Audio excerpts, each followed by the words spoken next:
Justice Department position they're now taking against Trump, against Clinton, and they opposed us.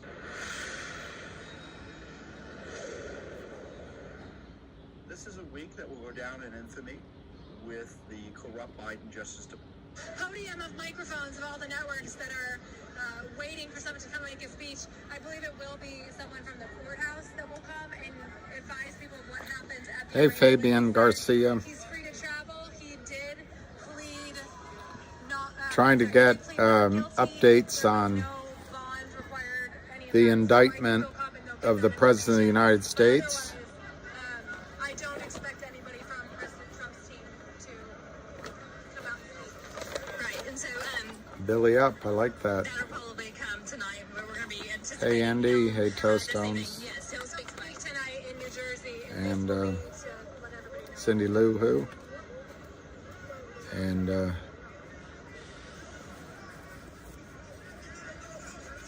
Richard Oden. How are you? Good day. So we have people Hey, Barry. chanting, we have people standing How are around, you? people walking around with their flags, people waving themselves from the heat with whatever they can find.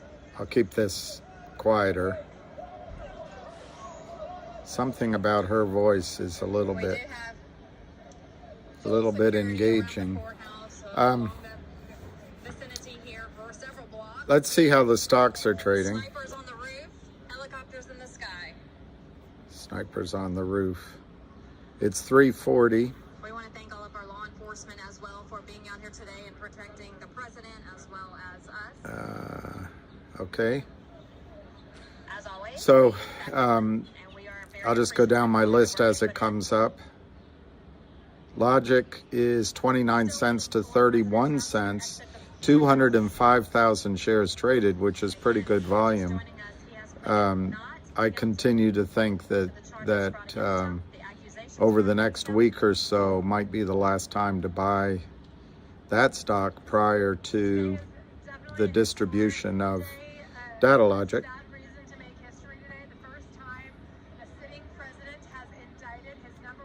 GTII 82 cents, down almost, it's down 4 cents, 81 cents. Obviously, the crack research team over at Power Up Lending immediately recognized that an acquisition of an artificial intelligence company has to be a negative for GTII. Today, GTII announced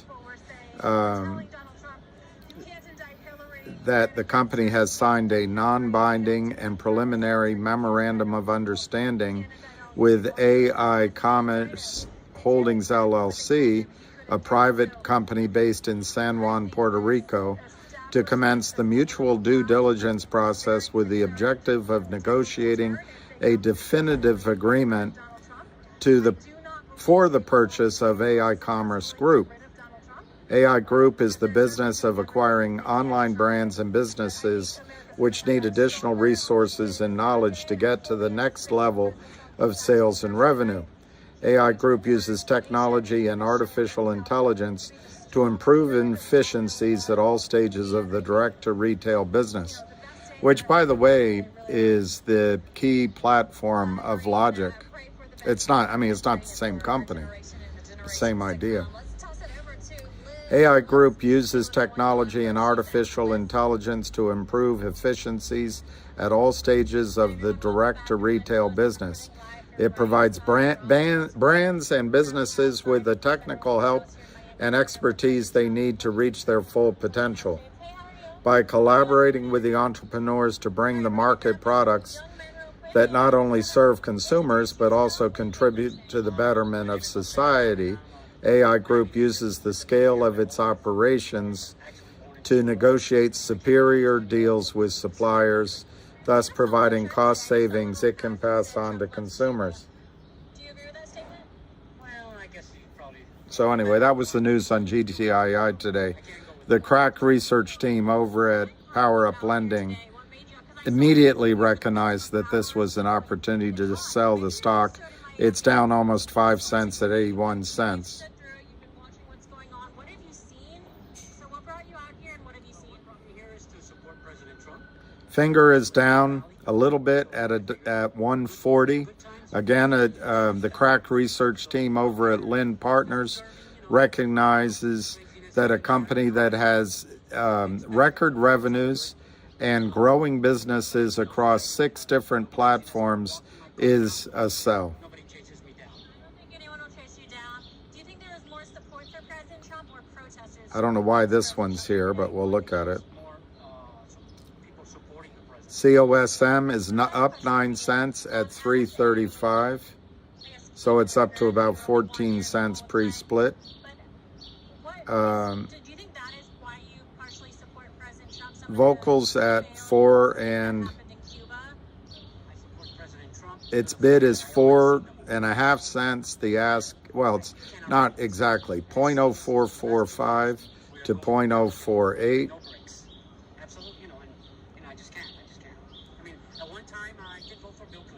Go Logic is 143.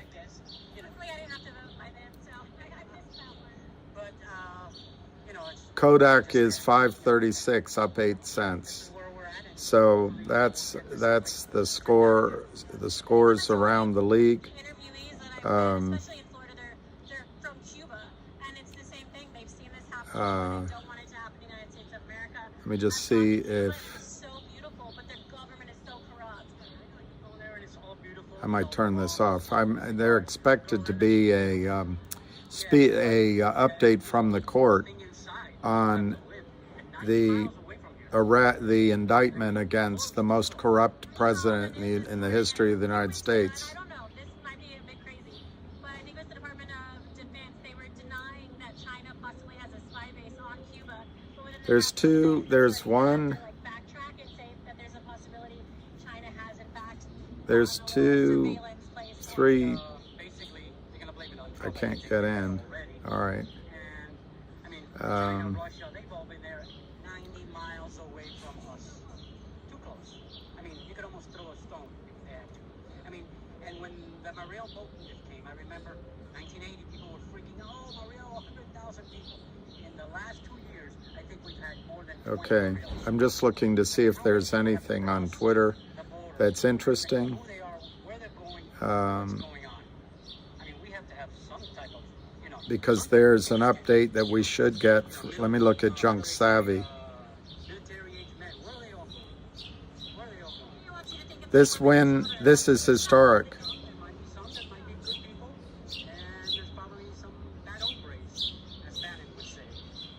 Thank you so much. 1 hour ago.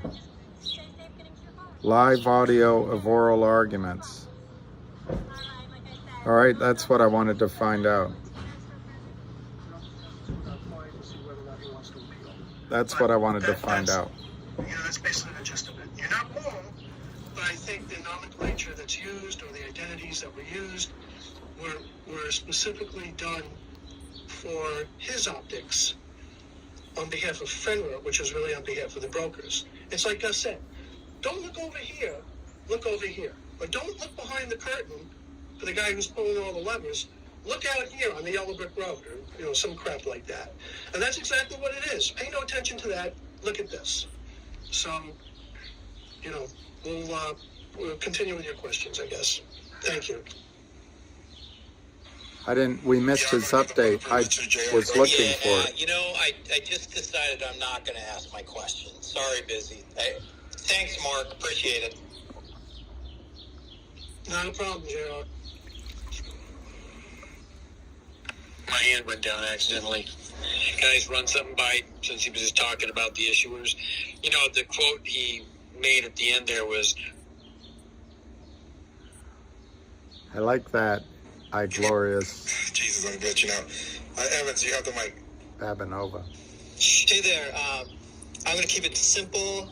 This is for Gus. Wonderful job, both you and Mark. Wanted to briefly just say 2 cents about the whole market manipulation angle. Sounded like the deposition was hammering in on, hey, they haven't approved.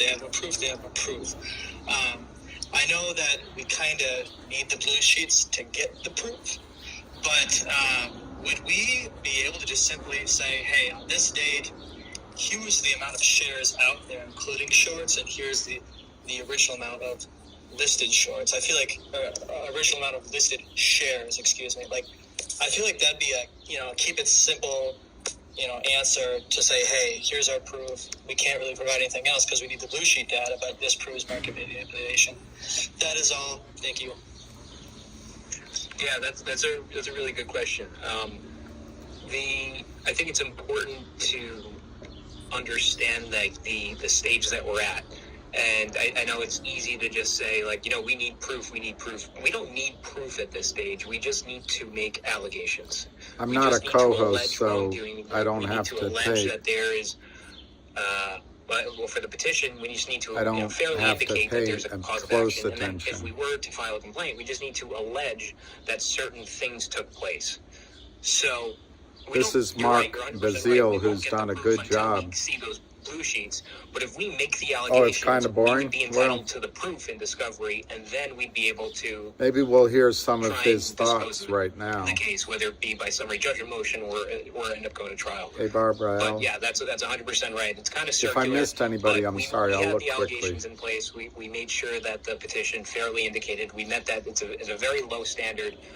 I think what he was trying to do was trying to impute facts into the record, which is improper here, right? We just need to indicate a wrongdoing. He's saying there's no facts of it. Well, we don't need facts right now. We don't need proof right now. We just need to say something went wrong, and we said that, and we need things that are material necessary Hey, Gerald. to frame the complaint. What do we Chris need? We need Foray, the identities of who did what we Toestones, said Mark. that they did.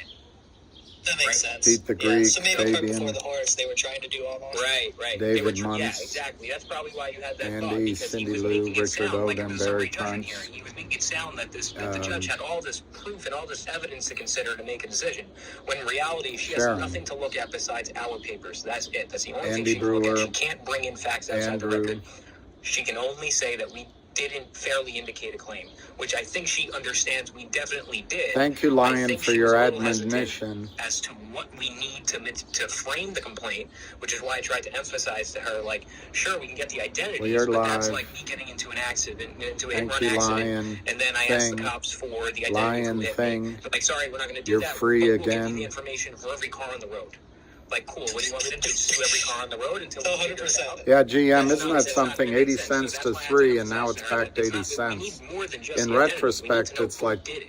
oh, We know shoot, somebody should did have it. sold We it don't know who. $250, bought it back, but that's hindsight. Hey, Assad. Number 2 pencil, Brandon, and BTP. I didn't hear the ham call. He didn't invite me. I didn't know about it. Sorry. Hey, real quick on. I didn't get any Mark, notice appreciate on it. Gus. He threw in like I think what you guys were just talking about is like Gus. Is it Gus? Is that right? Am I right? The Yep. acquisition of he's talking about he's trying to like close the argument, or AI. basically. I forget the summary exact name judgment. of AI But, chat, in the end, or he threw AI, out I that forget. I just read the name to you. potential investigation Apparently, into this issuers. company That's has exact meaningful words. revenues Well, now, this thing's every been- month, this has so been it's on their not going to be. fraud radar I'm a little since tired, 2021. Barbara, but I'm, Where's you that know, hey, investigation that maybe they- it's just, now all of a sudden they you got know, all that potential investigation. And when they hard spoke to living of issuers, walking I my was dog curious at if 1 they in the were- morning. I think you cleared that up, that they're But talking yeah, I'm a about little bit tired. metamaterials and Torchlight, not who might have or who put this, who made this tradable. Hey, Rita. Tradable. So I was being interesting that a. is trying to push this all off like it's some like They- it's been stated They that have put an by indictment John out Berta. against They did President not. Trump. This was not them, right? So And, now they're just pushing this off still further on. To New the York's gone individual after him. issuers of this, making I it hear sound from like, all and my again, what I friends didn't that like Trump was, we keep is referring this as the MMTLP. The judge corrupt, did try and to clear that up. when you She's can like, tell, we're talking about his preferred sons took shares money here. from We're not Burisma. talking about His son initially, was right? able to I get think billions part of the beginning, dollars to me, it felt from like it's China going off to the rails manage. right off the bat with His son what hangs this out actually with is. prostitutes and has a Preferred lifestyle. I appreciate the fact that she So, actually kind of tried to get on track there. And what I missed I guess there Trump is was just when corrupt. that Mitchell guy, he Yeah, I think he everything's asked the fine with me question, and he Ham. I stepped spoke all to over him it. And I think several you guys were times. I alluding to it. just don't think know he what that forgot was, to but let me know. He must have done that very quickly. But you saw she never got her question answered there. Oh, you can And it hardly just hear went me? all sideways, and I don't even know at that point what the question was anymore. But with the whole deal with the potential investigation, this is You know, always that the way it stupid goes, microphone. right? Anytime you want Maybe I should try to information, use it again. we can't get you know, the I'm going to elusive order a new, investigation that may or may new. not be occurring. Oh, the space call's too loud. All right. I'll put it down here. I saw the judge latch on to a couple of things. I'll put it That's down why here. you really didn't get into the whole immunity issue. But you have to remember too, this isn't one of like Busy or Drew's spaces where people can go back and forth and say, hey, you're not right, this is why, blah, blah, blah. This is a proceeding before a judge. You have to let them finish talking, and then you have to wait for the judge. This is Mark Bazile. I think they can murder MULN all the way down. Sorry about that. See, I don't know how the microphones work, so sorry about that. Hey, Vanden plays. I think the judge kind of held him back a little bit, and she kept our side and his side kind of. Maybe he don't want to turn it. 15 minutes instead of 10 minutes.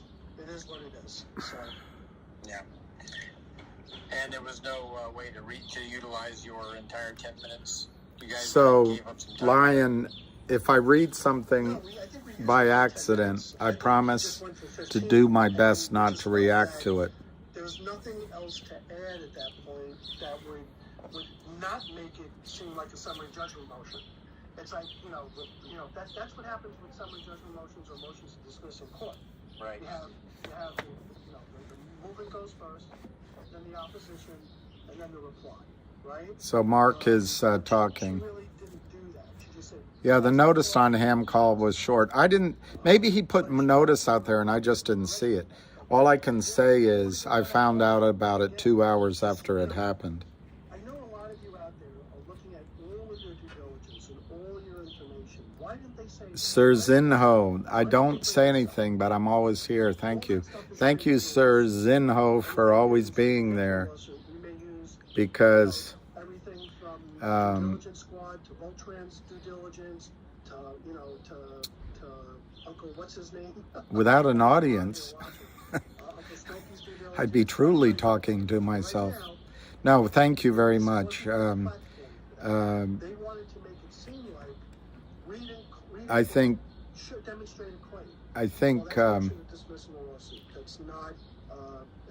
everyone in the room is important, even the ones that don't always talk. So I just want to make sure everybody is clear. And you're welcome. Sticking to what you were after. Well, Assad, I think it was clear once MULN took their financing and I think they did a reverse stock split, that the stock would be destroyed. And this is what happened to COSM, and I think it may happen to CLNV, MMAT. The list is legion. And I don't know why people think they're going to get away from the damage. It's pretty simple, Assad. I'm not learning a lot on this space call. I was completely okay with letting him talk. I saw that as well. He was like, what? Yeah. He's not buying it kind of a thing. And then, but I did, what I was referring to was where... I'm not sure what they're... I'll stay cool, David. I got to... takes too much out of me. And frankly, it's not fun for me. David, I think part of my problem, I'm bored with all of this. I'm as tired of it as you are. I can't believe the corruption. But there's some days that perhaps I shouldn't go on, but maybe I'm too tired, like Barbara said, or I'm not ready to take the slings and arrows. And that's my fault. It's not your fault. So I've got to be better. I appreciate it. Yeah, it'll be number 2. Let's go to, we're going to go to Brandon, B2B, and Aldo. Let's go, Brandon, the other way. Hey guys, I'll be really quick. Let's go, Brandon. This Brandon speaking. Let's go, Brandon. Is you can bet your ass that there's going to be shills and fake accounts that come out of the woodwork to try to beat you guys down over the next couple of days. Don't pay any attention to that. Let's go, Brandon. Come up here and speak on that. So Assad, I just want to show you something that happens with a reverse split. Again, just wanted to say thanks, guys. Keep If a short, and this is the way it should be. It's not the way necessarily each deal is created. But if a short, Can the judge who doesn't have a finance background actually go to judges that are in the same circuit and ask questions concerning this, like advice, that kind of thing? I would say I think there's judicial ethics that prevent that, but I am pretty sure that when they cross each other in the hallway, they might ask some questions and try and figure things out. But I think in this scenario, GTII is 81 cents at the close, down 4 cents. So anyway, Assad, if someone is short, I'll just use MULN as the example, but I'm using what is required.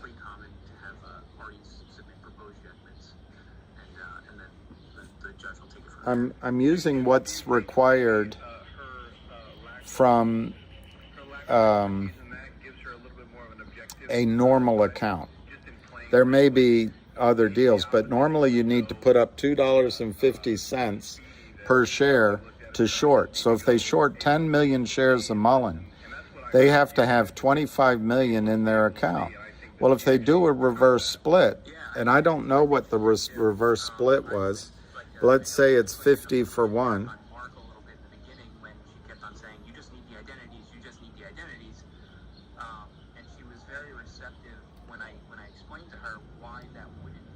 So that would take 10 million shares down to 200,000 shares, right? If they split it 50 to 1, that would take a short position of 10 million shares down to 200,000.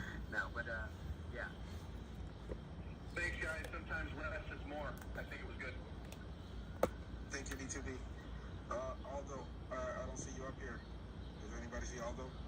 Aldo, if you're listening, then take the mic. I'll put you on the... And then that takes... JR, did JR have a chance to speak? Because I couldn't hear. That takes the requirement... You need to say something? It takes the requirement down to 500,000, so it leaves... Smokey was first.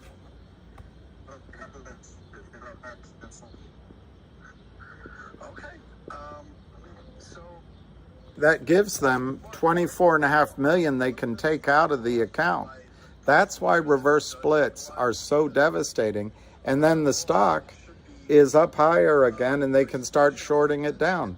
But they take the margin requirement from 25 down to 500,000 in a 50 to 1 split, and they free up all this cash. That's why reverse splits are so devastating, because it allows the criminal shorts to reload and just start again. And CEOs don't understand it. They can't believe the people across the table from them are devious bastards. Setting this date, we realized that in our invites for report, it said conference. It didn't say oral arguments. Because oral arguments would have followed a whole different path. It just said conference. So that's not how we thought. So I'm not hearing that there was anything exciting that happened today. So I'll keep that quiet. Yeah, they shorted it again, Assad, exactly. Because I don't know what happened with MULN. I guess I could look it up.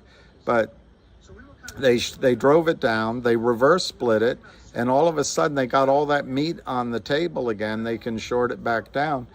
But they get to take so much money out of the account.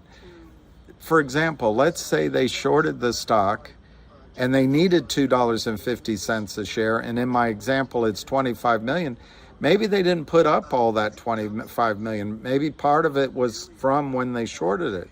By reverse splitting, you're allowing the criminals to take the profit out of the account as a release of funds without paying taxes. Without paying taxes. There's no closing transaction.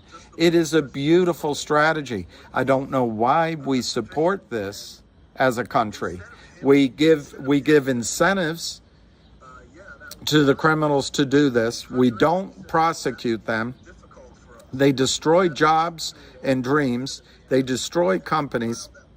They put technologies at risk to be bought by our foreign competitors, and then they wire the money offshore and they don't pay taxes. Why is this a good strategy for the United States of America? Why does the SEC protect this behavior? That's 100% right. That's one of the things we said right after we finished up. That I mean, how many times he got caught flat-footed was honestly incredible. We couldn't believe how he really couldn't articulate anything of substance. And then when he gets asked about the simple procedure, says, "I'm not really sure, and I don't think we can do that. There's thousands of inputs here." I mean, he just said things and didn't really. I did, Brian Main, talk about it, but I think it's $1,000 worth of MULN is worth $32 now. Joe, it's just a tragedy. And Jim Cramer says that caveat emptor, caveat his rear end. Hey Perry, hey Jack. Well, it's because, you know, yesterday Pedro was on to something. We're talking huge amounts of money. That example I just gave you of 25 million going down to $500,000. Let's say you give 1 million to a CEO or to each board member, you're still making a profit. Lord Acton said power corrupts. Absolute power corrupts absolutely. Well, I think in these financial areas, money corrupts, and big money corrupts big league. I said I have one more question, but I'll wait on it, so you can go to Smokey. It's nice to see Smokey in here. Hey, it's your favorite uncle, whatever. Just joking. You just sealed my fate. I think I'm gonna drop the uncle part. Sealed my fate. So I got just one main question. The other ones are probably not as important. This is Uncle Smokey. Trying to listen very intently, and I noticed that one of the questions was, what's the time frame? Can we narrow down a better time frame? She had talked about it being all the way back to pre-merger, but then it was narrowed down to just 2 weeks prior to the halt. My only question with that is, why would we want to subject ourselves just to 2 weeks prior when that's only going to give you basically the information we know? Every broker out there, 105 of them are trading it. When we really want to see where it all began in the very beginning, which was over 2 years ago. Began. That's my only question. I have no way of knowing. But so we wanted the last 2 weeks because that was when most of the activity, that's when that significant drop happened, and then we also did ask for when it got listed, the time period around when it got listed. Can't begin to know when. You know the feeling, time, boom, boom, boom. Hands, touching hands, reaching out, touching me, touching you. Sweet Caroline, bum, bum, bum. Who could? That you're never going to hear him sing again, I don't think. Here's my primary question. Well, I guess this is the secondary question, I should say. I'm half listening to them, see if there's anything interesting. I'm listening to it so you don't have to. He even stated that it was, regular trading was happening, even though we all know that it shouldn't happen. Doesn't sound like anything happened. Tax 77, you're the best, Tax 77. Thanks for stopping by. What's a day without Tax 77, the criminal, joining in?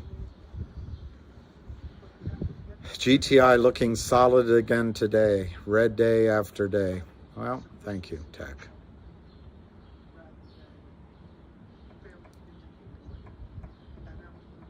It's not too late for me to adopt a kid. Lucky for them.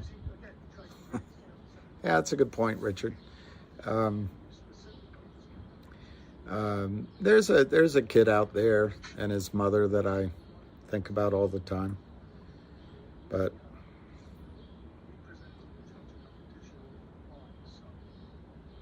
now smile. Now smile. I'm 58. Can you adopt me? Well, sure, why not? I don't know what I can offer you in terms of advice or guidance. I doubt I can throw a ball with you in, baseball or football.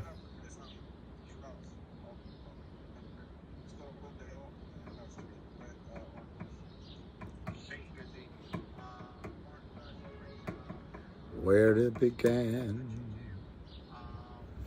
I can't know. I don't know if I want to listen to this anymore. I'm not all that impressed that anything really happened.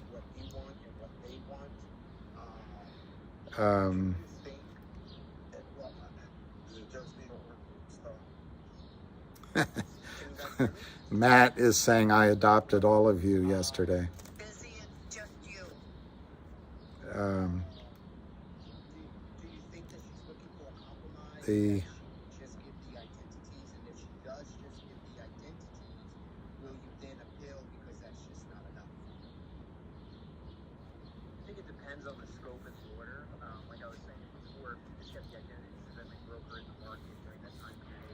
How would I calculate how much my average share price will be after buying more at new lows? What's the formula? Line fam. I know you're tired, but you know how to do that.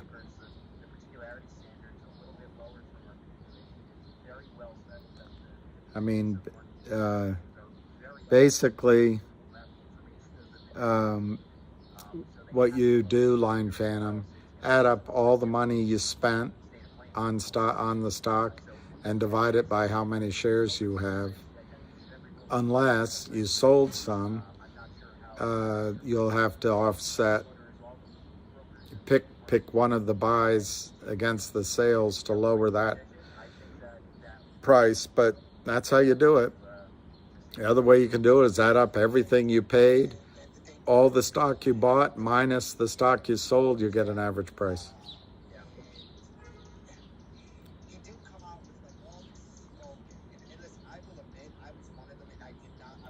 Talking about calculating it before I buy.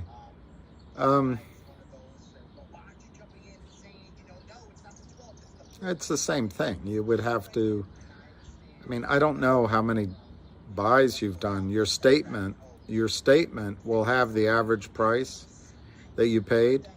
Just if you're going to buy 1,000 more shares, just add 1,000 to the first, take the number of shares, time the price you paid, and that'll give you a number that the statement gives you.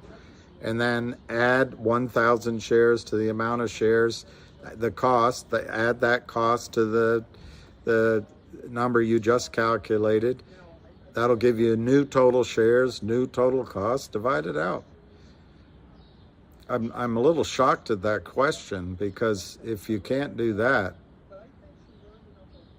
I'm not sure you should be buying stocks. I say that respectfully. Maybe you're just tired and you didn't think it through.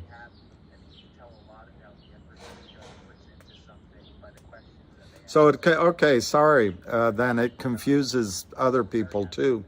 So it's just, if your account says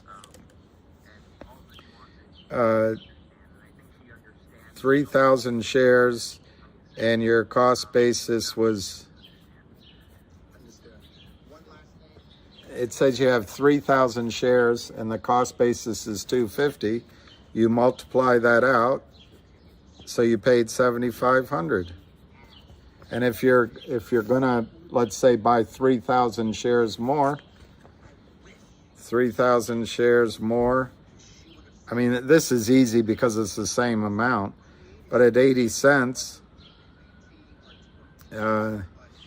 see, this is where you can laugh at me because I can't even do basic arithmetic without a calculator because I'm afraid I'll screw it up.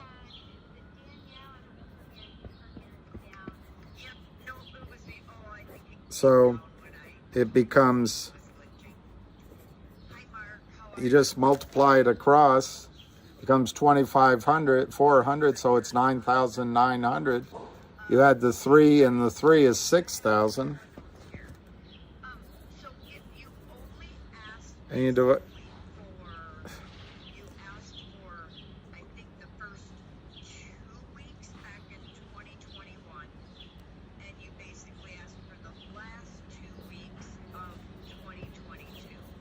You divide that out, and you bring your cost basis down to $1.65.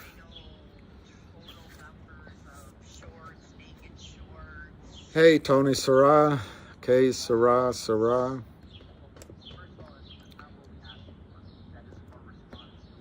I haven't had a day off in 3 weeks. I haven't had a day on. 3 weeks. Yeah, Line.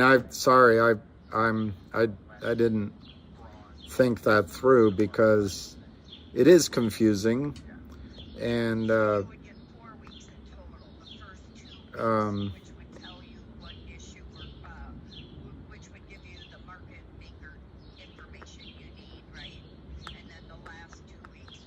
it's not as, I have been doing it for so long. I shouldn't have said it the way I said it. So sorry about that, Line Phantom. You went offline for 24 hours? Wow. Ham had a call, Ahmed, but I didn't hear it, so I don't know what he said. There's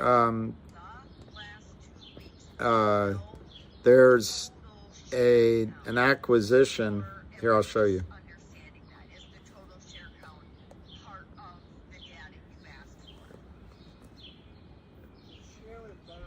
Global Tech Industries and AI Commerce Holdings execute a preliminary memorandum.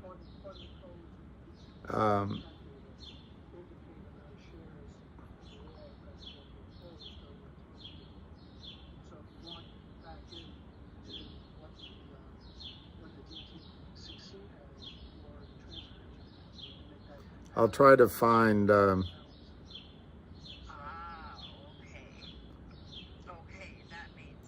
and so one of the things I noticed that I didn't really hear either of you say. I've got to remember the website, and I don't see it listed here. Oh, here it is, AI Commerce Group. AI Commerce, the future of e-commerce.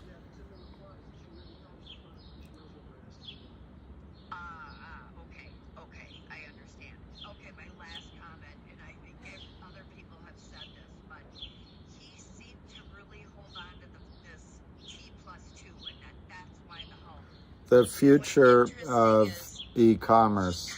This is the company that they announced today they're going to explore merging into, and I think this company's already got revenues, so I think it's a huge positive deal for GTII. But of course, the crack research team in the bowels of Power Up Lending came up with their instantaneous read on it, and the read was sell.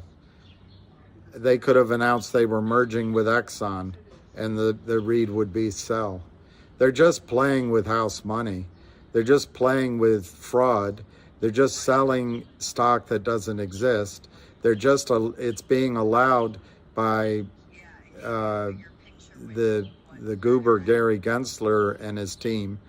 So they just keep doing it. It's a free good.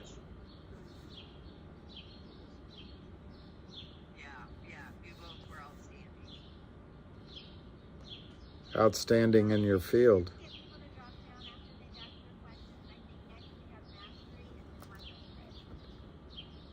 We have a lot of people requesting mics. I seen Anna's hand. Like, My hand is up? oh no, I'm sorry.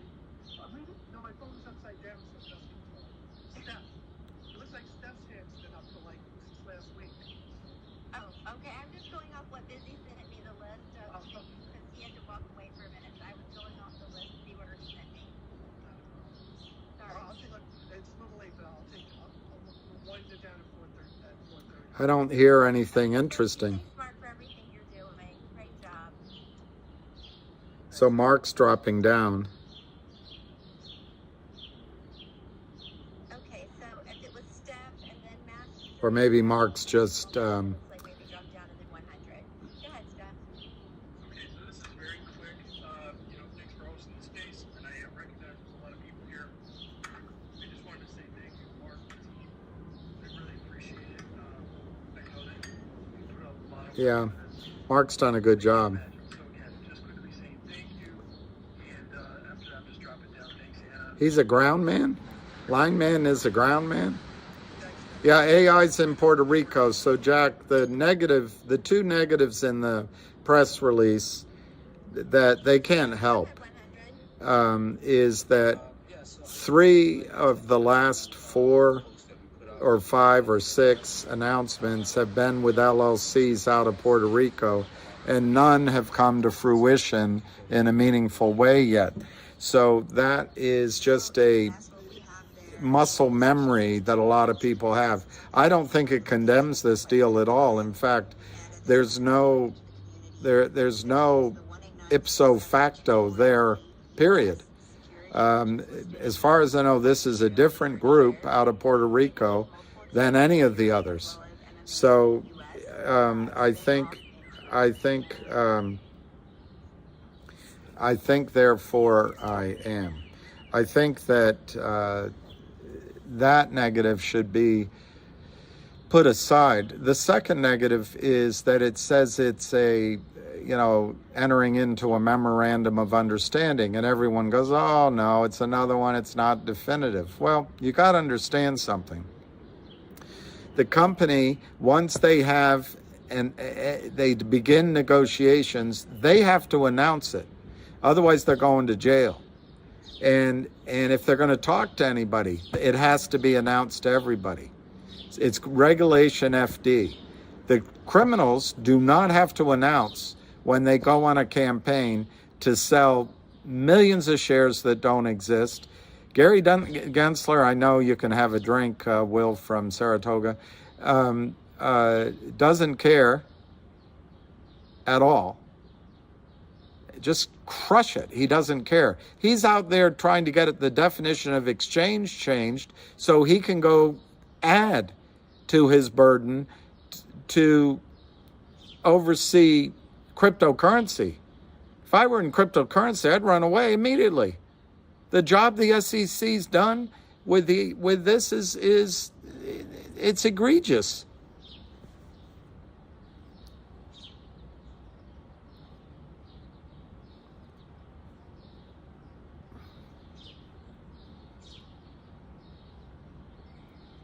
Look at this.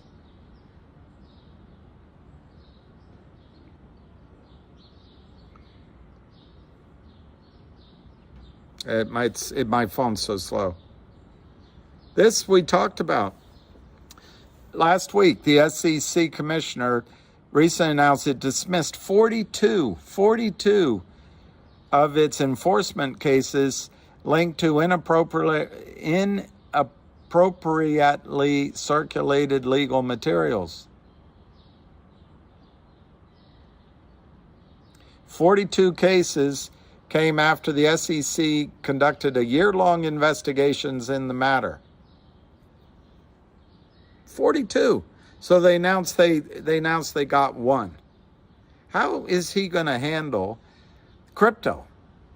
He can't handle washing his hands after he goes to the bathroom. How can he handle crypto?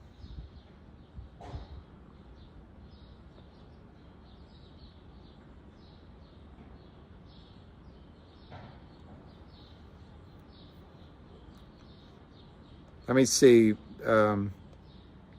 I'm going to go see if they have any update at the...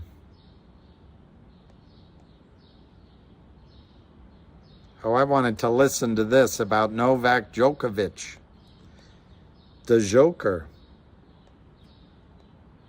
That's almost enough. That's almost enough to get me to say, sayonara, I'm going to listen to Novak.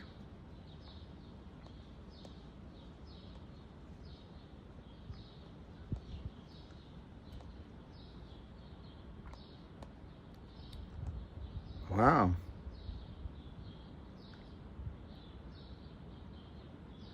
So anyway, I can't see that the president's talking, so I guess that's boring. Let me go back to the Twitter, see if anything's happening. No, nothing's happening. And Busy Brands is ignoring me. I think I'll raise my hand and get upset at how ignored I am. I'm feeling ignored. I feel renewed. I feel born again. I am renewed.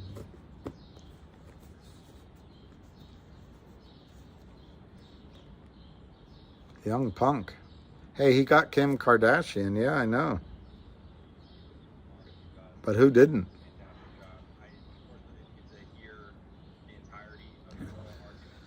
That's not a nice thing to say. She's very selective in the men she chooses.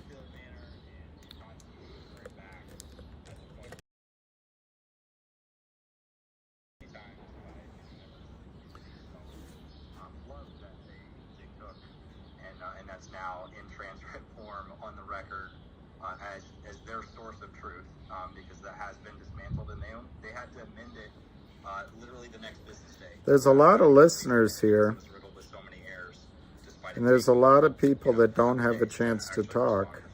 But the interesting piece, I was surprised that they continued to stress the burden of producing the blue sheets, as we were just referencing, because the enforcement that FINRA has laid out, I am renewed. Blue sheet transmission requests that have been in air, whether it be Citadel or SG America, like they've had, they put within the filings. Where's not legal advice? Is he here? Let's see. Ziggy Mark identified. Line Phantom 40. When I turned 40, my girlfriend told me that 40 isn't fatal. And you know what it turned out? She was right. But my hardest one was 30. Did I speak? Yes, I spoke.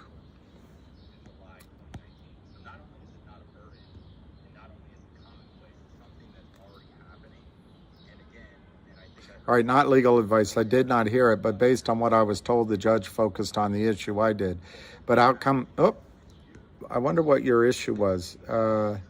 Outcome is up in air, and I think judge could just release the names. What was the issue you focused on? Let me see if you put it here. There's First Time Jimmy.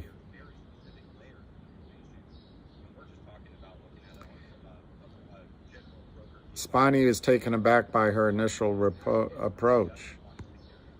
I hope he washed his hands. Not legal advice.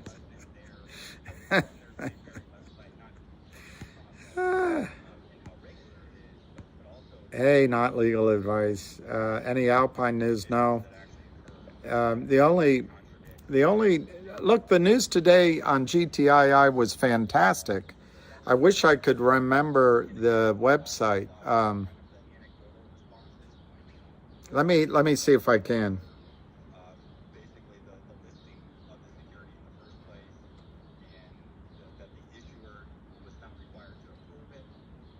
If I can, I'll show it to you.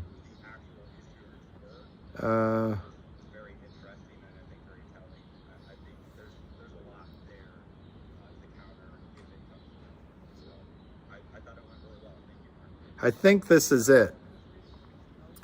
I think this is part of the company we just saw.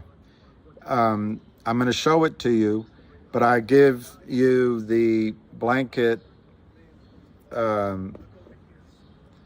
escape that I'm not that good at going through without spending a lot of time going through the internet. So I just did this quickly. But I believe that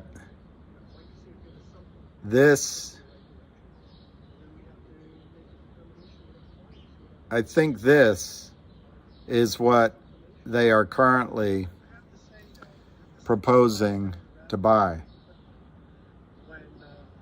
GTII. GTII.com. I think that's part of that company that is the Supra media company. So they use 6, they have all the best AIs in one place, learn how to do anything, summarize books or movies, create images, plan your vacation, get coding help, find a girl, settle down, you can marry, you were young, it's not your fault.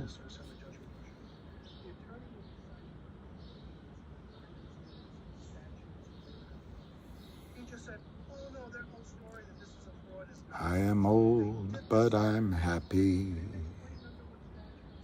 Find a girl, settle down, you can marry.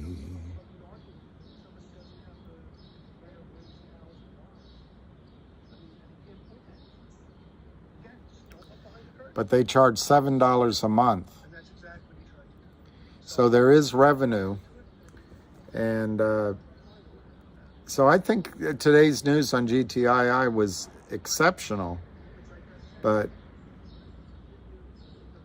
it, you know, the Power research team at Power Up Lending decided that their own client, everything their own client does requires a sale. Private, you know, their erstwhile client.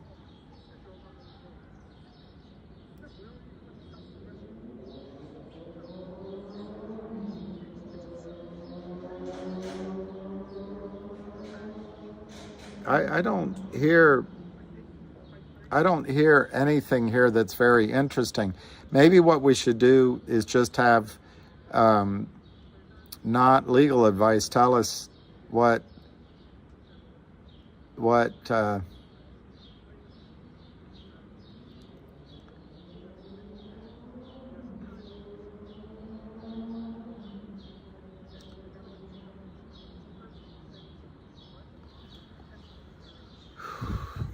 I don't understand what, let me see what not legal advice said, because I don't quite understand. It is designed to identify the defendant, not provide evidence of wrongdoing. So I have wondered, I'm not a New York lawyer. Detail is enough. I don't know, what does the names give you? I guess it gives you who you can subpoena. But I don't know how helpful that is.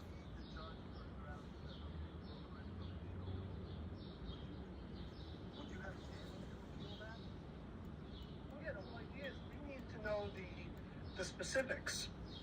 We don't need, and they have the specifics. They have the data, right? It's the specifics. It's I want the buy-sell codes for that period of time, right? And there's about 7 or 8. Good Somebody point. posted the buy-sell codes. It's a good point, VO Warrior. On Twitter, and there's like maybe 8 or 10 of them that are applicable. I want those codes because that's going to tell me which broker who was driving down the street stopped at the rest stop. Anything short of that, it's not going to be helpful. That's Mark Bazile. Hang on.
Sorry, guys. Really, it helps Écoutez lawyer groups et and répétez. other stakeholders and other issuers. And it helps them understand FINRA's position. That was Ham calling. Today that they represent the brokers. And I thought it would be something super secret. You can't walk away after that hearing. But in fact, otherwise. Hiding behind the regulatory enforcement. he told me he had a call earlier today.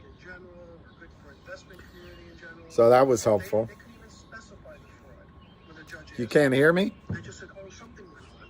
But that's exactly what we said. He has 6K and GTI to sell. Now he's disappeared. Nowhere does it say in that email that we're investigating our brokers. But also nowhere does it say. All right, so I'm turning that down because So you have to really put these in perspective. There's a lot of attorneys. no, Lee, I wasn't on the call. The key is this AI acquisition is big, but it's early stages. So the crack research team at Alpine and at Kurt Kramer's Power Up Lending, you can have a drink, Will from Saratoga, is deemed AI yesterday's technology. You've got a company here that charges $7 a month, and I understand they have something like 500,000, 1 million users a month, something like that. So you got, I don't know, 5, 6, 7, 8 million a month in revenue. It's a real thing.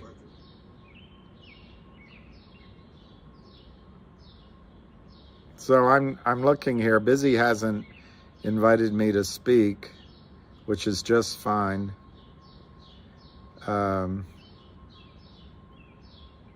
All I can say is it's not time to make a change. Just relax. Is anybody talking? Take it easy. Busy is glitching. I'm good. I'm here. Yeah, I think the whole space glitched out. Ladies and gentlemen, it's being brought to my attention that many of the prominent names of this community are getting their accounts spoofed, and they're sending DMs trying to solicit money. I know we had Hollywood Henry's Fair Markets Now account getting spoofed and asking people for money. I've been made aware that there's one for Winston, that there's one for me. They're popping up every day with fake accounts. So if you get a follow from a name that you recognize and it was unsolicited, please check the handle and make sure that it matches character for character to the original handle of the person that that they're holding themselves out to be, and watch out for underscores. Mark, we're seeing an increased amount of these things happening this week in particular. Can you make anything of that?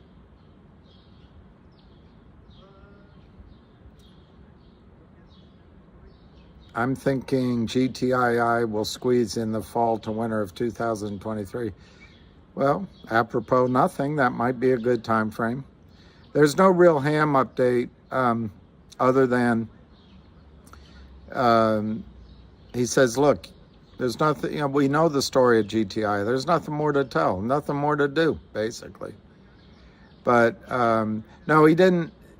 Look, all I know is this AI acquisition is a big deal if it happens. It's probably $75 million a year in revenue if it happens. That's a big deal. It's a big deal. But, what the criminals will do, as they always do, and I don't know why everybody stands for this. As soon as two companies announce a merger, the criminals drive the stock price down. So any kind of additive revenue, accretive earnings just get destroyed by so many shares, but both acknowledged and unacknowledged out there. They have a open playing field to crime. And Gary Gensler wants, you can have a drink, Will. Gary Gensler wants to go out and find new fields to regulate. He can't even regulate this. He doesn't even understand. He doesn't care about over-the-counter markets. To Gary Gensler, you can have another drink. He only thinks that the only companies that matter are Goldman Sachs and the other big boys, the big hedge funds, BlackRock, and et cetera. And they're the institutions to kowtow to. And as long as he's in good with the Clintons and the Obamas and the Bidens, he's set. His daughters are set. Why should he worry about you? He doesn't care. He wants to be Treasury Secretary. Mark my words.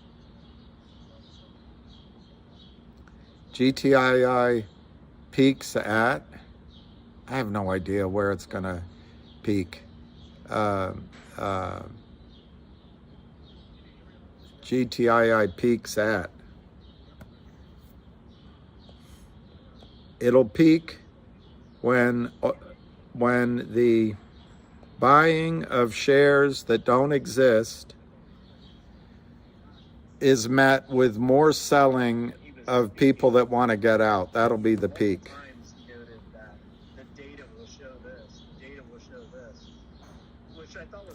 So Mark has gotten off this call. That's exactly what we're seeking. Yet he's on the back foot. He's saying that the data is going to support. There's 1,000 people listening. Willing to release the very data as they say is supporting that clause. And that's all I wanted to say. Thank you, OSU. Let's go to James Bond. You have the mic. I'd say 2,000 for a small window. And that jurisdiction is in the biggest financial market Well, in the entire world. GTII would have to pay a pretty small dividend because I don't think they have enough cash right here. Cash doesn't scare the... Review everything that was said and this and that. That didn't scare Big Bill, did it? Which he has signed up for to, Big Bill said how you killed women and children, and you were William Money out of Kansas. That didn't scare Big Bill, did it? It doesn't scare him. Cash dividends doesn't scare the shorts because the broker-dealers, you can have a drink, Will. The broker-dealers pay the cash dividend if necessary.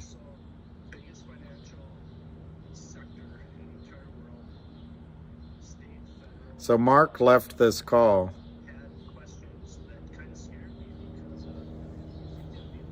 I might leave this call myself. they go Tumblr and they actually assign cases to somebody who has some knowledge on what's going on. I'm going to leave this call. Generally, the assignment of a judge for...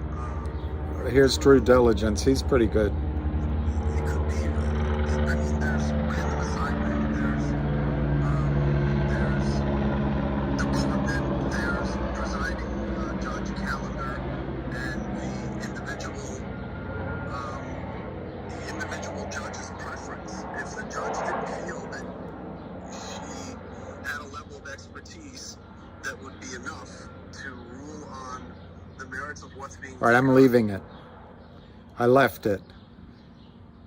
And they really miss me, I can tell. There's crying and wailing and regret throughout Twitterdom. Nothing scares the shorts anymore. I think that was the most powerful thing that Pedro said yesterday that rang true with me. He said that they're selling the stocks without fear. The second thing he said that rang true to me is if these actions were really meaningful, you'd see it in the price of the stocks. And he's absolutely right. I'm not as dire on it in the sense that I think we're in a stock, GTII, where we know management isn't going to sell you out. And they keep trying to do things that are going to force the system to have a day of reckoning because Gary You can have a drink, Will. Gary Gensler is not going to do it.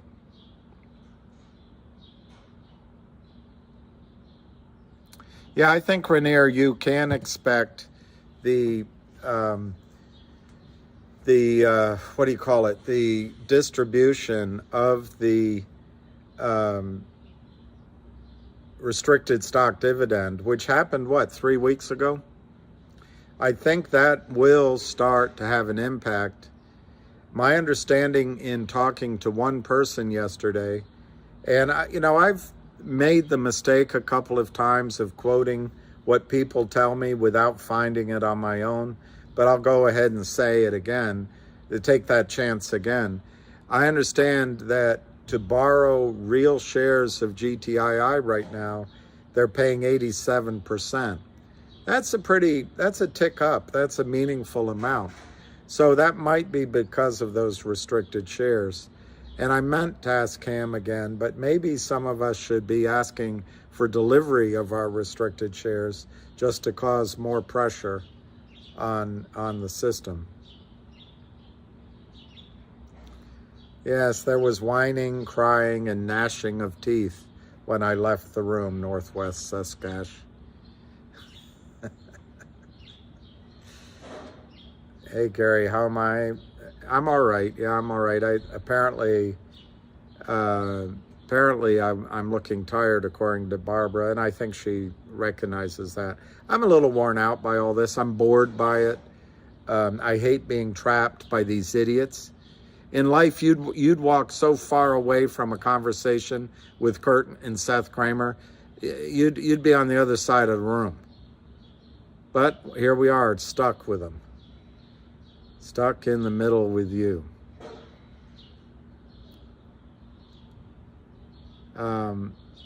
Yeah, I don't drink right now, and I hope I don't drink again.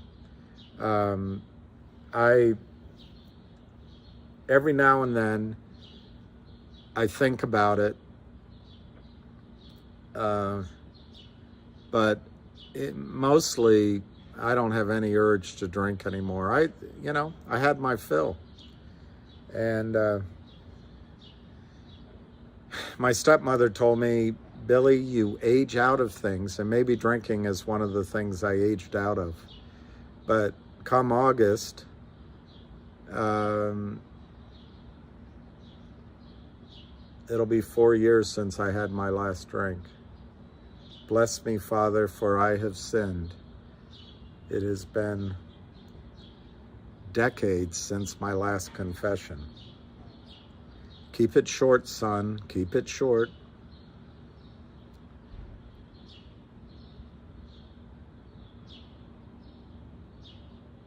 Lee, it is hard. I wouldn't be too demanding on yourself, but in my case, I really think, Lee, I'm not a Bible thumper, but I'm at the same time, I don't know how to say what I'm going to say without bringing up God. But I think God turned the switch off for me. And I just literally woke up, and that was it. So I feel very blessed. And one of the reasons I'm going to leave it at that is because I think he did it.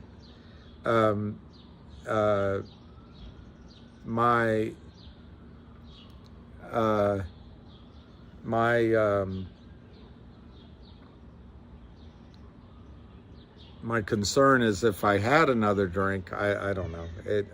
Maybe he would withdraw his support. I never had the obsessive urge to drink. I just always used it. I never really drank alone, except if I had lost a girl or something ridiculous. But, that's all definitional. If you go out and meet people while you're drinking, is that alone or not? I don't know. But I always was a social drinker. And I find that my social life is really reduced. But anyway, Lee,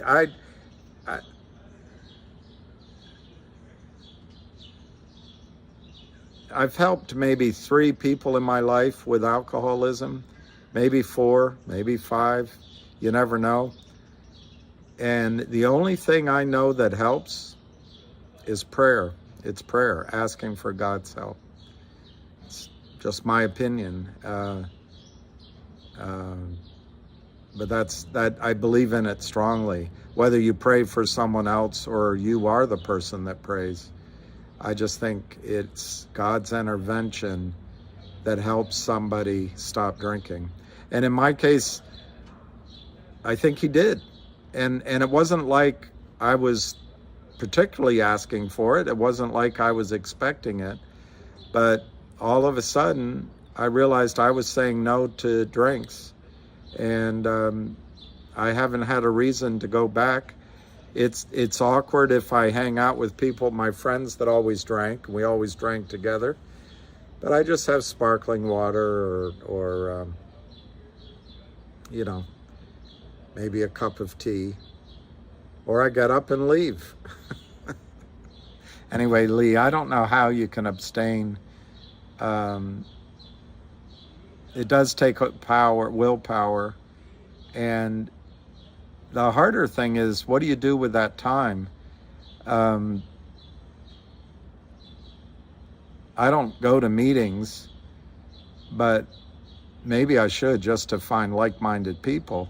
But maybe meetings fill out the time that you otherwise would have spent. But I don't know. I don't really have the urge to go hang out in a bar at all. Zero. Zip. Zilch. I don't know. I don't know how it works. I'm much more interested someday, somewhere, owning a, you know, if I owned I don't know, a farm with animals, or if I owned a property with a swimming pool and a lot of guest rooms and an airport where people could come visit me on an island or something. But I don't really have the urge to. I was never somebody that drank to get drunk, but I did get drunk, but I never, hey, let's go get drunk. I never had that as a goal in my entire life. But I had a lot to drink a lot of times, so I don't know. I don't know the answer, Lee. I really don't. I'm just grateful that I lost the loving feeling. Let me see what some of you were saying while I was blabbing. Go F yourself. Hi.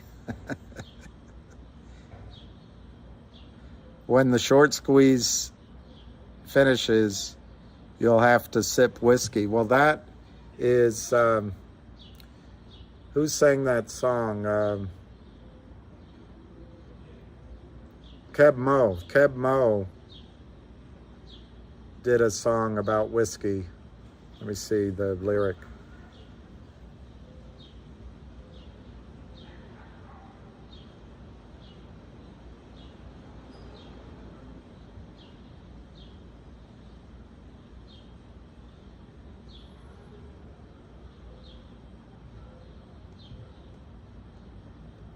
It was, he said, I think sip.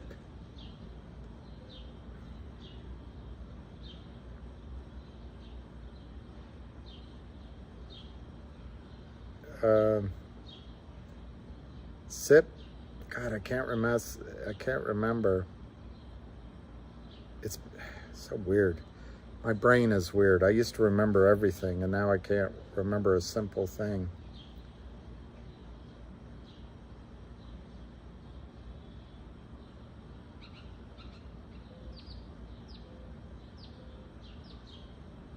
Anyway, I can't remember. There's a song about whiskey.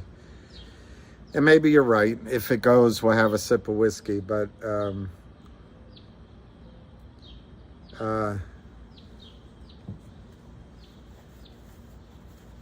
RC, New York.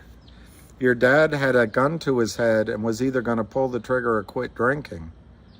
Well, either way, RC would have quit drinking. I'm glad he chose the one that it left him living. That's tough. That's really tough. Northwest Sasquatch, my dad as punishment made me drink a six-pack of Brown Derby beer. Got intoxicated at 11, had a sip since. Well, I guess in one way, Northwest, that's lucky, but that sounds like mean punishment.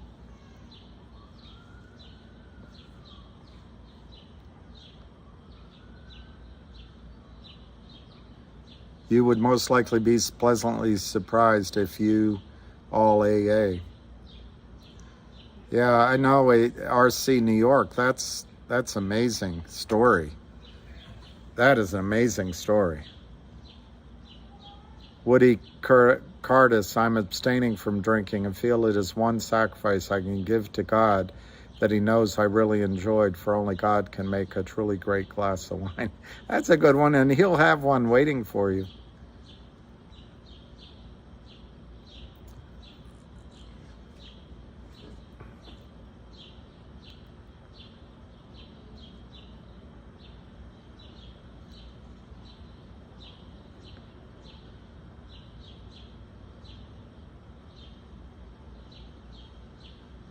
Wow, Mark K. I was heading that direction myself and know I did permanent damage along the way, given that I can't feel my feet 4 years later. Wow. Some people become another person. Nana's attic. Lee Wills, I'm not dependent on alcohol, far from it. I just don't like what it does to me. Cannabis is the way. Well, Lee, I had a roommate that didn't really drink, but he, cannabis was his way. I'm not sure. That never grabbed me, but I'm not sure of the answer. Is that addictive or non-addictive? I don't know. But I don't know the answer on that. Moody Waters. Dave, my father drank himself to death. I'm so sorry. So sorry. I've had several friends that did that. And I'm so sorry. It's hard to understand, but that's the illness. Not legal advice. I never drank excessively, but about 10 years ago, when I drank any quantity, it gave me a severe migraine on my left side, so no drinking. Miss red wine.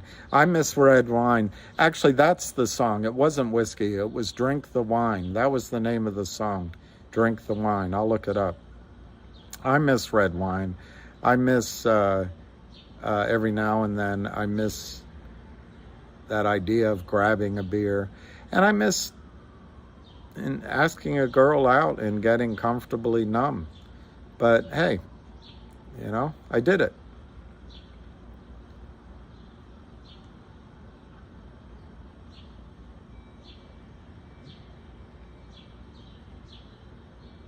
Yeah, it doesn't matter how much it is some people's chemistry doesn't respond to it well. And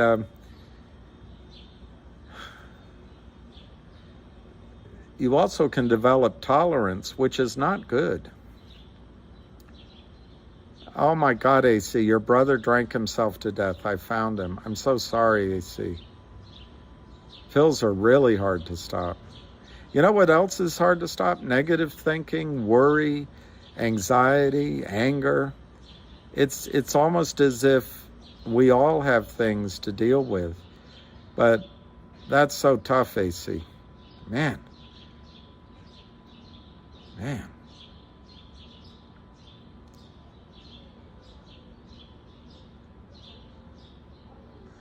Lee Wills, you experienced it, unfortunately. I don't drink massive every day, but when I did, I'm obnoxious. Does that, yeah. Lee, that's one definition if your personality changes, but everybody's personality changes. It's just sometimes people's personality changes to, you know, behavior that isn't acceptable. Others just get silly. M. Casey, Lee Willis, drinking can destroy you. Very dangerous. Wow, Jay, 42 years sober. That's pretty awesome. My brother is sober. I wonder if it's almost that long. Not quite that long, but close.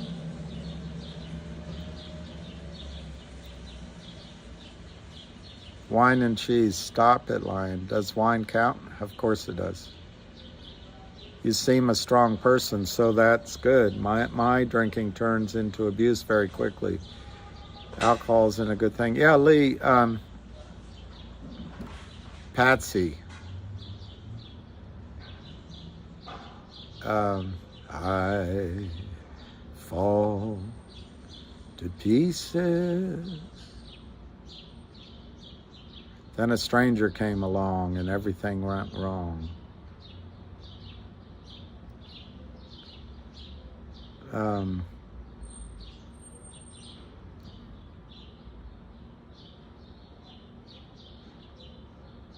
It's hard, William. I've got a chin up for when I want to drink. It's turned me into a horrible person.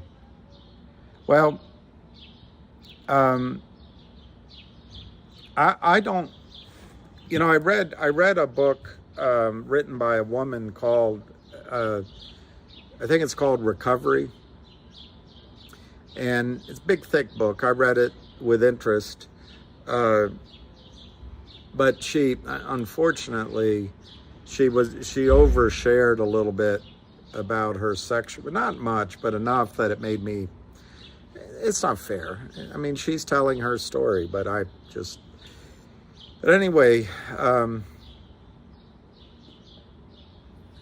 she couldn't help herself and she just kept making mistakes. But ultimately, it was the meetings. So maybe try meetings. Try Al-Anon first if you don't want to go to AA. But the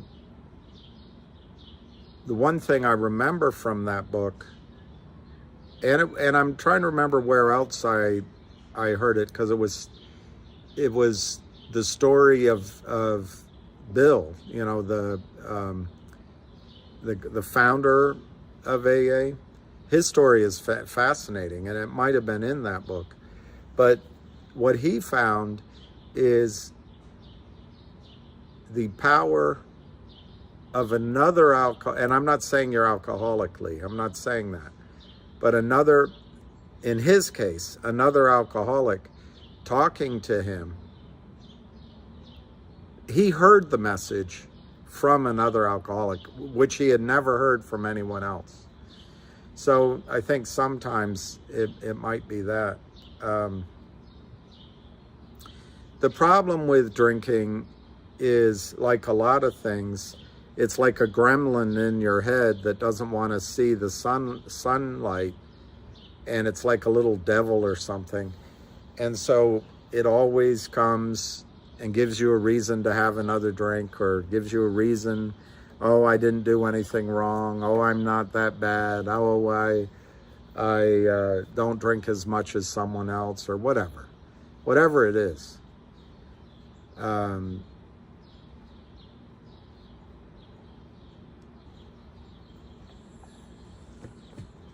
I just don't know the answer, and I don't think anyone that says they know the answer for sure is, I'm not sure they're telling the truth. I really think That's why I started my whole thing off that it's God.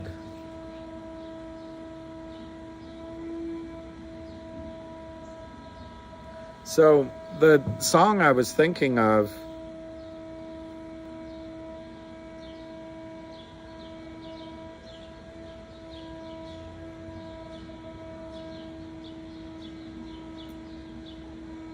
unfortunately, they'll give me a copyright claim, but let me see if it's the same song.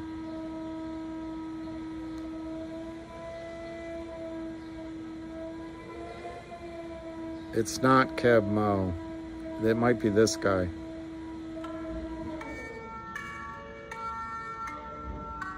Is that the song? It is the song.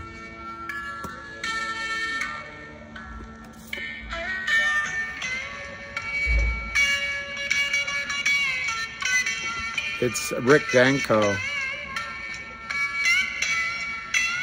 I think it's the song.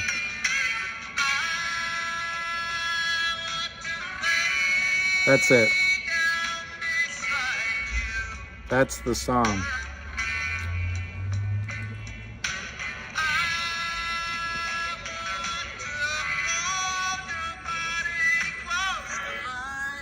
But that's not the version I remember.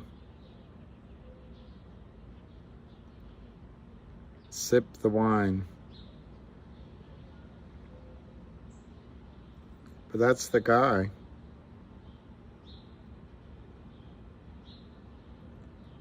Anyway, let's stop talking about wine. Yeah, Lee, you are reaching out now, and that's a prayer. And one of the things I've noticed about people that go through the AA process, and I'm not saying you should, but it's very similar to what I've seen with Catholics in my life, and with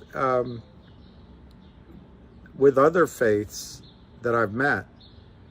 But what I've seen people that I've grown up with is there's a grace that comes from surrendering to God, and that's of course what I think Islam means.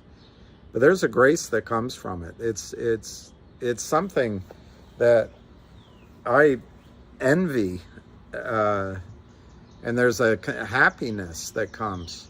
So it's not a nightmare to go to these AA rooms, but God acts in it. So hopefully maybe reaching out here, somebody here can help, or I can help. Not that I know what to do, but I really think it's, see, that's where I get corny. I really think it's God helping through other people. And Lee, I think you're going to get a blessing from talking about it today. We'll leave it there, Lee. I'll leave it there.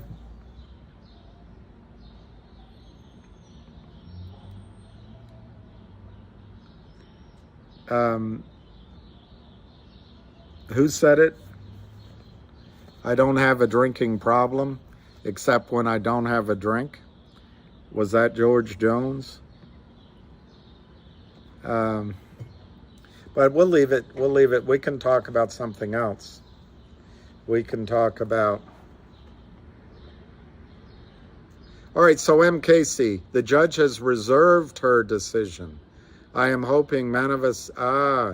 so she reserved it. That's actually pretty... That might be a pretty good...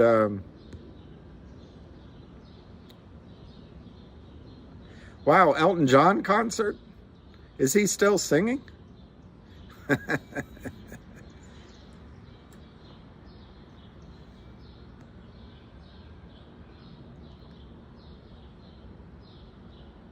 Well, Bill Cooper, what I just tried to listen to the call, and what I gather is this meeting before the judge really wasn't, yeah,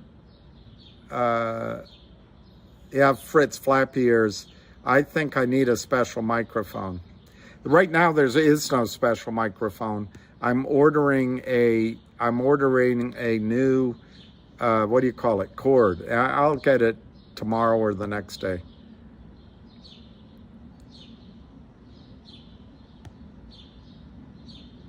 My sister wouldn't have ruined her life as she. Yeah, that's probably true. But I just don't know. I don't know. Red, red wine, go to my head, make me forget that I still need her so. I'd had sworn that with time thoughts of you would leave my head. I was wrong, and I find just one thing makes me forget. Red, red wine, stay close to me and be the only thing for me. Red, red wine.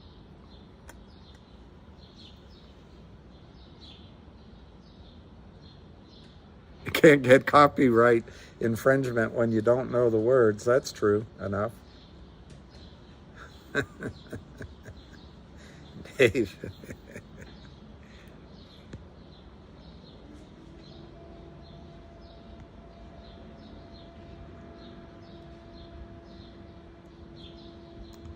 Yeah, Woody, the mistake people make, like, we can stop talking about it out of deference to Lee, but the mistake people make is thinking it's an issue of strength. It's chemical. It's an illness, and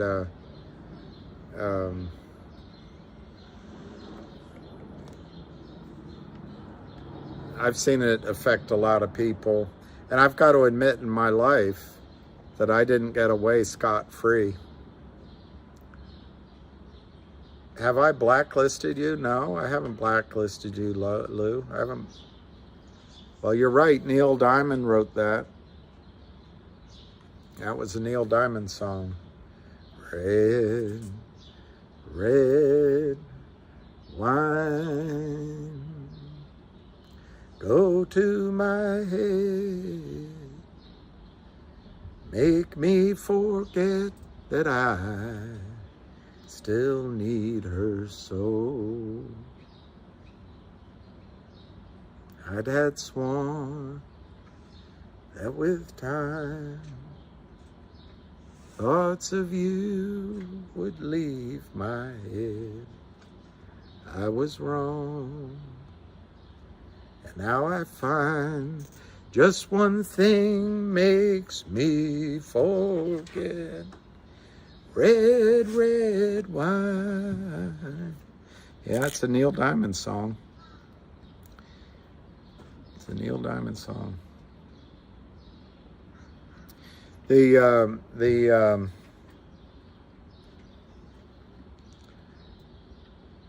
Yeah, sometimes everyone needs help, but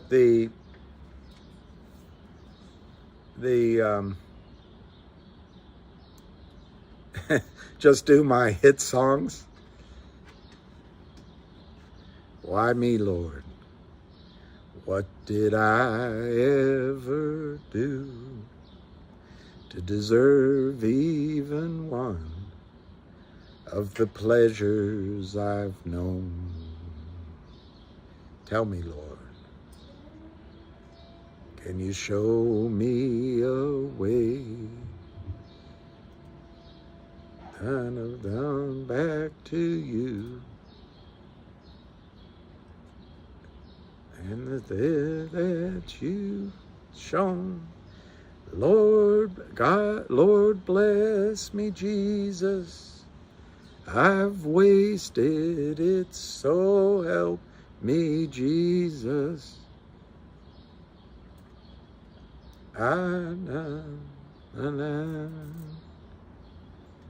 used to know the words.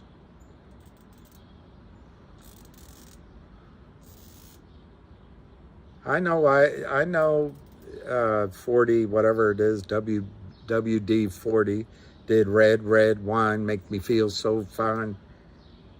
But the thing is, it was a Neil Diamond song. Just like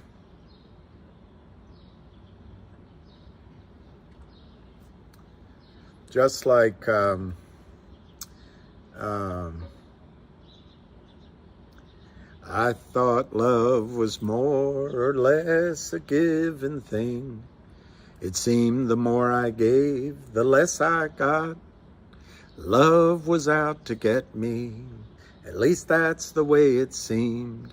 Disappointment haunted all my dreams. And then I saw her face. Now I'm a believer. I couldn't leave her if I tried. You think that song is the Monkees, but that song is Neil Diamond.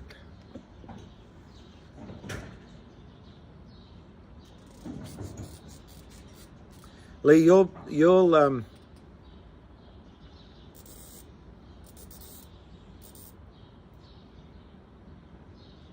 know, the funny thing is, Lee, people, we're not going to talk about it anymore. Yeah, see, you said the Monkees.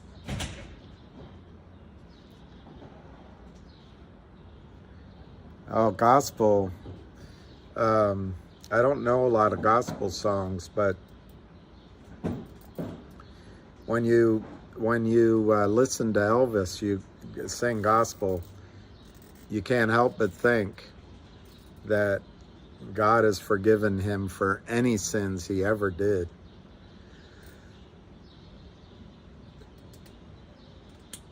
Or Mahalia Jackson. Or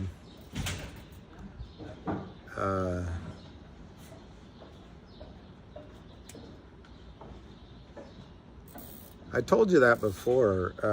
Mick Jagger sang a song on his album, his solo album, and I forget the name of the album. These are the hardest working people.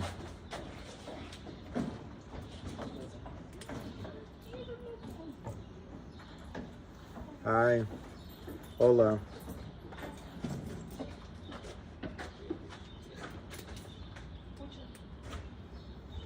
I did that in college.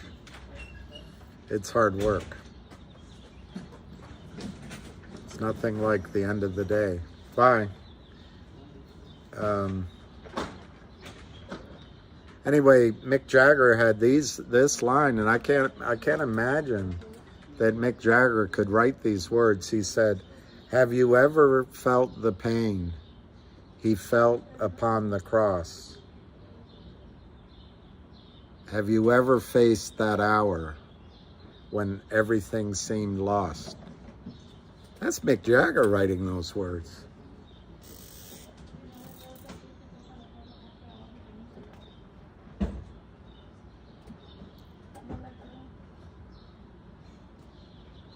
I loved Walk the Line. The way he got the essence of Johnny Cash was amazing, and the way she got June Carter Cash was amazing. That was a really good movie.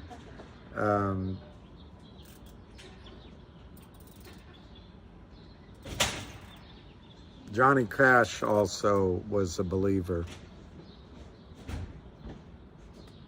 I thought Jagger only wrote about painting things. I don't know. Hey, Pete Tom. Are we positive AST is full for MMTLP and not accepting transfers? I'm not positive about it. I think it's worth a phone call. If your broker says they can't transfer it, ask them if they can send you the certificate. I'm not sure it's all finished. Remember, Pete, if you're I don't know, if you're TD Ameritrade,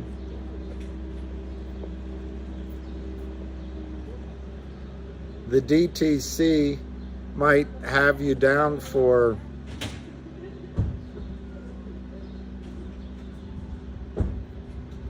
the DTC might have you down for 10,500,000 shares across your client base. Across their client base, they may have 25 million shares, which might be low. They might have 25 million shares, but the question is, TD Ameritrade gets to allocate those shares any way they want to, and they have an incentive to choose people who will maybe go away and not sue them. So I wouldn't give up. I wouldn't give up.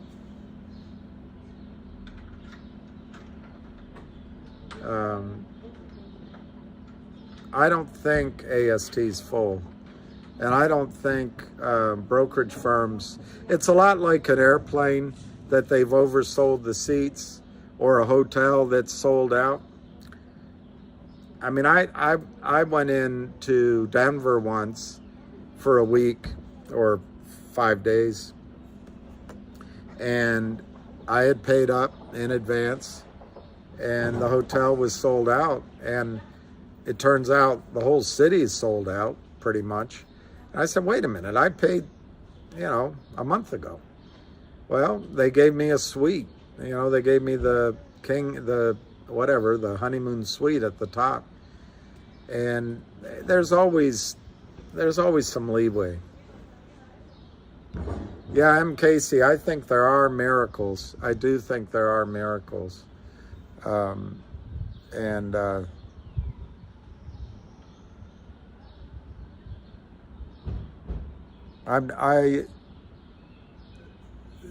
the brothers in Alpine, I believe, have already paid for the under-table contract to short GTII. So when Alpine goes by, they still can dictate. Well, I don't know if that's right, but the guy, Pedro, did make the point that Alpine might have stronger supporters. I've always believed, and it's largely what I learned from Ham, that guys like I'm not accusing him, but guys like Stevie Cohen will hire a bunch of traders, and they'll say, all right, I'll give you $1 million or $10 million. Start out. Here's how you do it. Here's the playbook. Go find 5 companies. We'll split it 70-30 or 60-40 to Stevie. And just don't call me. Don't visit me. You can contact, Ralph down at the liquor store, and he keeps the books. And as long as you follow the instructions, we'll basically back you. But I don't think that'll go so far as if there's an investigation that they're going to blow up SAC Capital to back Alpine.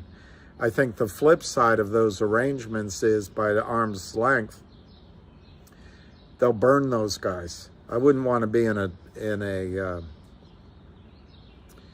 a foxhole with any of those guys.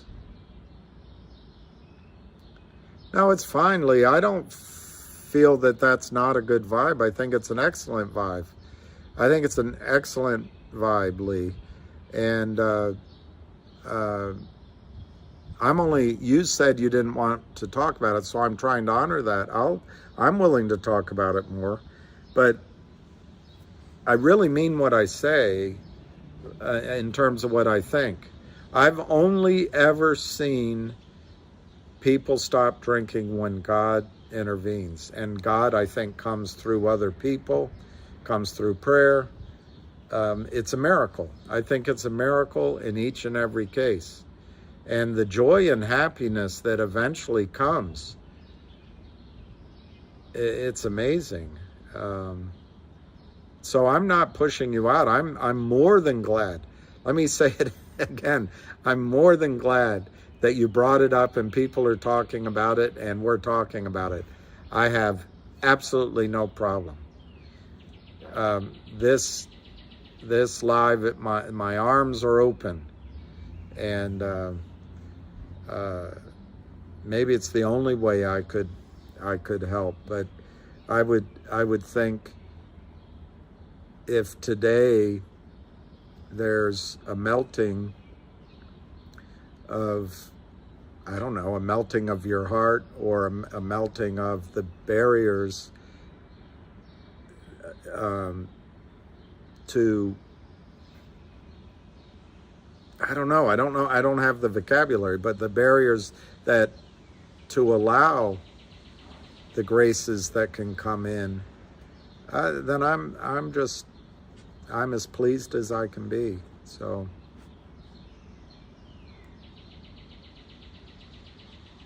the Thai people and their religion, why not?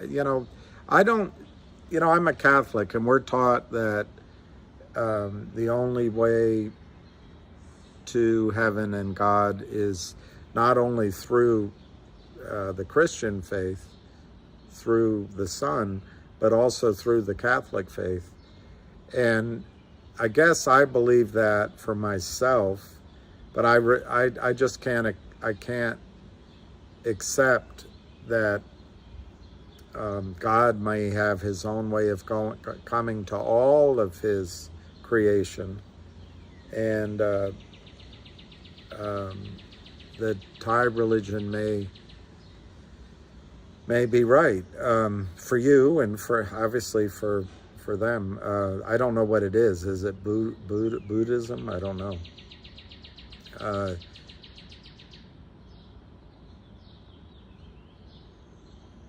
The liturgy has changed at the Catholic Mass to this is his blood which he shed for you. And it used to be and for all men and women, all men. Now it says for you and for some men. I don't like that change. I personally think when Jesus died, he died for everyone's sins. So I don't think we can, but what do I know? I mean, my dad would tell me, don't talk about it, you're not a theologian. I'm not a theologian. But I just think that, I really think that God loves everyone he ever created, and his mercy is there for everyone. That's what I think.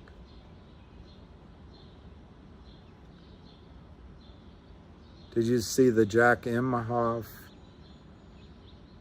thoughts on MMTLP?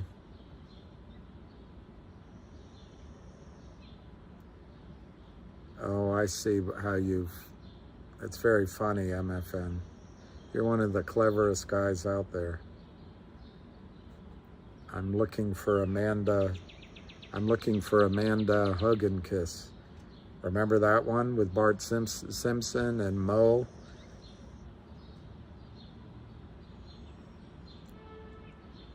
The phone call was for Amanda. Last name Hug and Kiss.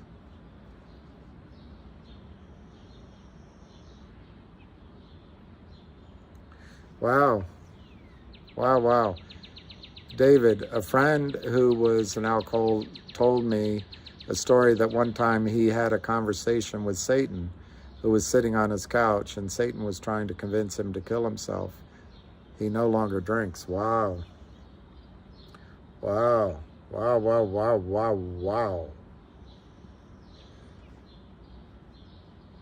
Wow. That's a pretty powerful story. George Jones drank a lot, and they would get him drunk and on cocaine because everybody wanted his money. And he ended up at a motel in, I think, in Florida, and he's living out of the motel, and he, I don't even think he remembered anything, but he used to say that he had a duck on his shoulder that he would talk with, and of course the duck didn't exist, but he was so far gone, and he stopped drinking shortly thereafter.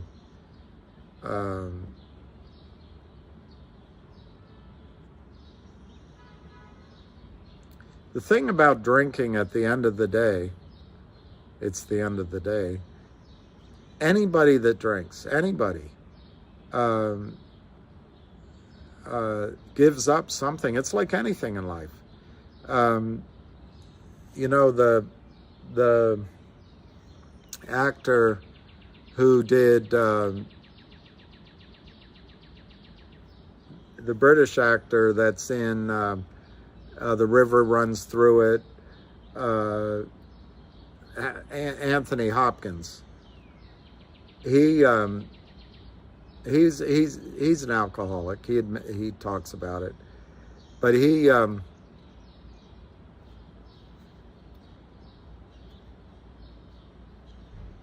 trying to remember why I wanted to bring him up.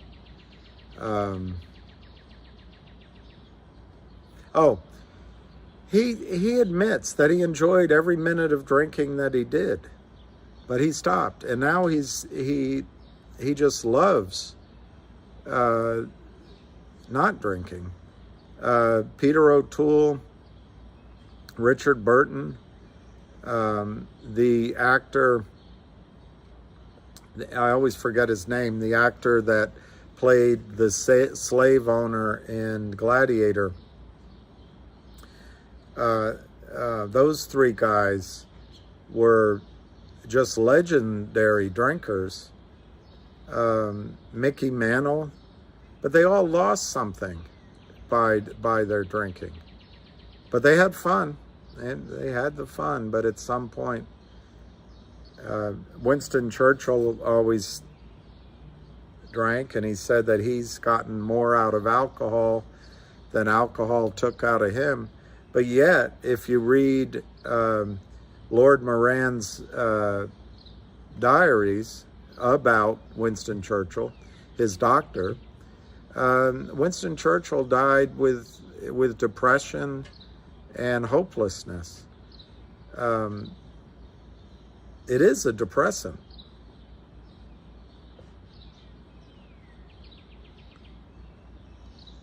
I don't know.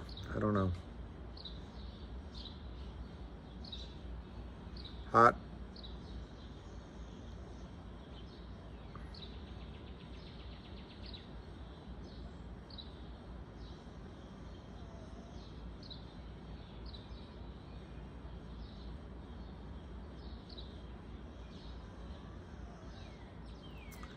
Yeah, I'm Casey. I actually noticed that a lot of alcoholics are beautiful people.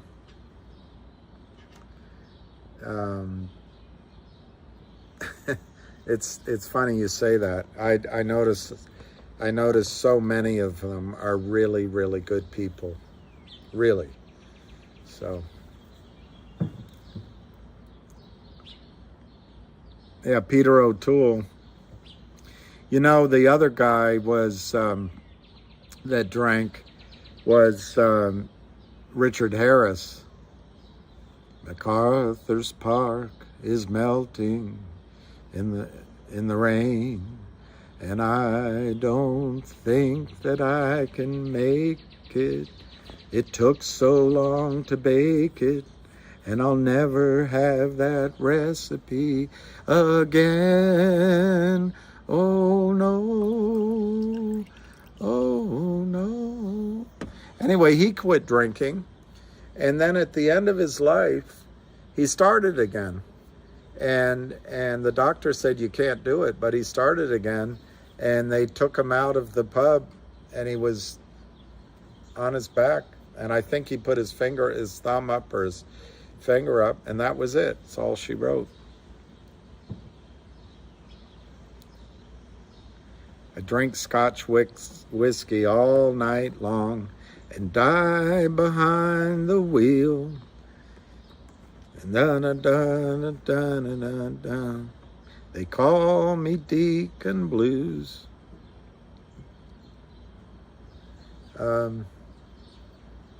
Richard Harris said the lyrics wrong. That's probably right. Yeah, there's a lot of ups and downs in life. But the downs, they've been few. What's that song? And the downs, they've been few.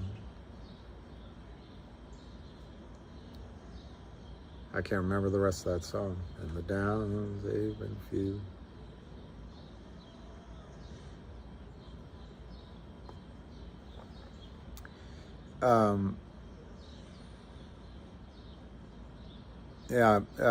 Churchill was plagued by depression. And so was W.C. Fields.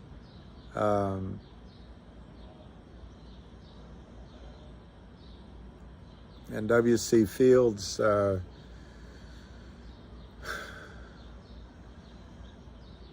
anyway. But W.C. Fields was pretty funny about drink too. Some of his jokes were great.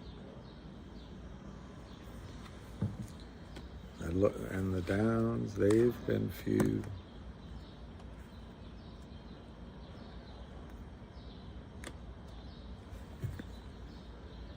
People drink to escape reality.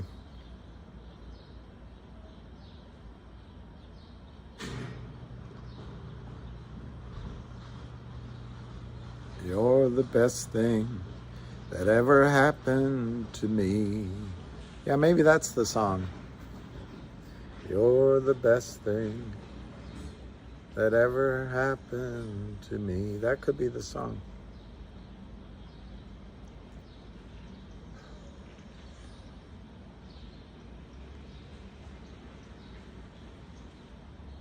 Harris said MacArthur's Park. Why? What's it supposed to be?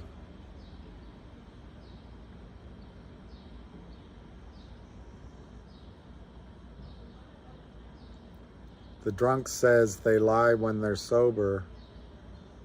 Oh, Gladys Knight. That's it. Gladys Knight. You're right. That's exactly the song. Gladys Knight. That's genius.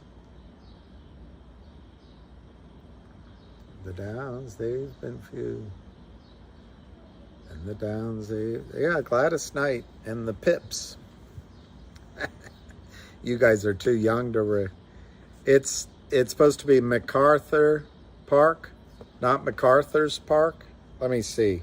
Let me just see.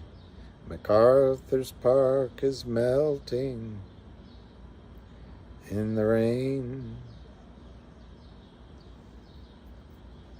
Oh, it's supposed to be MacArthur Park. See, you're pretty smart. Spring was never waiting for us, girl. It ran one step ahead. As we followed in the dance between the parted pages and were pressed in love's hot fevered iron like a striped pair of pants. MacArthur's Park is melting in the dark. All the sweet green icing flowing down.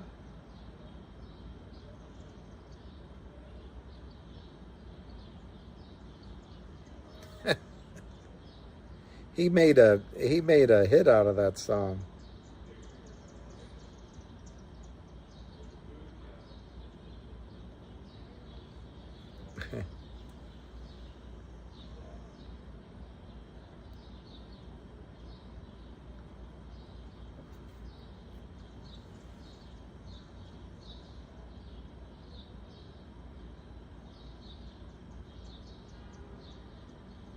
Well, it's an interesting point you make, David Suchamel.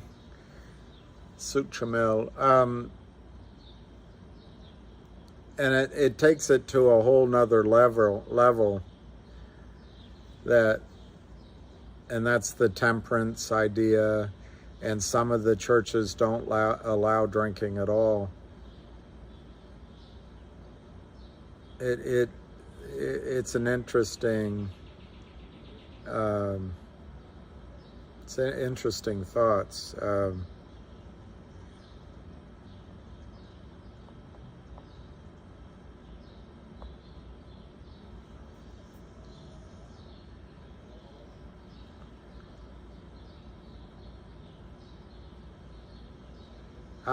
That's it, James. I've had my share of life's ups and downs. But fate's been kind. The downs have been few. You got it. Yay, James Flowers, you got it.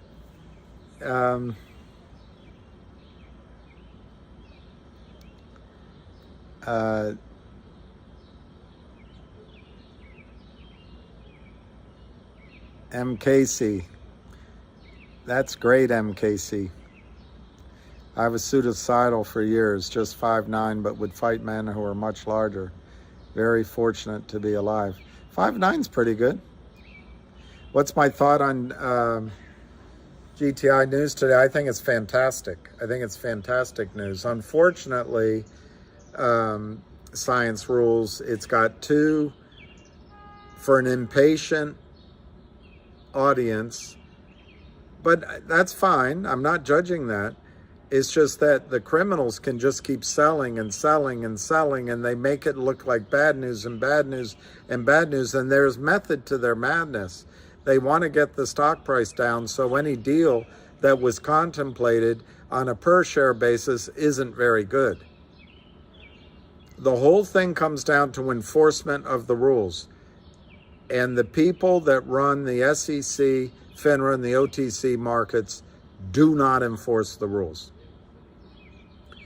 in large part. So, but the news is really good. I think this AI chat acquisition could add 50 to 70 million in revenues a year.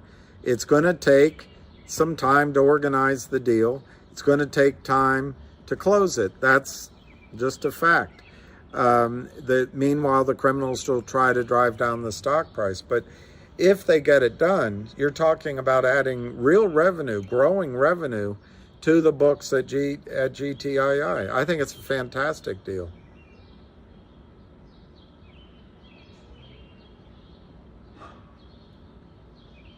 You might have been misinformed, but you might not have been, Dennis. I don't know which way Harris found the song. It's that he made it popular, at least in the United States. So maybe that's what changed it. Should we just ban short selling in any form? Yes, I think so.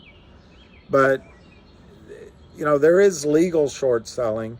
I think what you can ban is selling shares that you haven't located and that you don't own. Then you could have some short selling. But I also think that the problem comes in if you loan out your stock to the second investor, that investor might try to loan out the stock because that investor doesn't know. So maybe you got to mark shares as borrowed and they can't be loaned again.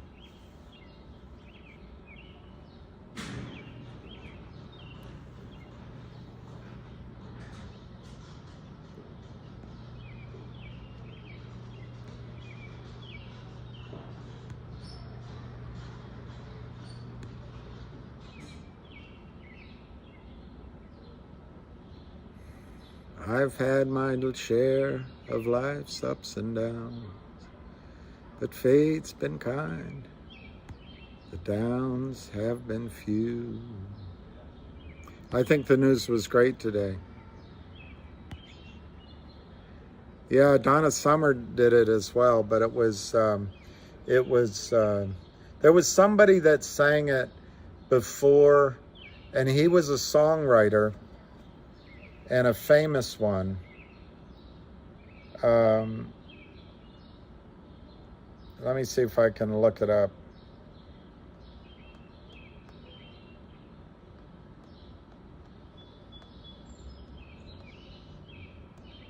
And he had a bit of a career.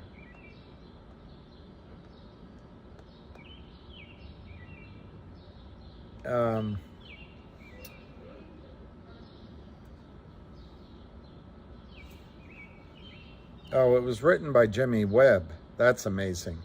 Jimmy Webb is amazing. But there was someone who sang it first because Richard Harris heard it. I personally like Waylon Jennings' version.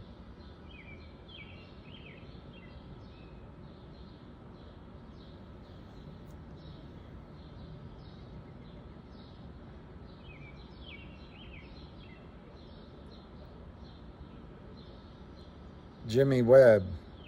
MacArthur Park is a song that Jimmy Webb penned. In 1968, Richard Harris was the first singer to cover the track. Harris's version was a runner-up on the Billboard Hot 100 chart. Several other artists recorded MacArthur Park. Waylon Jennings and Donna Summers. MacArthur's Park is melting. In the summer and fall of 1967, Jimmy Webb composed MacArthur Park as part of an intended cantata. I don't know what that is. Jimmy got his inspiration for the song from his relationship and breakup with Susie Horton. MacArthur Park, formerly known as Westlake Park, is in Los Angeles. This park was where Jimmy and Susie occasionally met for lunch and spent their most enjoyable times together. Sometime in 1965, Horton worked for a life insurance company. Just across the street from the park was the place she was working for. During an interview with Terry Gross, this is Terry Gross with Fresh Air.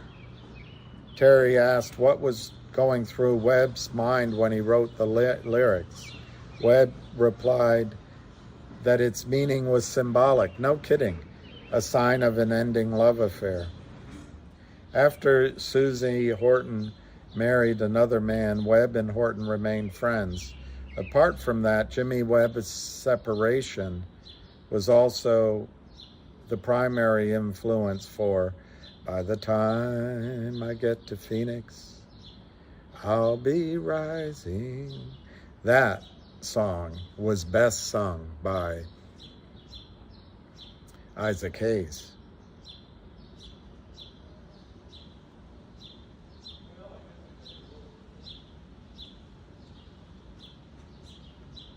MacArthur Park. Jimmy Webb also did the song, oh God, my back. The song, what's her name? I gotta look up her name. I wish my memory were better.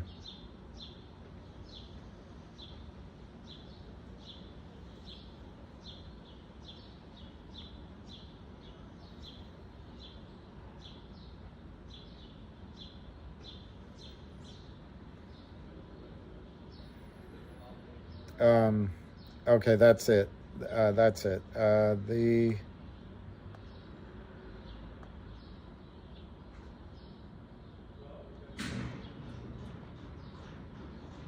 Let's see,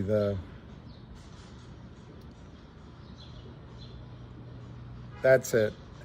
I got to make sure that song was written by him. Got to make sure before I say it. I might be wrong. I might be wrong. I'm always wrong. I know he wrote I think he wrote Wichita Lineman.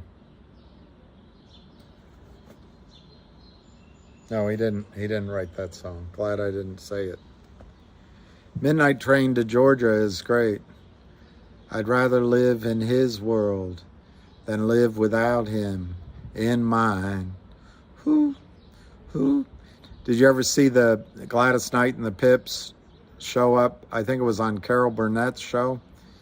And Gladys Knight wasn't there, so the Pips just did that song, Midnight Train to Georgia. And all the Pips just did their part, and there was no lead singer. You probably didn't see it, but it was great.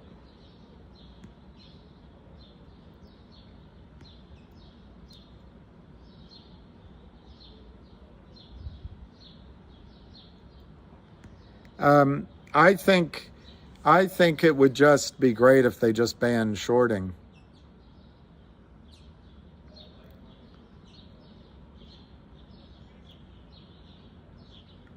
Well, I was misinformed.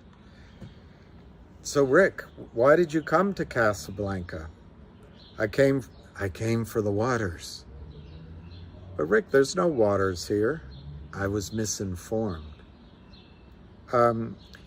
Lee, just put your hands in the hands of the man who made the water. Put your hands in the hands of the man who did something else. Just, it's amazing.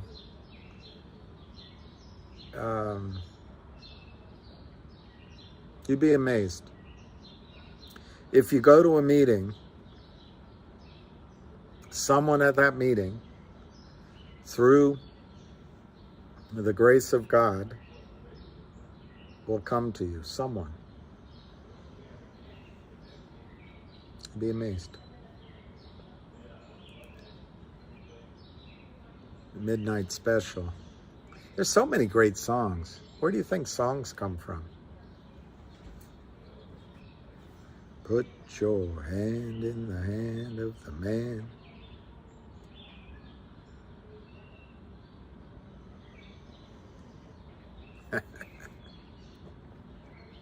There's a ship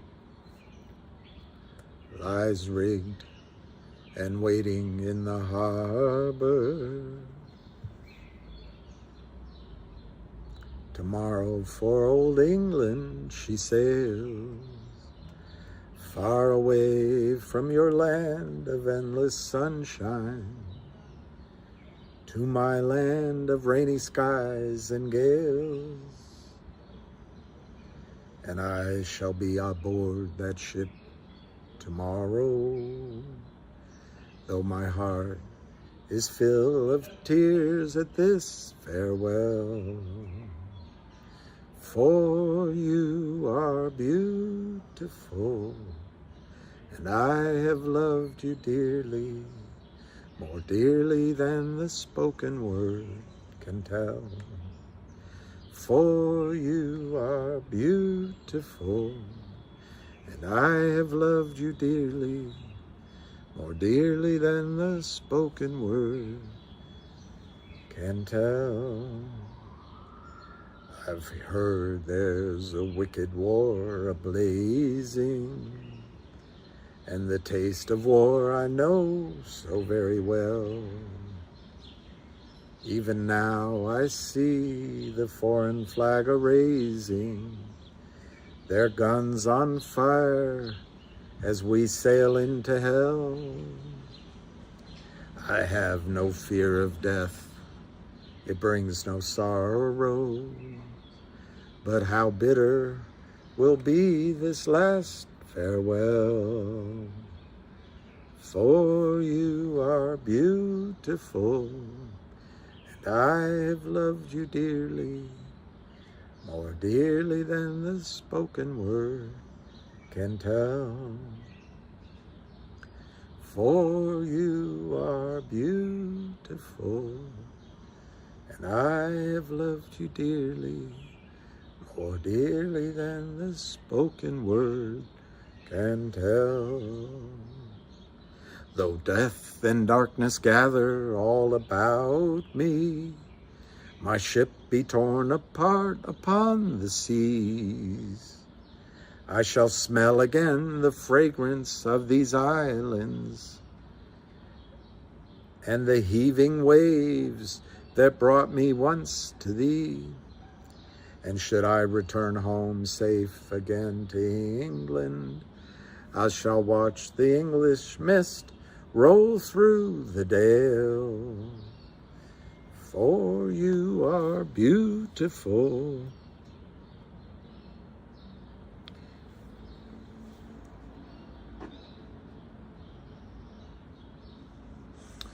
Lee, it's M. Casey. Just listen to M. Casey. And the decision, I'd listen to M. Casey more than me, but I think the first decision is just surrender. Surrender to a higher power and put it all up to the higher power.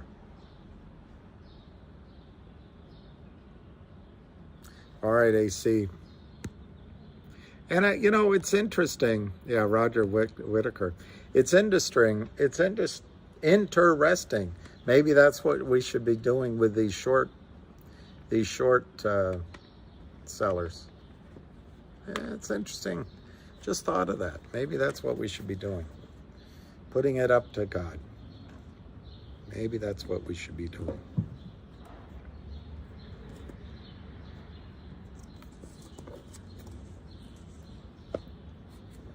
I'd rather live in his world than live without him in mine.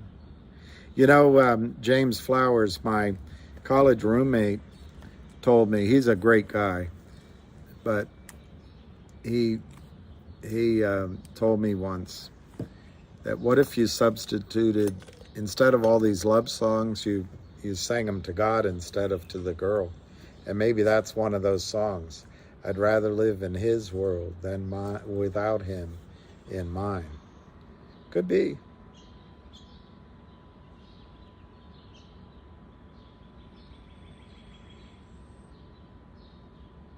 Could be. Could be.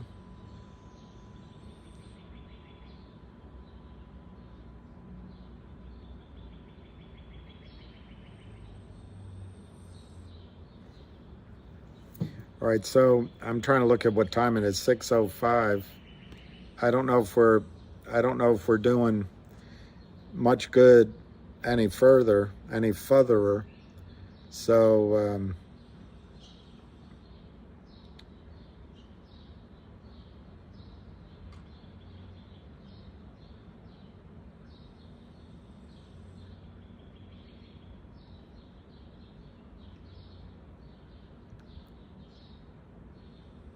it might have been on Richard Pryor's show, Tony Sarra. The Pips might have been on Richard Pryor. I thought it was Carol Burnett, but you might be right. It was so funny. It was very funny. I wonder.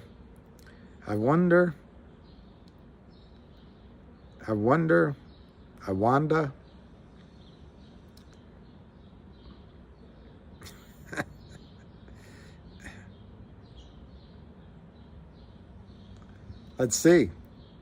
Tony, let's see.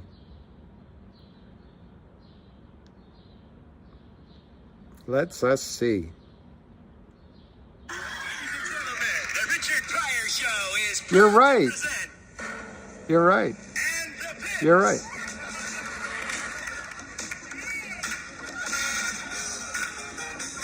You're right, Tony.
Yeah, you were right. You were right. Yeah, Lee, we'll all say a prayer. 11 p.m. You're the best, Lee. And you'll see. We'll all say a prayer. Each of us will say a prayer for you tonight. And you'll be amazed. You will be amazed. You will be amazed.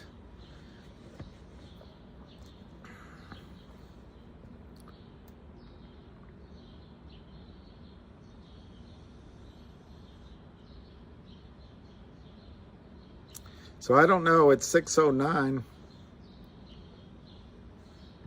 Yeah, everyone with a big hit had a variety show. My favorite variety show was Johnny Cash. But I think Tom Jones had one. I think Sonny and Cher, of course.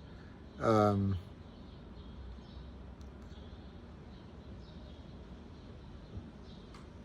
guess Glenn Campbell might have. I don't remember, but yeah, I kind of remember that. Thank you, Lee. I don't always. Yeah, I'm one to give advice. I have such. Anyway, it's not about me. It's not about me. Is FINRA waiting for the judge's ruling on Alpine before taking action? I don't know. I think FINRA took action a year ago. And then Alpine, and this goes to Pedro's point, he feels like no one would get a year or over a year unless they were, you know, to use a different lingo, made man. Oh, that's nice, Matt. But I think you might be onto something. I think that FINRA might be waiting for the appeal process, the judges, to go, just to happen. Just let it happen. And as soon as they get the courts, to my understanding, and I'm not a lawyer, this is the first appeal, and then I think there might be one more. But if they can finish it, and we're talking about Alpine, not the administrative request for MMTLP, I think that's right. But it might apply in both cases. But I think FINRA is waiting for that just to finish. Then John Hurry and Alpine can go to the SEC and ask for forgiveness and say, hey, FINRA's being untrue to us. But I think the SEC is not going to have any patience either. So yes, I think your interpretation is correct. I think FINRA could expel them now. They already tried before, but I think they're going to wait until this court process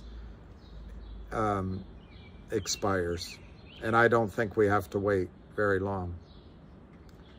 Tom Davies, you just received a tweet from me regarding investing in crypto. I don't know enough about crypto to tell you to invest in it. Just find out. My handle used to be my full name, but then I think I used the word, you know, like the song by Roberta Flack, or by strumming my fate with his fingers.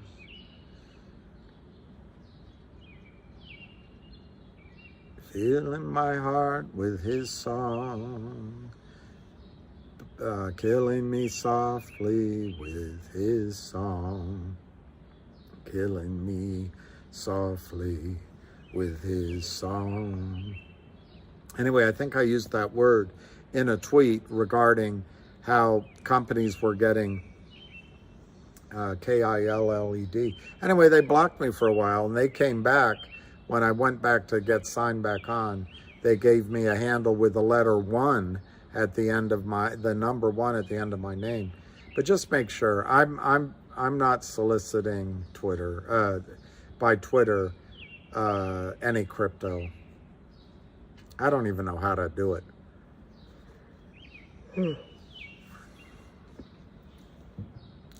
All the Pete and Williams, maybe.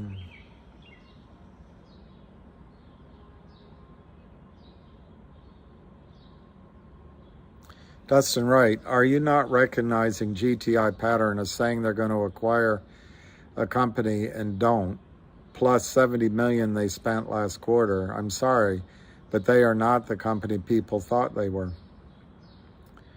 I don't know, Dustin. Let me just answer that. I think they're exactly the company people thought they were.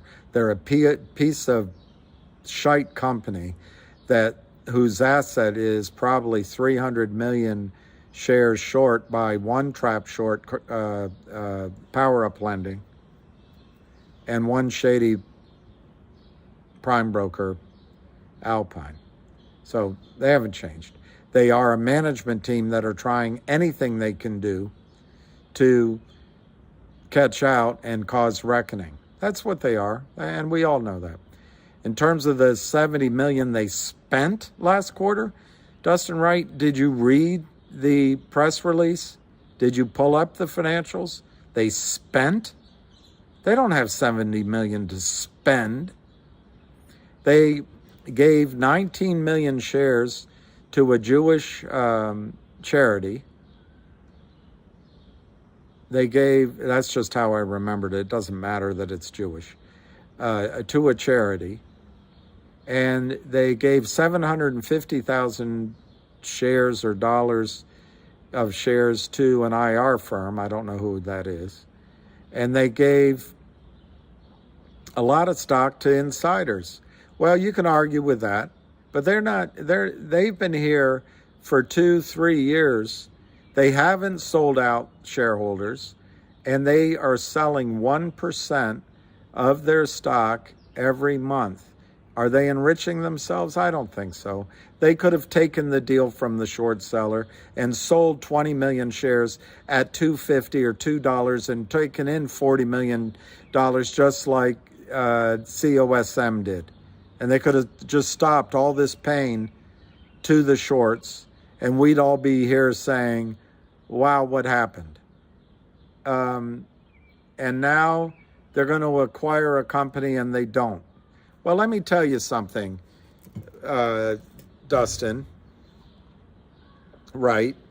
They've tried NFTs, they've tried Picassos, they've tried Shibu Inu, they've tried warrants as a special dividend. They've tried to acquire a classroom salon. They've tried to acquire a gold company. They've tried to acquire a law firm. And now they're suggesting acquiring A1. Yes, there's a pattern there. I'll tell you the pattern, Dustin Wright. The criminals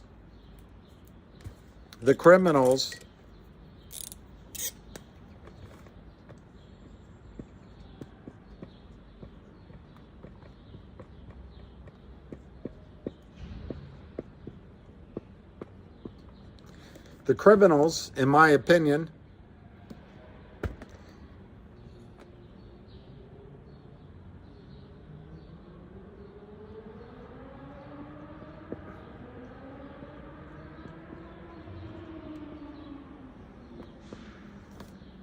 sold over 300 million shares that don't exist. Now, you can argue with that number, but for the sake of this discussion, I'm not arguing with myself. They've done that over 2.5 years. You know what that does? It drives the price down. You know what else it does? When the company needs to raise money, it caused dilution massively. Guess what? They're not doing it. The company's not doing it. The other thing it does when criminals sell the stock down so you can say, Dustin Wright, it's not the company people think it is. I'll tell you what the company is. GTII. That's the kind of company it is. And always was. But you know what it has?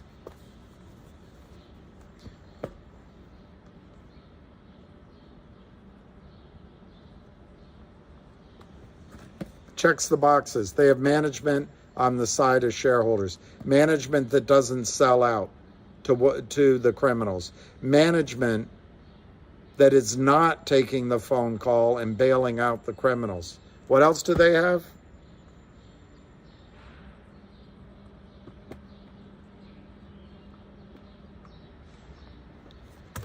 They have little cash burn, and they have cash in the bank. So they don't have to go back to the criminal financiers and dilute the stock. What else do they have?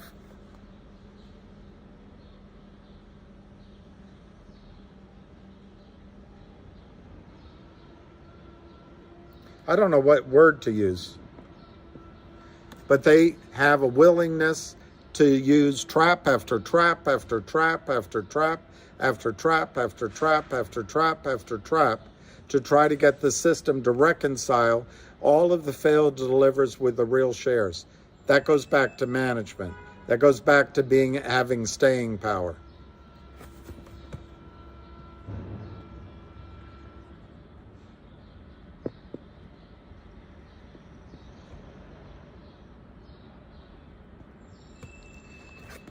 They have a massive short position and a prime broker. We know who the short is. We know who the prime broker is. We have proof.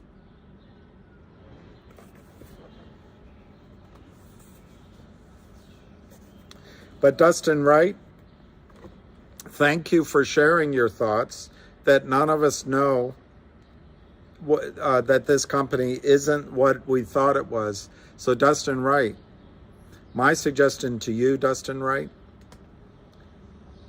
you're going to be shocked. You're just going to be shocked. Dustin, I think you're already in with these guys anyway, but the stock is 80 cents right now. 80 cents, Dustin, I think you should sell it. I can't give you specific advice. You don't believe in the story? Get out of it. You know what I think you could buy? I think you could buy, and I did a video on it, I think you could buy Logic at 30 cents. I think you could buy Finger at $1.40. There's several other companies that are all pennies and cents you could buy. But Dustin, my suggestion, this isn't the stock for you. Ever since when it was first presented to me, it was presented as a piece of shite company. Not that it was bad management, not that they didn't have a good business plan. They just didn't have much in the way of assets. But what they had was a toxic convertible lender who created stock out of thin air to the tune of 50 million shares approximately, and the CEO paid that one short off. That was 2.5 years ago. Somehow, that short at Power Up Lending and all of his LLCs have been able to continue selling the stock through a criminal prime broker called Alpine. All in my judgment. They've gotten the number, they could have covered at 50 million. They're still over here in Alexandria destroying other companies. It's not the company we believe it to be? No, Dustin Wright. The issue isn't the company.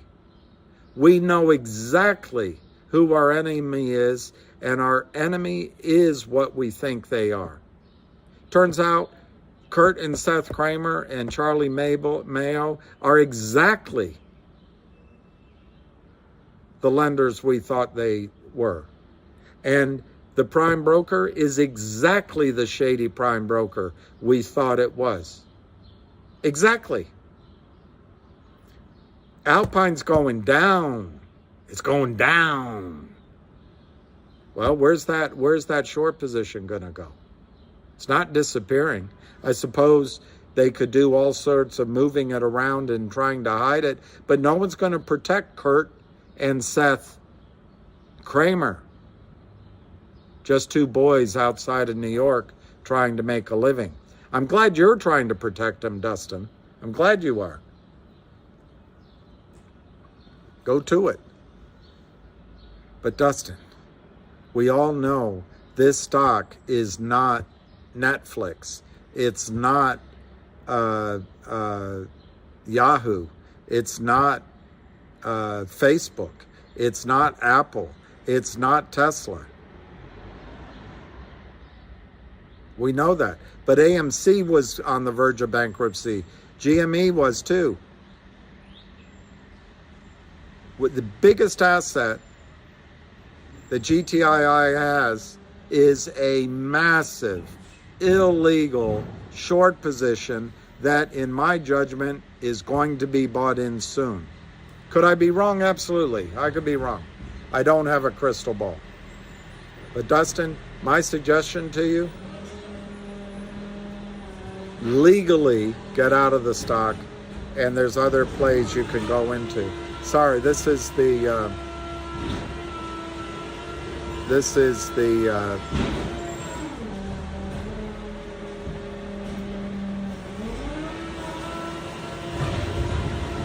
yeah, sorry, this is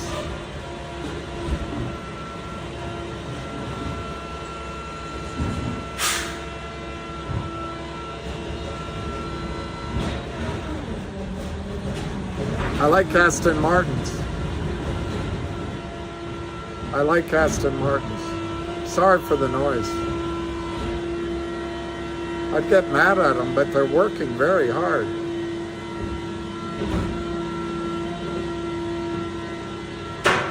Can you imagine? Can you imagine life before the garbage truck? I can't. It's trash day.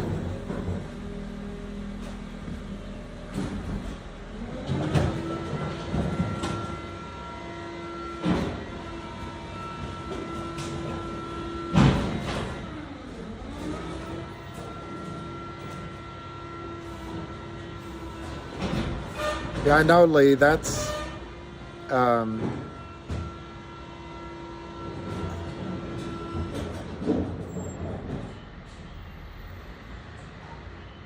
just when I thought I was out, they're pulling me back in.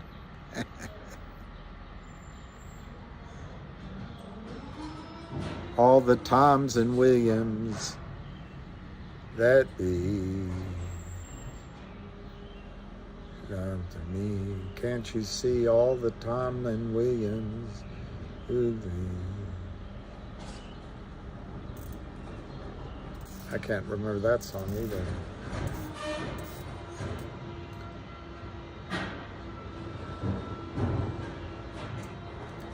Whereabouts do I live? I live in Washington, D.C. I live in Washington, D.C. I live in your nation's capital.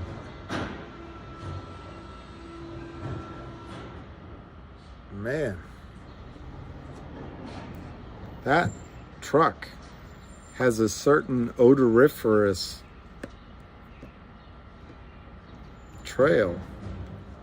Any opinions on CLNV? I don't know. I really like the technology. I like the idea of keeping plastic out of the oceans. But I think the financing is really tricky. And the same thing applies to every stock. They really mess with the denominator. And if companies need capital and the price is down and they can flood the cap table with newly issued shares, no matter how good the story is, on a per share basis, it goes down. You know, I raised money for a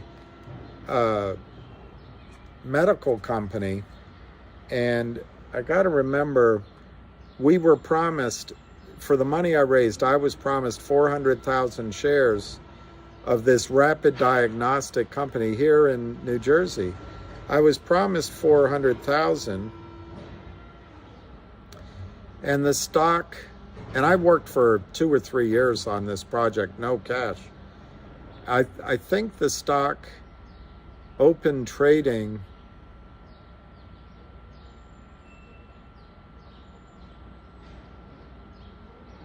I can't remember because it was in pounds.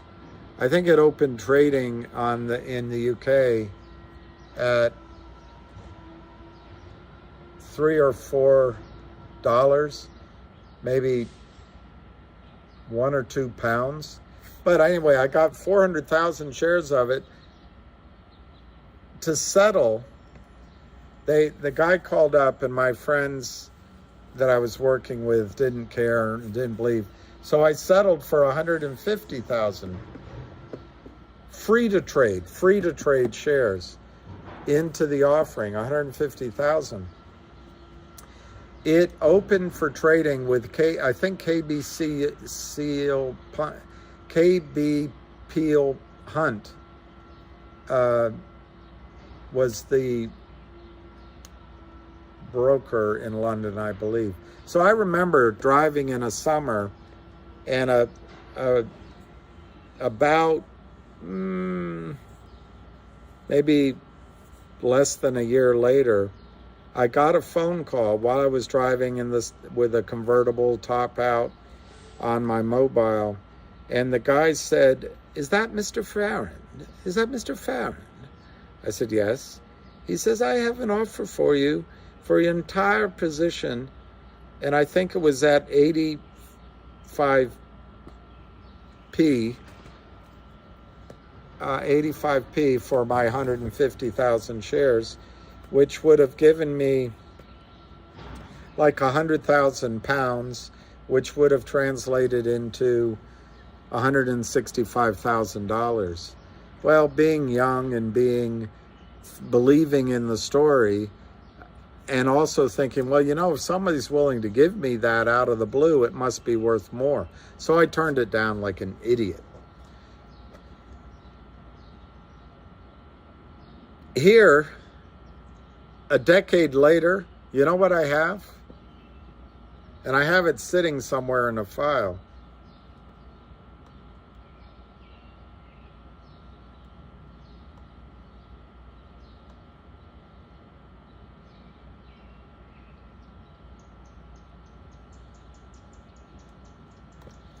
I have 8 shares, and it's trading at $3. You know why? Because they were destroyed by short sellers. They have amazing technology before anyone, for AIDS, for military, for rapid diagnostic alcohol tests, everything. But what they did, the shorts kept selling the stock into oblivion, and over and over and over again. So my 400,000 shares I was supposed to get, which by my own choice, I reduced, well, it wasn't really, it was a vote, but I went ahead with it. I got 150,000 free to trade instead of having restricted. And then I didn't sell. And then many years later, even though the company is growing, it's changed its name. It's listed on several exchanges. They have a whole portfolio of products now. They have great revenues. I have 8 shares at $3. That's the destruction of the short sellers. And it's terrible.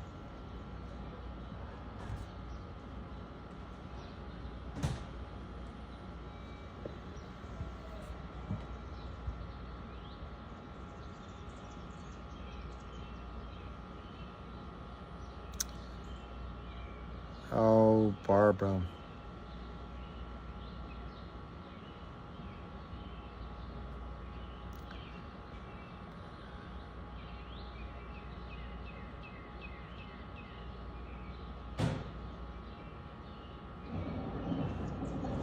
So anyway, that's what I'm sorry I got off track, Blue 5. That's what I worry about with CLNV and some of these other stocks.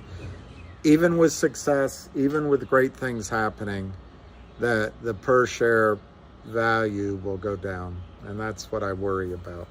We've got to fix this system that allows criminals to counterfeit shares. We just got to fix it.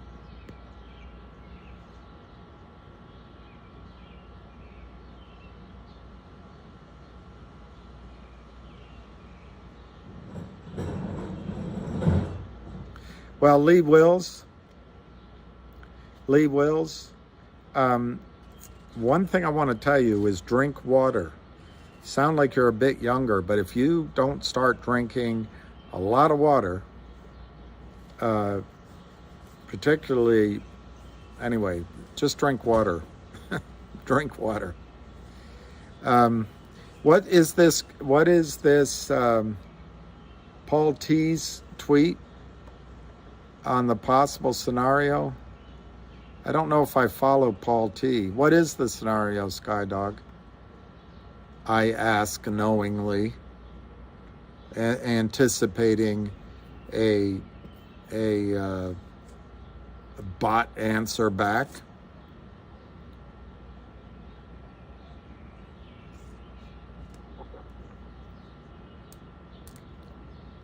Well, Barbara, that's so tough.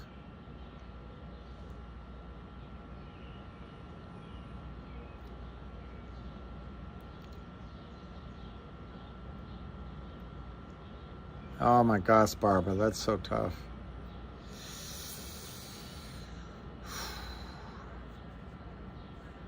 So tough.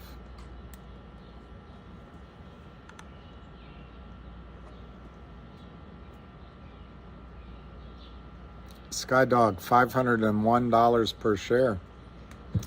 Well, I think that would be a great price. It has to go to everybody. I'll try to find it. You're not a bot, all right. I'll try to find it. His name is Paul T. What's his handle on Twitter? Do you know? Paul T.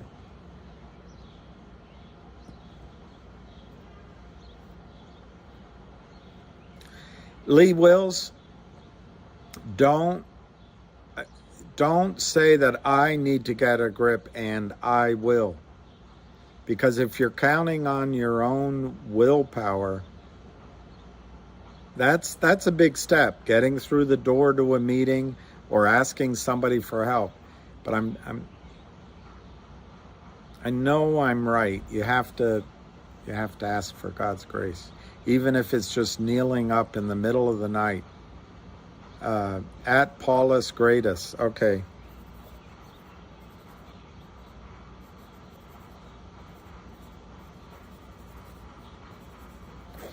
Lee, years ago, a long, long time ago,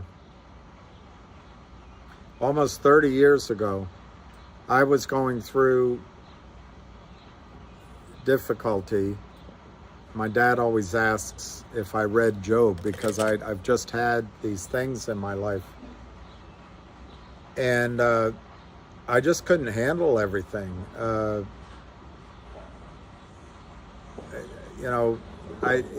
I lost everything.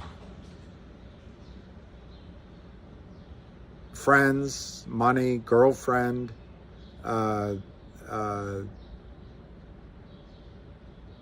even, I'm trying to remember, even a job, my storage. I had a nice place to live, but I lost everything. I had a cat, a great, great cat. But I had been working, and I lost my sense of myself.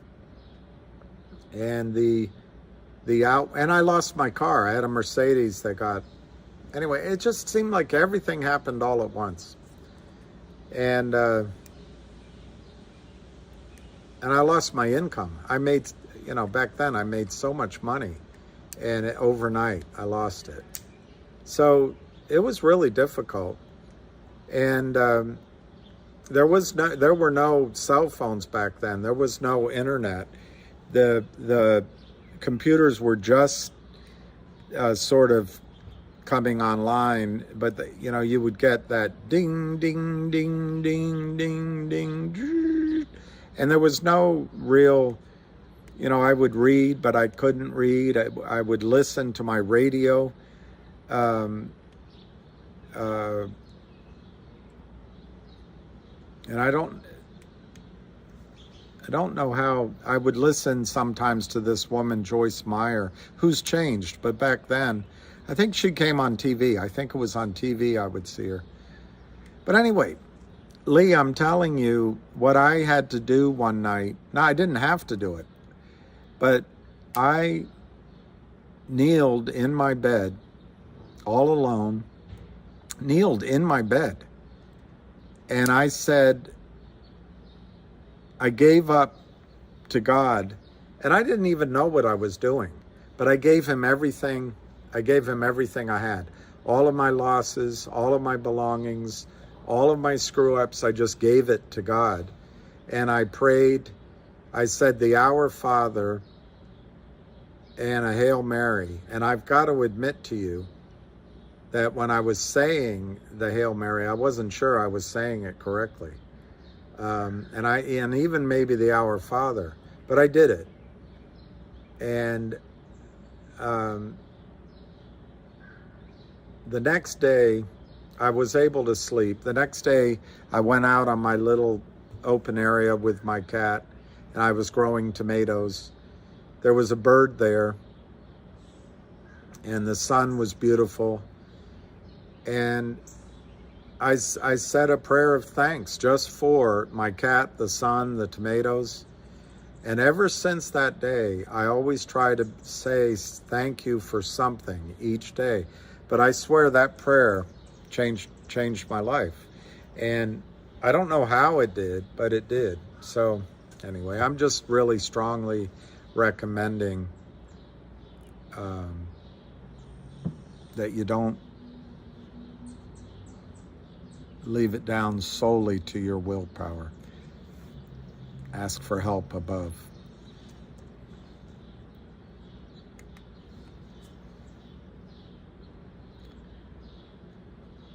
You are lucky to have a beautiful wife.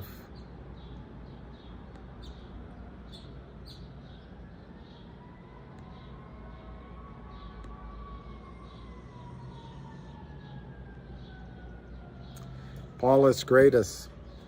All right, so it's 6:40. Maybe I'll go 20 more minutes, even though I don't have a single thing to say. I can look up Paulus Gradus. Skydog, I can look up Paulus Gradus.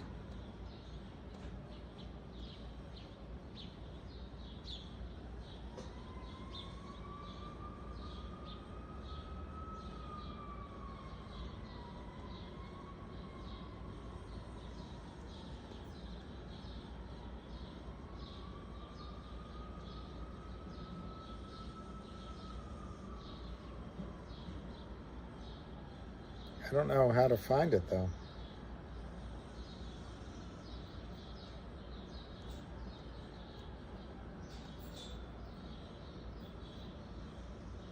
Okay, here I got it. Paulus Gradus.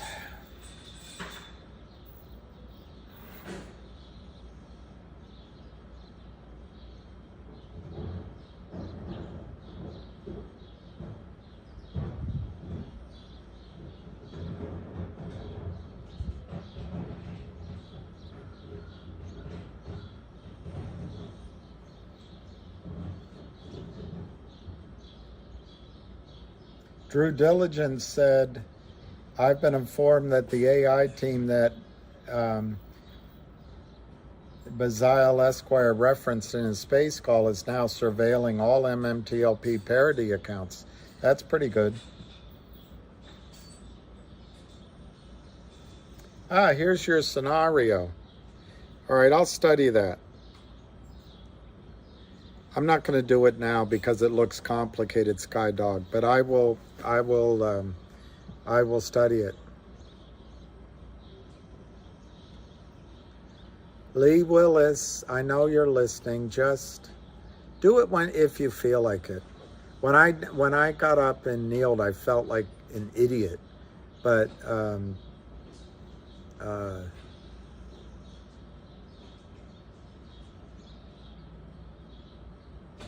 anyway,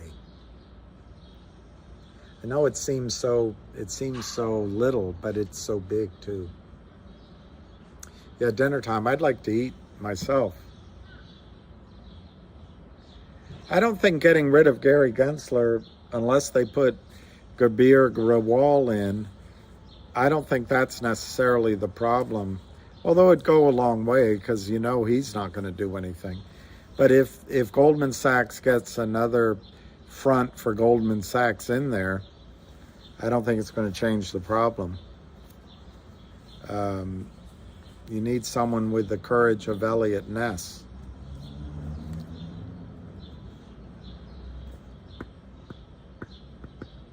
You will sort it, Lee. You will sort it. It's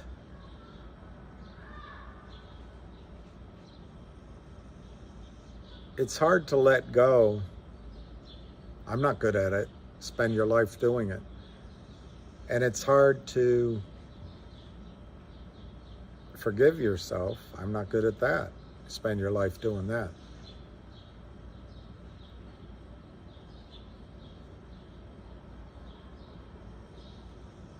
But it's amazing. A friend of mine who's Muslim told me just the other day, he said, if you take a step toward God, God comes running to meet you. It's interesting thought.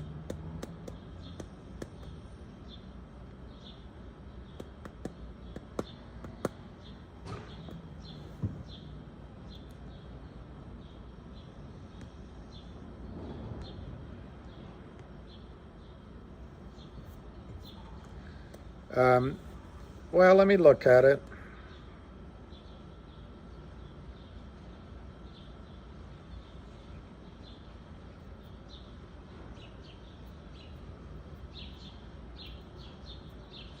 It's basically that he's so neat with it.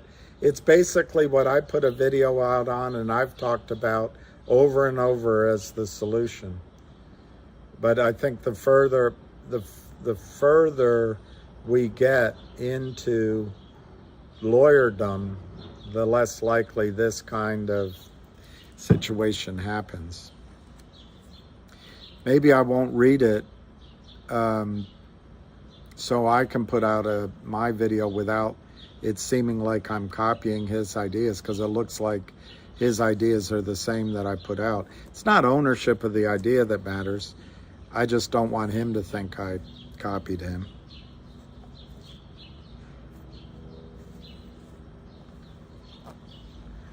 It's a mindset, maybe, but it's grace. It's grace. It's achieving a state of grace. And I don't know that I have it, but I've seen it in others. And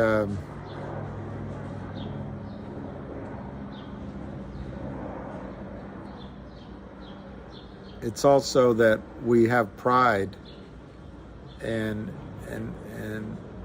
we're really kind of pretty small in the scheme of things. I don't know if it's worked for me, Lee. I hope so, but I've still made mistakes. It's just that you don't realize, Lee, you don't realize, and I'm not picking on you, I mean everyone doesn't realize, not you, everyone doesn't realize just how wonderful, how lucky we are to live on this planet. Blue skies, relatively calm climate, birds, greenery, dogs. You have a beautiful wife. I'm all alone. I wish I had a beautiful wife in all the senses of what beautiful means. And we're very blessed, and we don't need as many of the things that we hunger for, and we don't need to be as upset about so many things. can't even remember them anyway. You know, it's so weird. You get all upset for weeks and months and even years at a time, and then a decade later, you don't even remember it. Yeah, vocal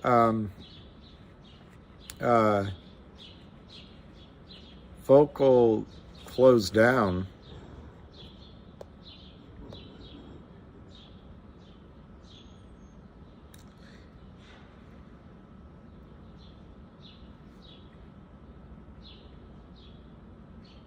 $4.50, 0.0449. They're just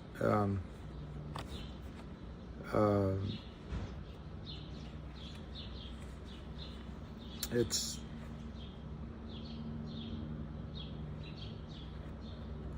well, Chris Daniel, it's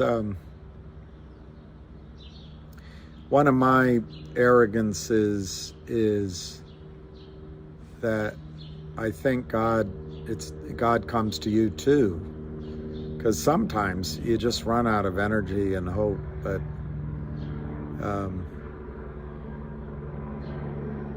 and no one understands it all.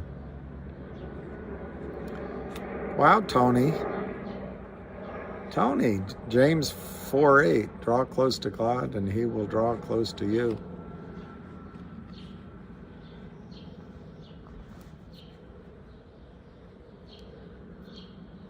Draw the curtains in the floor. You don't have to be so sad. I'll be your baby tonight. What's that song? I'll be your baby tonight.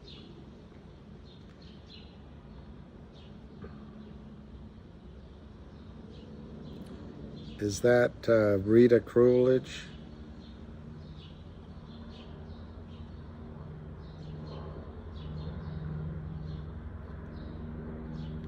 Close your eyes, close the door. You don't have to worry anymore. I'll be your baby tonight. Bob Dylan. But who sang it? Who made it popular?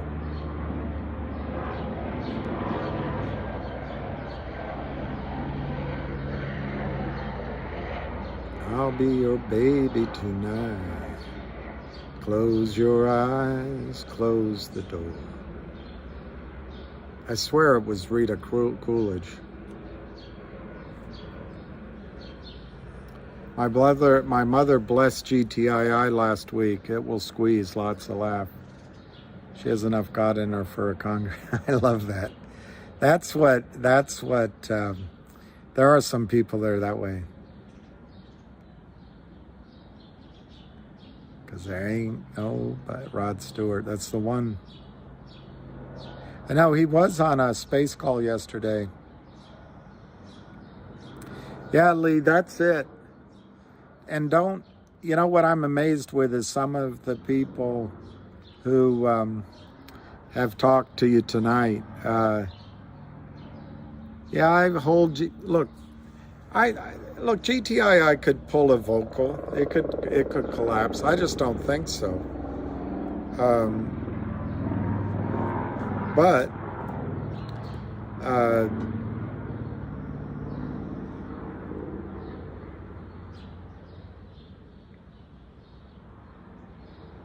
yeah, there's no guarantees. That's the problem. But yeah, you're right. I believe the shorts are going to have to cover. The trades don't go away. And I think that because the company is on our side, so to speak, I think there will be a day of reckoning for the shorts.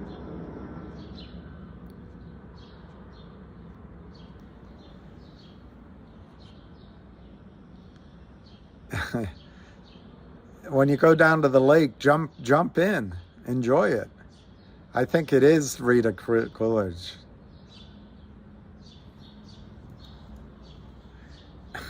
My mom is single.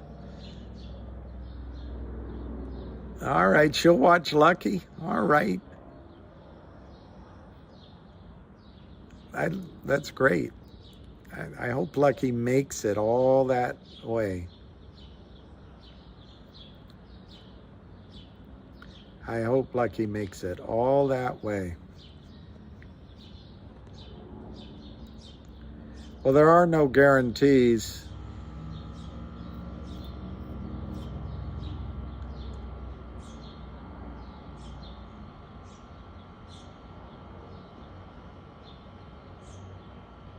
What did Moody do with... What did Moody do? Sold all my vocal. I know,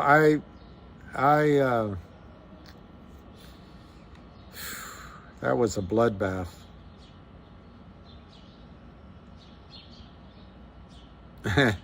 Your boy Bruiser, he's 12 and a half.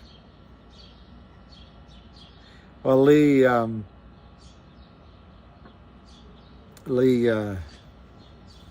it's food for thought, but it's also just, I have a feeling it might be God helping you. And I'm not, by the way, I'm not saying, I'm not being one of those overboard guys, you know, about it. I'm just saying it's simple as asking for help, because I can't give you any more. I couldn't quote a verse, a couple. I got them hanging on my refrigerator, but I have to go look at them.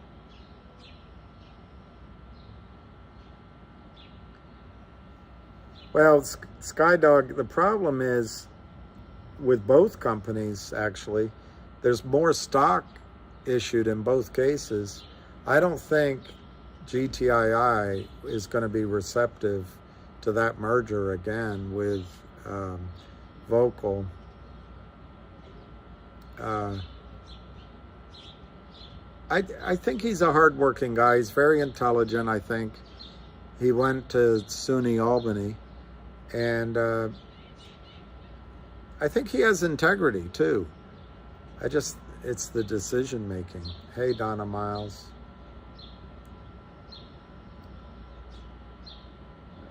All right, so I might close it in 5 minutes unless somebody has a topic.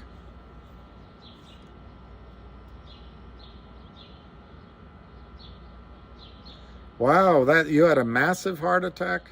Good Lord. He did screw up. Skydog, I don't know why he walked away from that deal. That was a sweetheart of a deal. I think maybe he was afraid he needed cash to keep going, but he might have been surprised if he had gone along with the deal. Well, that's a good point, Moody. Maybe we dodged a bullet. We might have dodged a bullet.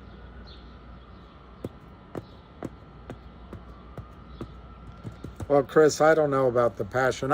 I'll be up front. I wish we weren't in this position right now. That's partly why I get so frustrated with what happened in October and November. And I look back and I say to myself, I wish I'd sold. But I wouldn't have sold everything because I still believe the squeeze is coming. You know, what the criminals try to do is destroy any deal making. They try to destroy the value of the company. They try to destroy any mechanism by which there will be a closing transaction so they don't have to pay taxes. They turn to the journalists, they turn to the boo birds, they turn to the SEC, they turn to Wall Street, so that have all the advantages. And yet here we still stand. But one of their goals is to make it so you sell your stock. Their other goal is when it rallies back, and I go through this too, when it comes back to a price you want, you go, phew, I got out. And so it limits the upside. We'll see what happens. I think GTII is a situation where we have one trapped short who's an idiot. We have one arrogant criminal prime broker, Alpine, run by another idiot, John Hurry. They're not idiots in terms of their self-interest, maybe, but they are so arrogant, they think they're going to get away with this forever. I don't think so. I think when you have people like Anna and Busy Brands and Drew Diligence and Pedro and this guy Paul and all these people and all of you fighting, I don't think they can get away with this forever. And so when GTII squeezes, I think it can be life-changing. He's back on the space call now? Good lordy. Lordy, lordy, lordy.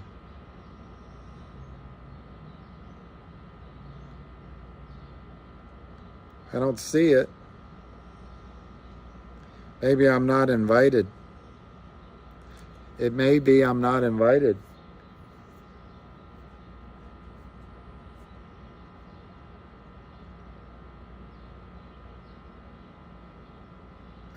Oh, here, maybe it's here. It's Drew Diligence. And it's just a really, really bad taste. This is Drew Diligence. Nobody does, and let's save that for the fudsters and the parody guys, so they can get their asses handed to them. As long as I don't sing. Please don't do that. We want to make sure we maintain a professional decorum. You guys have been hurt, and we don't want to exacerbate any situation by going out and, either mocking the judge or mocking the attorney or bringing them in or taking them a conversation. So I just ask you guys, if you've done that, please delete your posts. And anything else you can do to help the situation would be great. Are you including my posts? Because when I texted to you, you said love it. No, I love something else. If you named either one of them in the post, you should really delete it and put out a new post without their names in it. All right? Okay. So you don't want me to tag the opposing counsel's office? There's no need to do that. Well, Lagos Bo, part of the problem is, as a deal coalesces, a lot of it's based on the price of the stock. If the criminals destroy the price of the stock, all of a sudden, the two sides drift apart. 1-800's not going to happen. Trento is still alive, and AI, I think, is huge. But you're absolutely right. There's a lot of deals that haven't come across the finish line. That's how it happens. I was on the last one, but I couldn't get it in. If Sharon tells numbers were to come out and to show a discrepancy, are you able to use that at all, or are you able to use it maybe on an appeal? Just curious with that. No, because if Sharon Intel's number came out, I did not include that. We didn't have that information at the time, so it wasn't included in the petition, and the only thing you could appeal is the stuff that you have. As long as I don't sing. So, you can't bring up something new.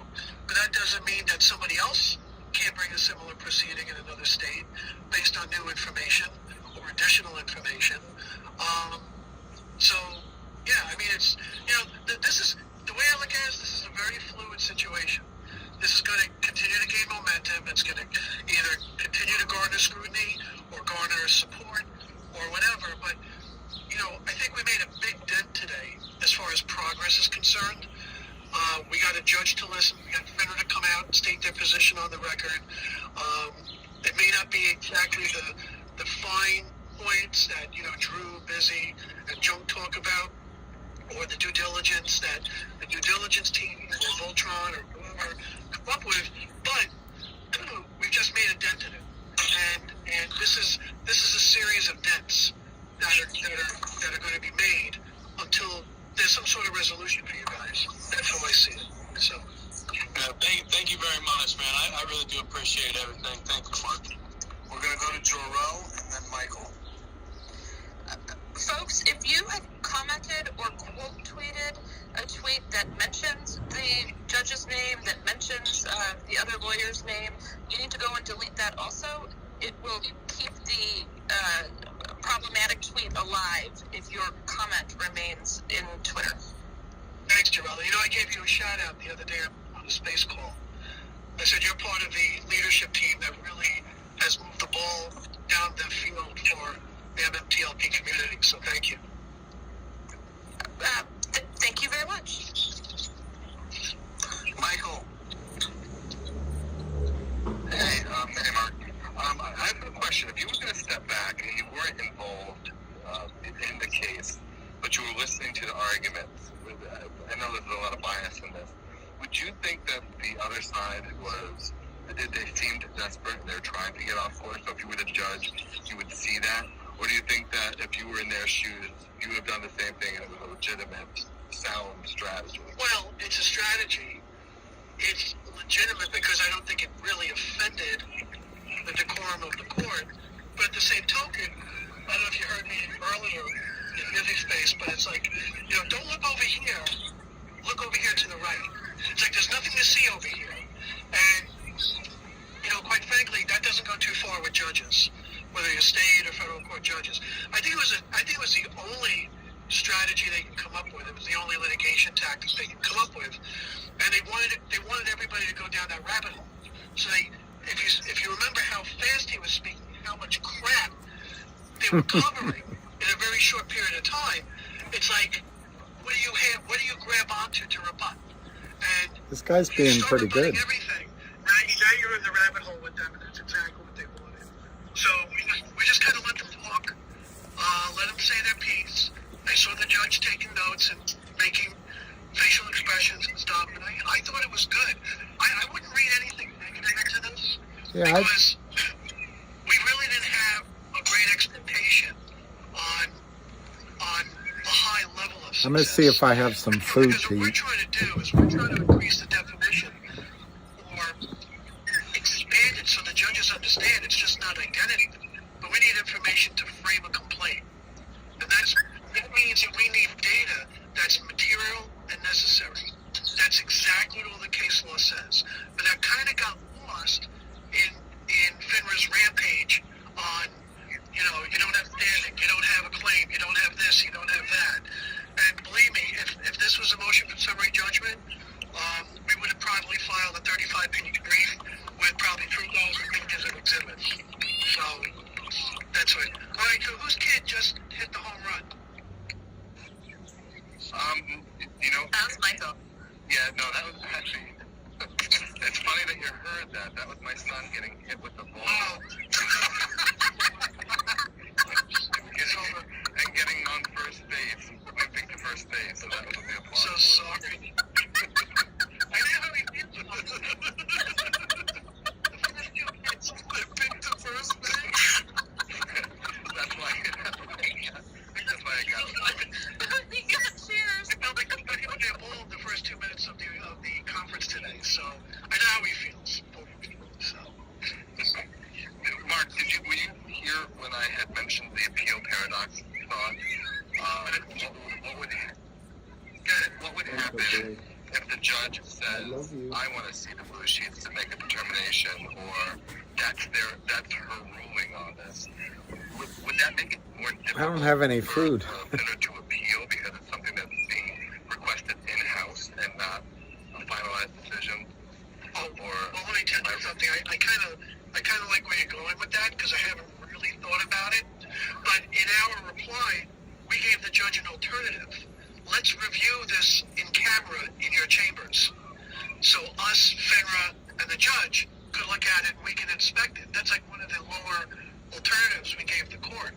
But if she said, I want to see the stuff in camera to see, first of all, if it's going to be burdensome and how much of a problem it's going to be for you, if they put up a fight, that is not good.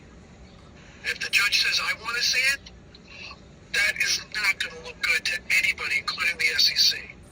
So, you have to remember, FINRA is a self-regulatory organization. They're not part of the government. They have no law enforcement. They can't sue you for talking on Twitter. They can't. Want to hear something interesting, Mark? Yeah, go ahead.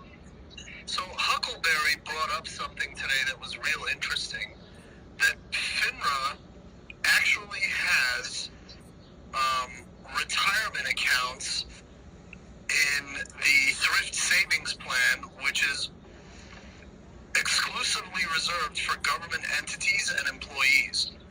Can you say that again? Oh, you mean, what was that? Yeah, say that again. I was getting a phone call, so. The thrift plan. The retirement accounts for FINRA's employees. Yeah, I know about that, Drew. That's one huge rabbit hole. And that's something that the SEC should look into, because FINRA's not going to look into it themselves.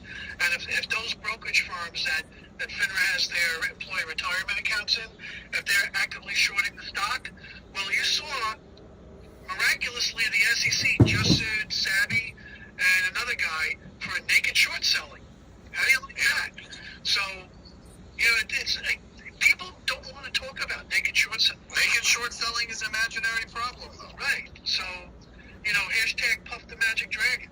So, as far as I'm concerned, hashtag Puff is kind of the He's new, not that funny. The new thing. But I can't. It's mind-boggling, because when Syntax sent that stuff to me, like in a panic, because I know she's looking into some retirement accounts for the military, and it was just I was floored. I was like, so FINRA is supervising the brokers who are competing with you guys in the market for accretion of stock, accretion in value. That just seems to be so oxymoronish, counterproductive, anything you could think of. I never heard of such. He's actually educating himself, and he's seeing the issue. But is it moral? Is it moral to See? compete against the people you're charged to protect? He's getting it. Look at today's hearing. They were protecting the brokers. Yep. I don't buy the argument that they were saying, oh no, it's for market stability, it's to protect the markets. You're not protecting the markets by saying that there was this special event that you haven't defined. There's no protecting the markets that you say hit your fraud desk, but your own attorney doesn't know what fraud it is. You couldn't answer the judge's question, and then you go blue sheet them, and then you tell us in an affidavit those blue sheets are inaccurate. Toronto's a great town. I mean, really, does anybody believe this crap? Because I don't. And I don't even hold MMTLP. That's great. So I don't get it. And the other thing too is, That's great. I don't know of any mechanism, and obviously, if it was legal to somehow get the MMTLP ticker trading on the OTC market, which is suspicious to begin with, why wasn't it on NASDAQ then? Because that's where the parent company is. That's where the principal issuer is. But the shorts were on. When he said, "Oh, it's a big fallacy. It's a false argument," I didn't see one statute or regulation that he pointed to that said they can do it. So again, you got no information out of it. You just got pushed back with a bunch of crap. That's what This guy's great. It's a bunch of crap. This guy's great. Because when he says, "I think," or "it looks like," or "their argument is false because A, B, and C," yeah, but the A, B, and C doesn't include the statutory or ordinance or regulation I think this is that great. they relied on. So what are you doing? Protecting brokers? You're protecting GTS? You're protecting Canaccord? Good for What are him. you doing? 'Cause Good you're for screwing him. the investors. This is good. That's exactly what the hell happened today. Good for him. Sorry. Love it. I get it. Great rant, Mark. We've got to go to Susie. I just want to say, Mark, great rant, and I love it. Uh-oh. Vacation to Florida. I will actually be in my Naples office probably between the 2nd and 3rd week of July. Well, stop by and see a rocket launch while you're here. Oh, Well, he's doing this part pro bono, yep. So, yeah. But Skydog, I was really skeptical about him because two of the companies, HPIL and VNUE, These moon jellyfish, but they're so cool when you see the bioluminescence. Where like in the evening where they light up and it's like kind of you got like a half moon. It is the coolest thing. VNUE, both of them, HPIL and VNUE, hired him to fight Kurt Kramer, and then they settled amicably. So I wondered about him, but he answered my question. I asked him. He said it was the CEOs that made those decisions, not him. It's like, oh, what does that mean? You know, like the picture on Forbes, like we're running around naked. I mean, it's just the wording just cracked me up, you know? Well, I think she got at the main point that we wanted to make, that every single share since the time it was unlawfully traded was a fraudulent transaction. I think she got that. But I think, you know, he used the word naked, and I'm thinking, wow, maybe he should have said, you know, I don't know. I mean, we're kind of trying to use counterfeit more than naked, but we don't really know what the proper word is. I guess everybody needs education on that, right? Yeah, I think so. There is. Yeah. Weird. Anyway, have a safe trip, and thank you again for all you do. Appreciate it.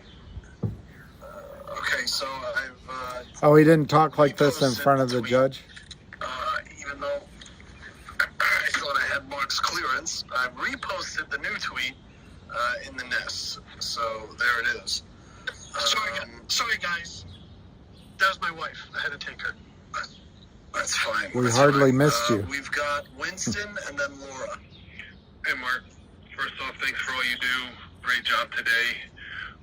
2 quick questions around them defending the U3 halt.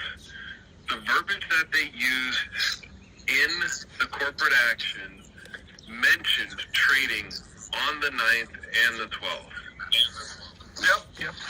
Then they halted it after seeing some documentation that the FOIA has exposed.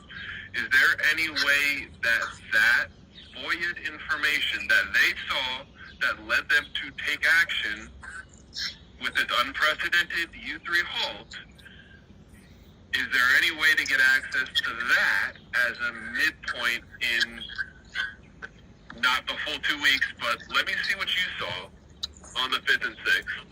Let the judge and I see what you saw on the 5th and 6th. Can we meet in the middle? Well, that's kind of... See, you have to be very careful in these kind of proceedings because that can be viewed by the judge as crossing the line. She asked him, what was the fraud? And you know what he said? I don't know. Yeah. Right? That's not what you say to a judge. You don't say that to a judge. Yeah. Winston, are you good? Winston. He's always good. Sorry, All right, guys. I got it. Yes. All right, guys. Thank you, Mark. All right, not a problem. Thanks, guys. I got to run. All right. Maybe I'll jump on tomorrow and have some time. All right, I'm going to leave that alone, Thanks for too. stopping by, Mark. And just because I'm ticked off, don't you guys get ticked off, okay? It's okay. You're only ticked off 80% of the time. There you go. I'll do it again. Okay, I'm going to let that go. Your trash stinks, too. Well, it's gone now, but oof. That's a job I wouldn't want.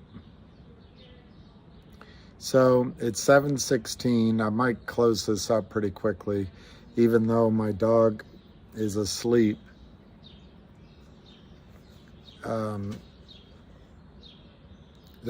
I checked, I don't have any food really to eat, so I have to go get something. He seated 9 of them to co-counsel. Hey, Jenny L. I tried to find it. I didn't know how to find it. But I like how he sounds. Anyway. Where INDC was INDC when Mike Tyson fought McBride. Not that I remember. I might have been living overseas. I don't remember that fight. I've never been... After Muhammad Ali, I wasn't much of a boxing fan.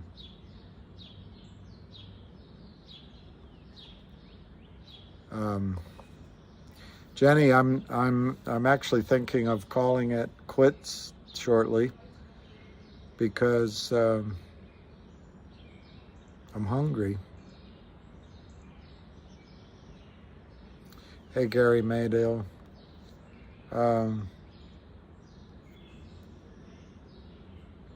Gweet. Oh, that's good. Gweet. Let's Gweet. I like that. Sky Dog. Gweet. It's very good. Gweet. Y'all. Let's Gweet, y'all.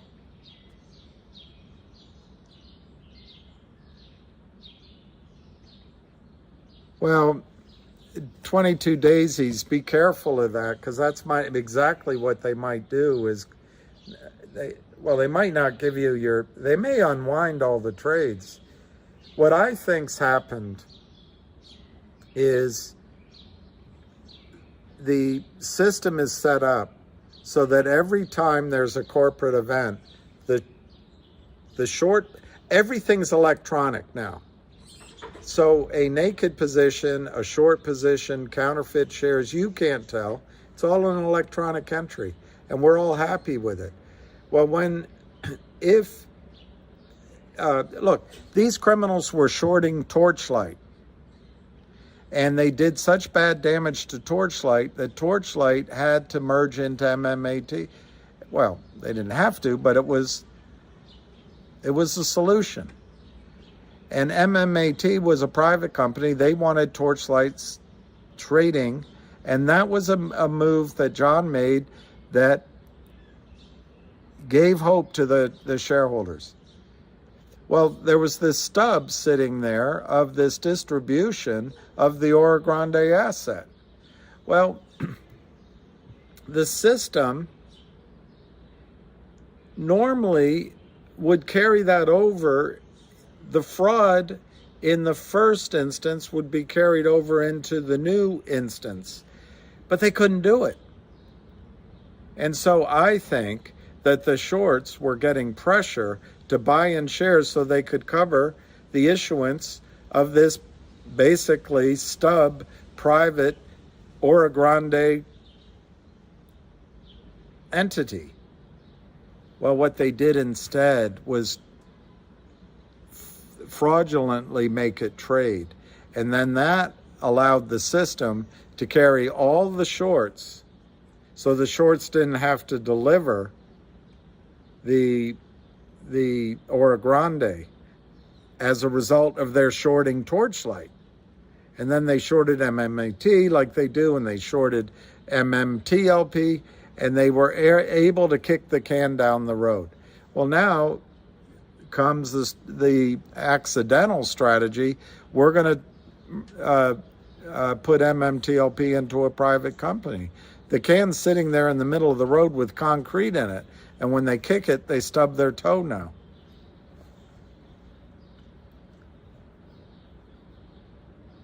Matt East said he asked me to join him in a duet of To Sir with Love.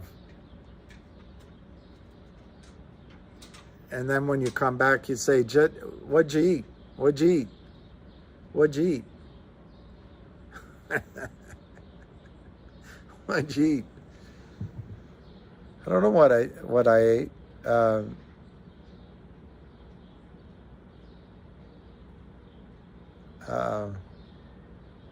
So anyway, if they reverse everything 22 daisies, you might not get what you're entitled to.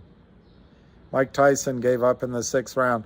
Was that when he was dating Robin Givens, whatever, the woman that took all of his money?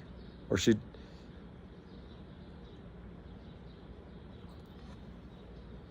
took at least $6 million of his money. What'd you eat? All right, so this is a song I can't sing, but it's a great song.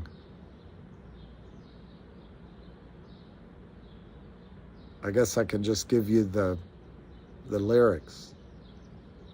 Oh, the night came undone like a party dress and fell at her feet in a beautiful mess.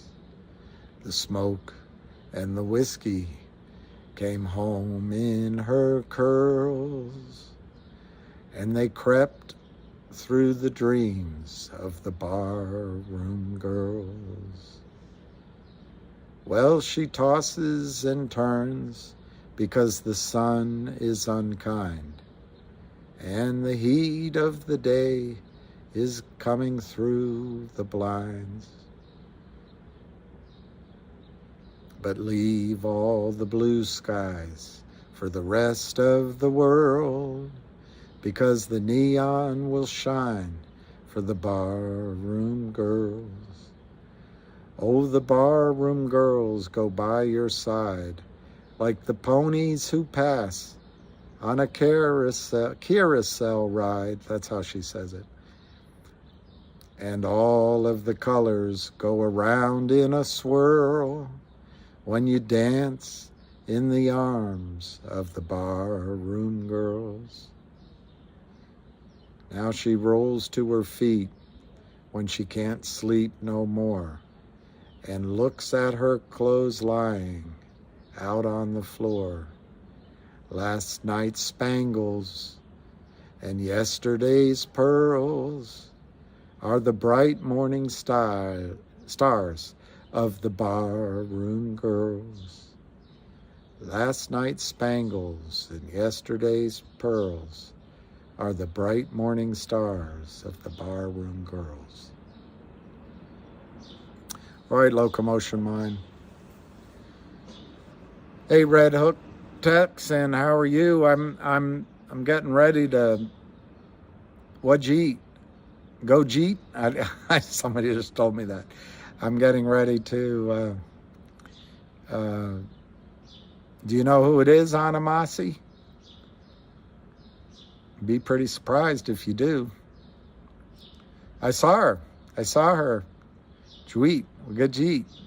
Go eat. But Red Hook Texan, we did a lot of talking and a lot of communicating, but I'm not sure we got. I'm not sure we got. I don't know if I'll go to a nice restaurant, but I'm going to go walk my dog.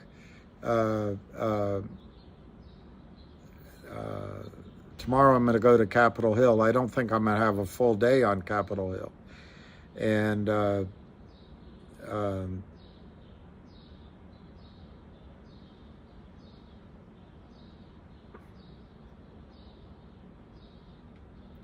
well, 22 Daisies. Look, with MMTLP, we had a shot at squeezing. But personally, I think the value is in the oil and gas assets. I'll read what Skydog asked me to read, but I think I've wanted to do a video to follow up on my several. I did 2 or 3 of them, and I laid it out there. I have a feeling that what I'm going to read is exactly what I said before. And I guess if I put something out, I can reference that I already said it. I don't want him to think I took his ideas. Maybe Robin Givens.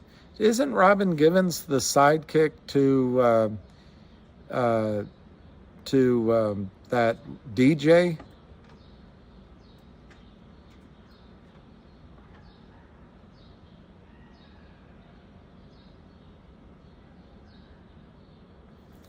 Well, thank you, David Wright, Dustin Wright. And we'll address that. GTII hasn't acquired any of those companies. Most likely have failed in all and will fail in the new AI. That's your risk. The new AI doesn't happen. But what Justin Wright misses is that Howard Stern, what Justin Wright misses is that GTII, from the jump, was a company with a very focused objective, which is basically, whether you call it incubating companies or possibly call it a SPAC, was to help companies private and then get them reporting and then float them and retain a piece. That was their model. It's never been more than that. But Dustin Wright is blaming the company for the fact that the SEC and FINRA and the over-the-counter markets allow guys like Power Up Lending to sell stock that doesn't exist over and over and over and over again, like they did with DBMM, like they did with CLNV, like they did with HPIL, like they did with VNUE, like they did with GTII LL, like they did with COSM, did I say that? Like they've done with all these companies. So Dustin Wright, in his genius, is saying, oh, it's the company's fault, and the company's never going to get any of these things done. What, Dustin?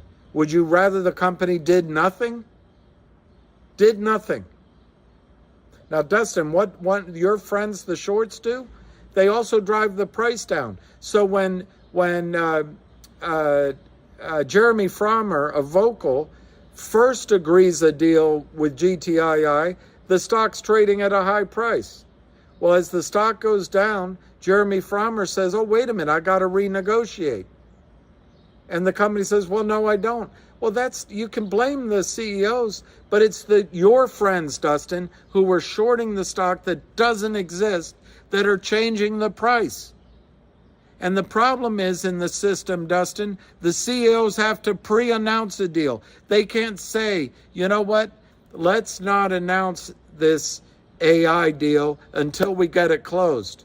No, the system is set up, Dustin, so that the CEO, on the pain of going to jail, has to announce it as soon as negotiations become material information. They announce it, the shorts start crushing the price because they want the company that's being acquired to walk away from the deal. So, Dustin, you can blame the company and you can go pound sand as far as I'm concerned. The company is trying to do what the SEC won't. When I started with the company, they had a toxic note with Power Up Lending.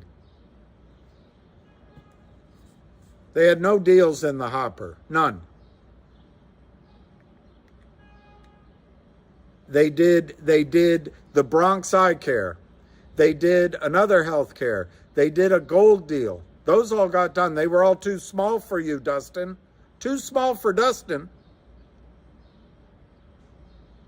But at least they were trying to implement their strategy and, by the way, reconcile real shares with counterfeit that the system doesn't do. Look what's happening to MMTLP, Dustin. Mr. Negativity, Mr. Know-It-All. Then, Reichman bought back the toxic note. And Kurt Kramer, instead of buying it in, he said, you know what? It's always worked in the past. I'm going to keep selling. There were 50 million counterfeit shares with no way out, a trap short. Then what happened? They bought an NFT to distribute, a Picasso to distribute to shareholders. FINRA said no. They bought another Picasso to distribute. FINRA said no. They bought Beyond Blockchain to distribute a blockchain coin to everyone in the stock to try to get a reconciliation. Either FINRA or the SEC denied it. Then they sold that blockchain, that company back or acquired. It just didn't work. So you can say, oh, it never worked. The company, nothing ever works for the company. Why, Dustin? The SEC and FINRA are working for the criminals. The criminals keep selling, and it always has worked in the past. Most CEOs make a deal with the criminals, and they sell you out, Dustin. So, Dustin, your genius isn't welcome here. Your wisdom. You're telling us what we already know. But you know what the company kept doing? They kept trying it. So they issued a special dividend, a warrant as a special dividend at $2.75 a share. Guess what? That actually worked. It was squeezing. Fidelity was paying 1,000%. But I believe the Kramers bribed some people, and I'm not going to say who, because you can't prove it. But all of a sudden, everyone got enticed to go to somewhere else. The Kramers were down $800 million, possibly. Money flowed, made things happen. And all of a sudden, the bubble was popped. The squeeze went away. But you're going to blame that, Dustin, on the company. The squeeze was working. But everyone, for some reason, opened the oven door and the cake fell. Is that management's fault, Dustin? Blame it on the company.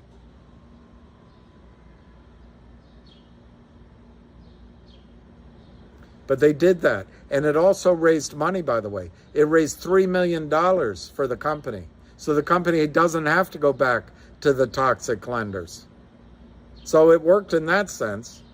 Also, they started the Trento mining deal. Well, Dustin, in your brilliance, I don't know how many $350 million bond syndicates you've organized. I'll wait to hear. But it's a Chilean mine and a Mexican mine. It's international banks. It's a lot of moving pieces. It's not a deal that GTII controls. But it's still alive, Dustin. And as recently as 4 or 5 weeks ago, I heard that that bond deal was funded. And for all my fiber, I thought it was about to be announced. Well, it hasn't been. But it's a big deal, lots of moving pieces, Dustin. And in your arrogance, you think they can just put it together just like that. But remember, Dustin, as soon as they start talking, the CEO has to announce it to the world. The CEO has to put his reputation on the line. And the CEO has to alert the enemy, and the enemy starts shorting the stock. And then arrogant jerks like you come along. Oh, it's just another deal. It's not going to work. Dustin, sell the stock. Get out. Go trade Apple. Go trade Tesla. Go trade AMC. Just get out of GTII, Dustin. Well, anyway, they did the Trento mine deal. It takes a long time. You know what's working in the favor of the Trento mine deal? It's still alive, and it's 2 years later, which means a lot of the hoops and a lot of the time and a lot of the work is already done, Dustin. And my understanding is the $350 million bond deal syndicate got placed. But it's with a private company. And there's a lot of different cats in the jungle. So we just have to wait, Dustin. In your arrogance and your certainty, you can say it's not going to happen. I don't have information that Trento is not going to happen. I'd say it's 40 to 60%. I have no information it's not going to happen. None. On the other hand, the information I've had all along that it is imminent hasn't turned out to be true. 40 to 60% I give it. Then they signed up the 1-800 law firm deal. I'm not going to bore you with the audit and with the extensions. In my judgment, that one is not going to happen. In your self-importance, oh, it's another deal they announced is never going to get done. Well, I agree with you. 1-800 is not going to get done. So you win on that one. But guess what? They keep trying. They keep trying. And they keep trying. They organized the purchase of 30 million coins of Shiba Inu. 30 million. Now they had to announce it. Guess what? FINRA said no. First, not second, third, fourth, they organized that they would move on to upstream. They introduced Jeremy Frommer to upstream, not the other way around.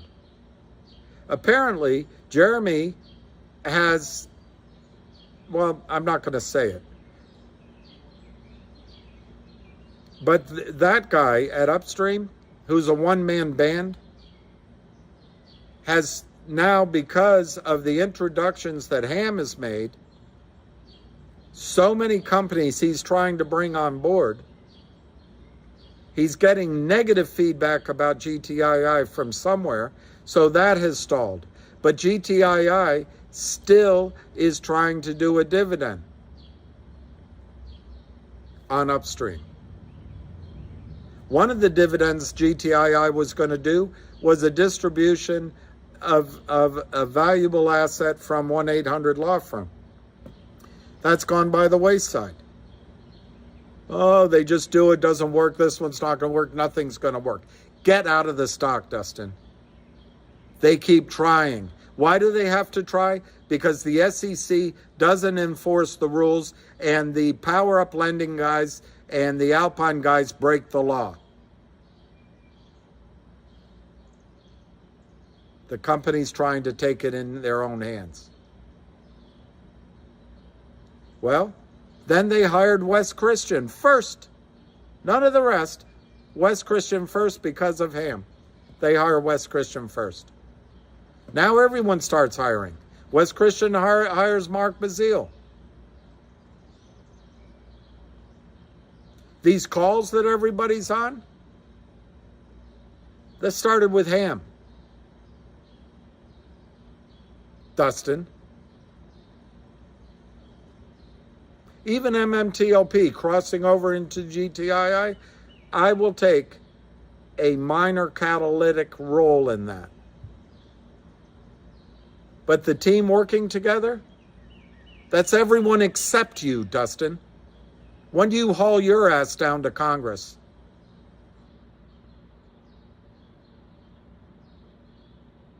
I go every time I'm asked. I don't want any credit for it. Because everyone else is working hard to make this happen. But the system is rigged against retail, and it's easy for you to be negative.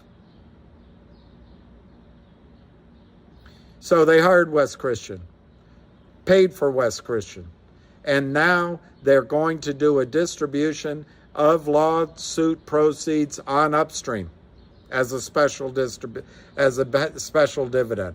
That's coming.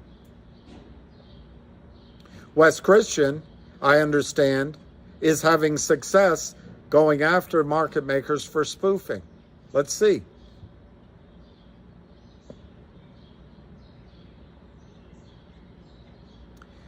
GTII found out that it was Kurt Kramer. GTII found out because of their hard work and Ham's with DBMM that the prime broker was Alpine, and the pressure has been kept on. Now, wiseacre Dustin, they announced A1. Why do they announce it before it's completed? Why, Dustin, does the CEO have to announce before the deal's done, running the risk that the deal doesn't get done, running the risk that the shorts destroy the stock price so this deal doesn't get done? Why does the CEO have to announce it before it's done, before you, in your arrogance, can announce, oh, it's probably not going to get completed? Why? Because the rules have to be followed by CEOs, because the rules are Regulation FD. They have to announce that they're in preliminary discussions. Oh, they're just doing that. It's not going to come to fruition. Well, you might be right, but I tell you what, it'll be by chance that you're right. It'll be by chance. They'll do everything they can do to get this deal done. But Dustin, what the criminals are going to try to do, that's John Hurry, Kurt Kramer, and all of their racketeering friends. What they're going to try to do is sell the stock down. They're going to try to bust that deal. And you're going to go, see, I told you so. The company always announces deals, they never get done.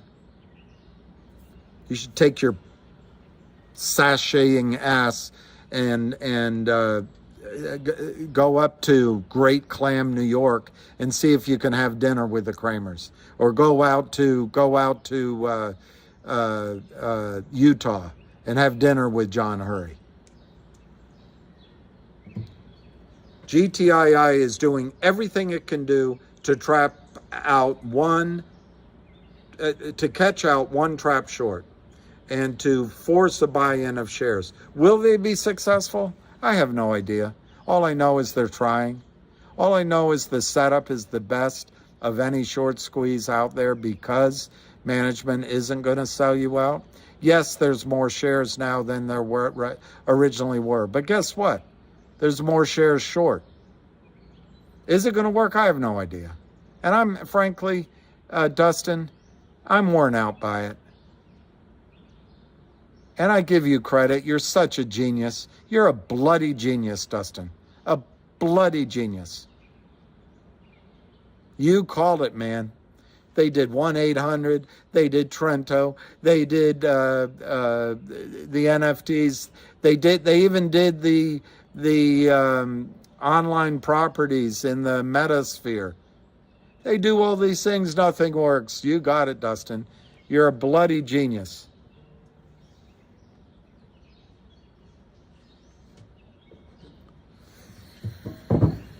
All right, I'm sorry about that, guys. I'll just back off on that because Jenny just called me, which means she probably wants me to... Jenny probably wants me to shut the heck up. He probably wants me to shut the heck up. I'd like to have more money to buy, but, you know, people like Dustin are, you know what he is? He's a quisling. You know what a quisling is? You can look it up. But to me, Dustin is a quisling.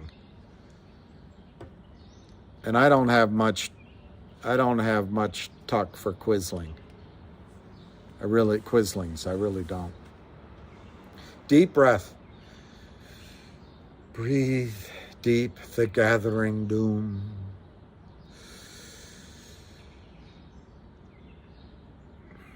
Watch light fade across the room.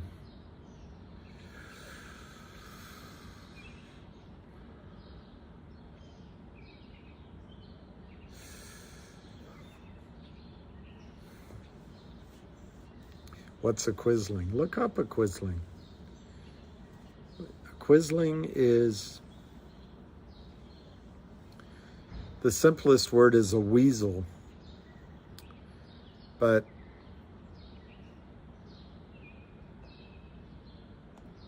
a quisling, I'll show you the meaning, I'll show you the word. I'll show it to you. A quisling is a traitor who collaborates with the enemy force occupying their country. That's a quisling. And there's a lot of quislings in these spaces. And they're working with the criminals. So I think Dustin is a quisling. And if he's a bot, whoever sicked that bot is a quisling. And do I feel better? No.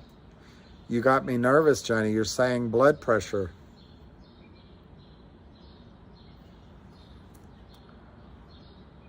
I don't know, Jenny. That makes me nervous when someone brings up. Yeah, that's an album to sit in the dark and listen to. Todd, Miami, 184. That's great. Yeah, that's great. That's a good point, Matt.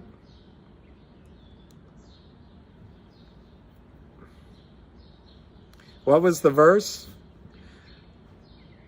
Well, the night came undone like a party dress and fell at her feet like a beautiful mess. and the smoke and the whiskey came back with a I used to be able to sing it exactly. Oh, the night came undone like a party dress. You know what? I probably already lost any kind of ability to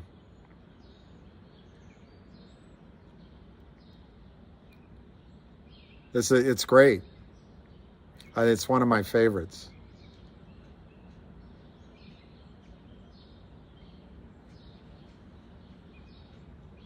I don't know if it'll play. I hate Apple sometimes. I don't want to redeem Apple Music. I'll just go to their competitor, Google.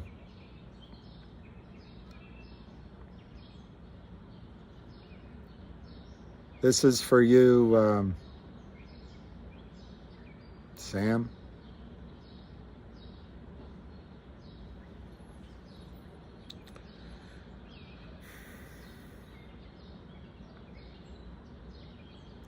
I guess I'll do the one that I'll do the album rather than the live version.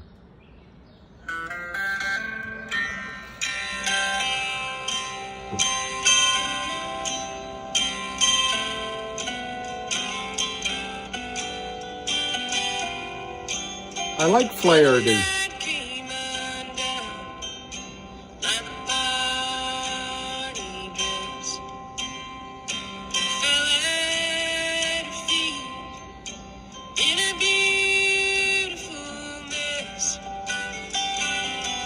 The smoke, the whiskey, came home with the curls.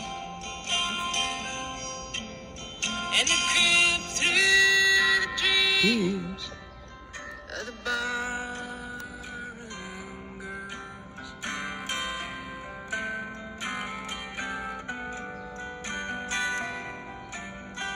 Well, she tosses and turns, 'cause the sun is unkind, and the heat of the day is coming through the blind. Leave all the blue skies for the rest of the world, 'cause the neon will shine for the barroom girls. I think they're all telling me to calm down because they don't want me to have a heart attack. A heart attack.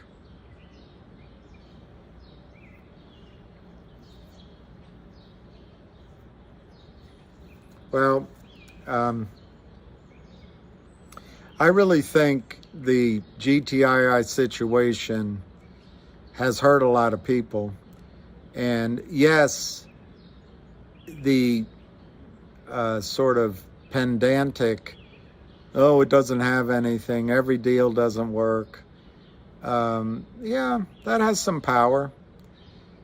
But, and it, you know, the fact is, in any single deal, it could be right. But at least they keep trying. At least they keep trying. And they will continue to keep trying.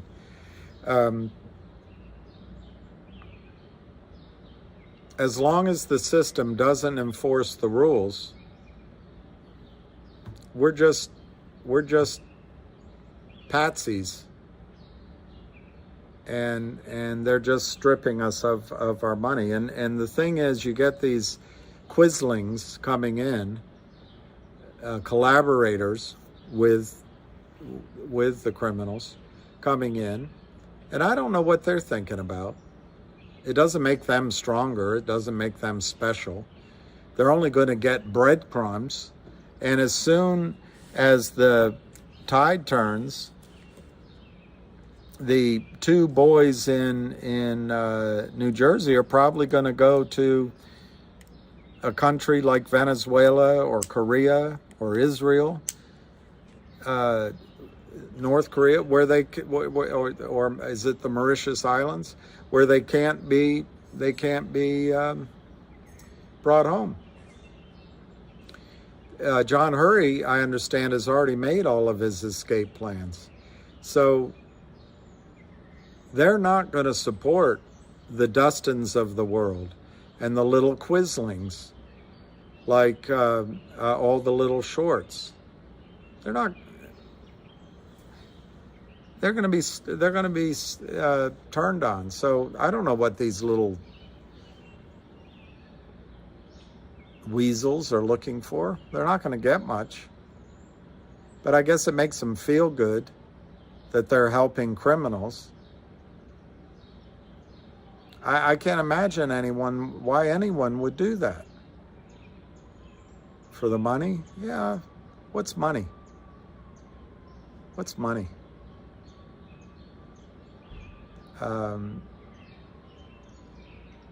If it's earned on false pretenses. So, yeah, I guess I overreact, but I also think, I think I react because I'm aware of the risk in GTII. I'm aware of the pain you guys have gone through. I'm aware of the trap that we've been in. I never thought this would go on this long. 4 or 5 weeks ago, I thought it was over. I thought it was time to ring the bell. But the sheer monstrosity, the sheer machine-like relentlessness of the crime, it just never ends. And then you've got a mouse running the SEC.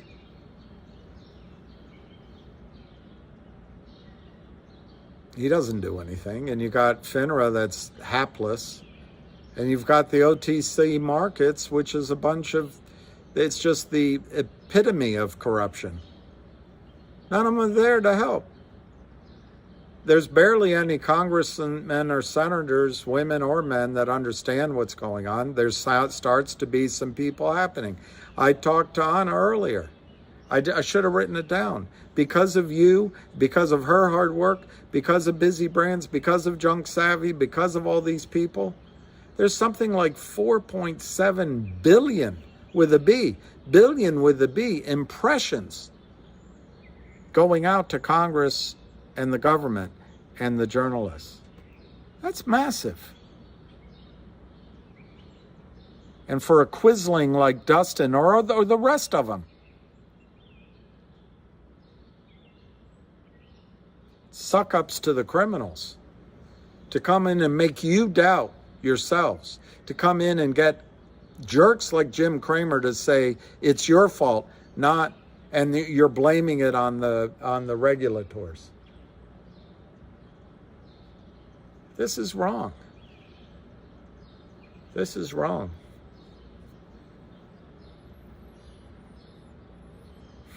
So I react a lot out of frustration, because what can I do? Oh no, what can I do? Baby's in black and I'm feeling blue. Tell me, oh, what can I do? I just don't know much more what can I do. I don't know if this is helping at all, and I'm not looking for I'm not fishing for compliments, as my sister used to say, FFC. But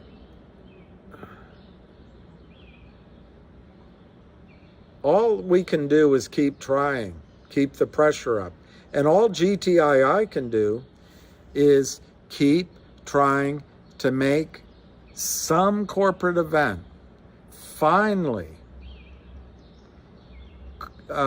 which causes the back offices to reconcile real trades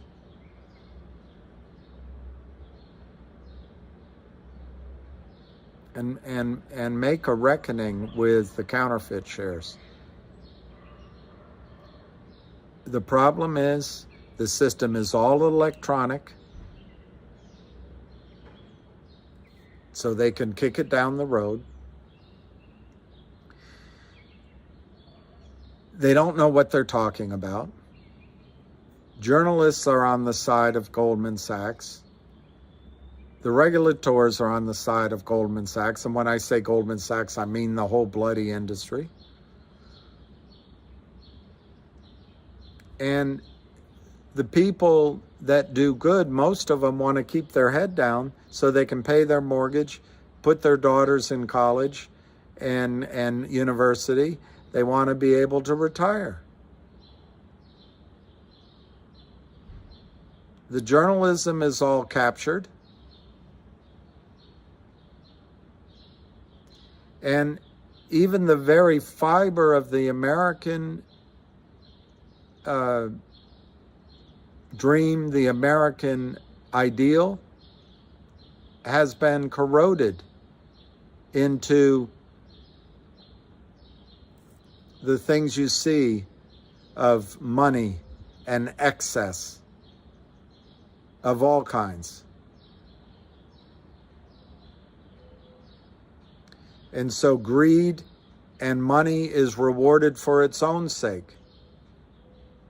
And I, more than anyone, know that my time on this planet is much shorter than how much I've already had, probably. Maybe I'll be granted as much as I've still had. It's still a short stay. I don't know. We have to live in the here and now. But to spend all your time making money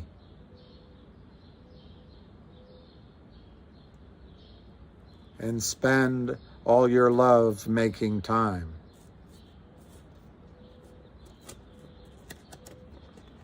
I forgot the rest of it.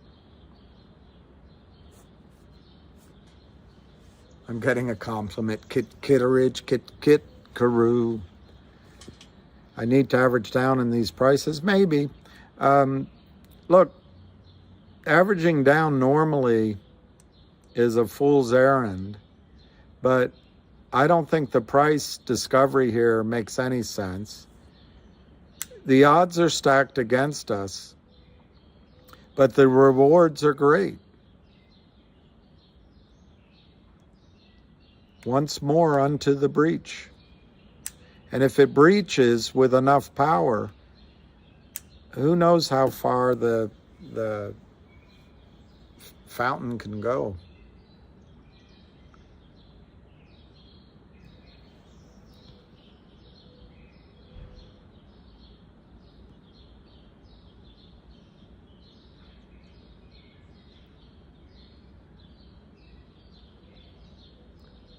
I know, Woody, that's actually depressing. I don't know that there's much update.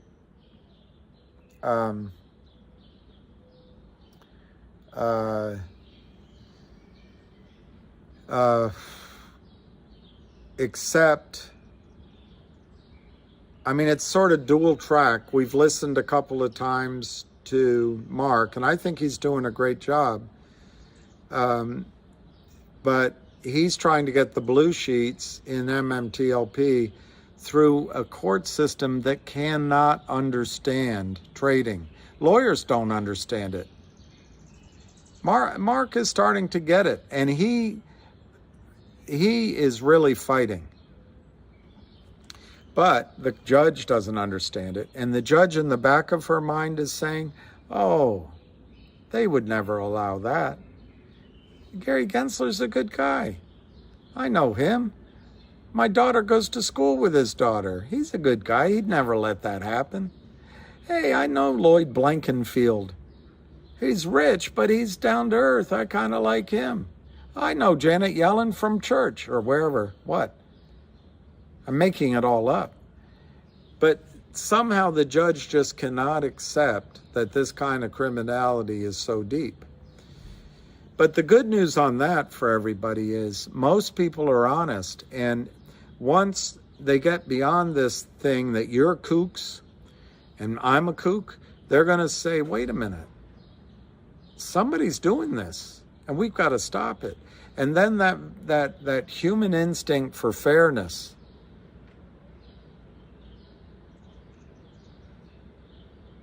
comes in.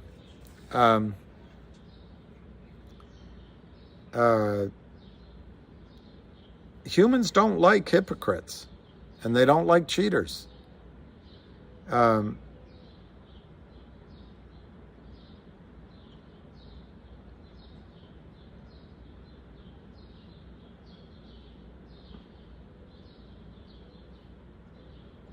They don't like cheaters.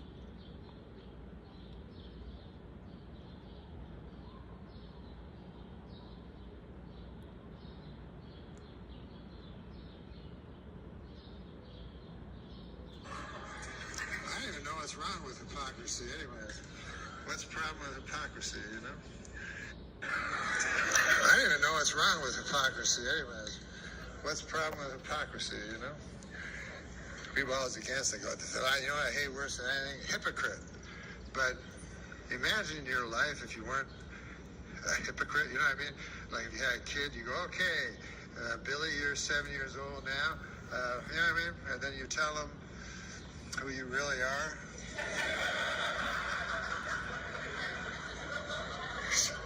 Not a good idea. Sit down, Billy, I'm going to tell you some evil shit I did. For most of my life that I've been keeping from you. But a guy was just telling me, hey, listen, Bill Cosby, first of all, is my hero ever since I was a kid, because I always wanted to be like him, and I got his albums, tried to emulate him, but I didn't like his stand-up, but I like the way he was as a man. Because this was before, they didn't say he was a rapist on the fucking liner notes of the albums, you know? As my buddy says, the worst part about Cosby was he was a hypocrite. And I said, I don't think that was the worst part.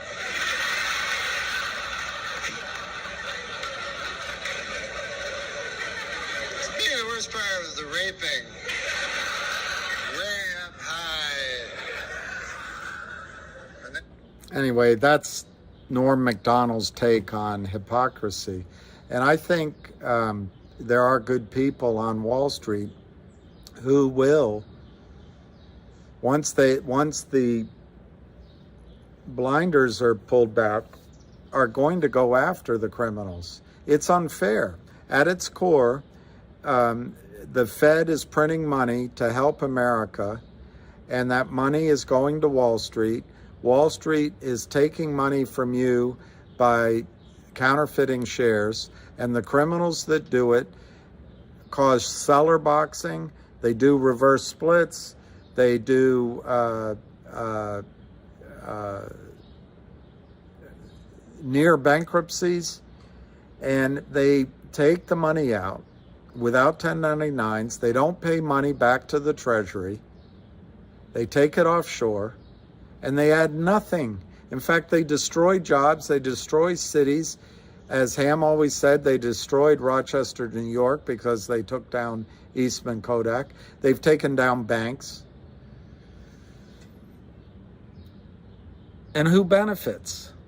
Just the teeniest, tiniest at the very top. Ken Griffin, Stevie Cohen, little quislings like Dustin, they benefit. For what? It won't last forever because the system can't sustain it. So either we fight now or the whole system goes down and those guys enjoy their ill-gotten gains somewhere where there's no extradition. I like that GTII is fighting. I like that the management isn't selling us out. I like that Ham is sharing his knowledge and he is truly fighting to make this happen. I understand there's risk. I understand some of the numbers may be wrong. Okay, make the numbers transparent so we don't have to make presumptions. Go ahead. If one player on Wall Street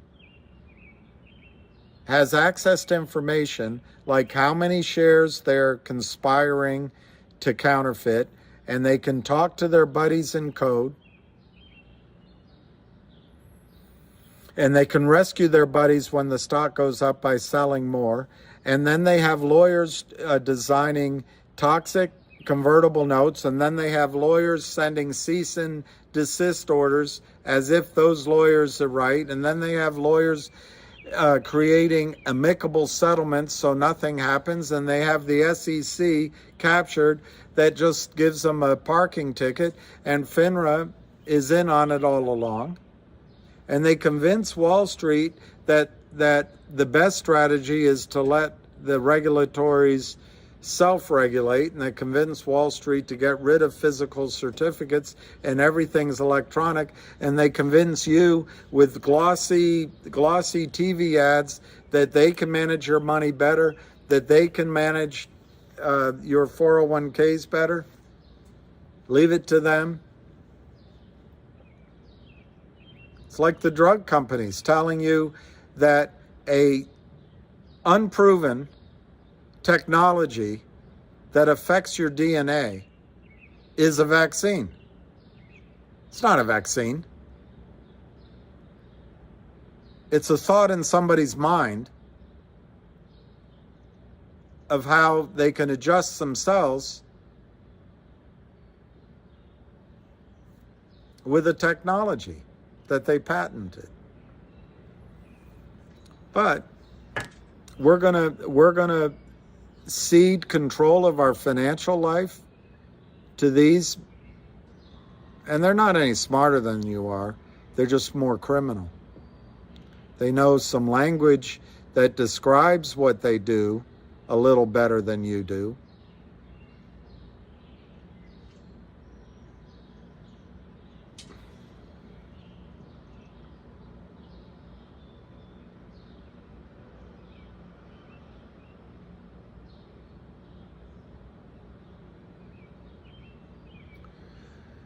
I'm tired of a few people telling us how we have to live our lives.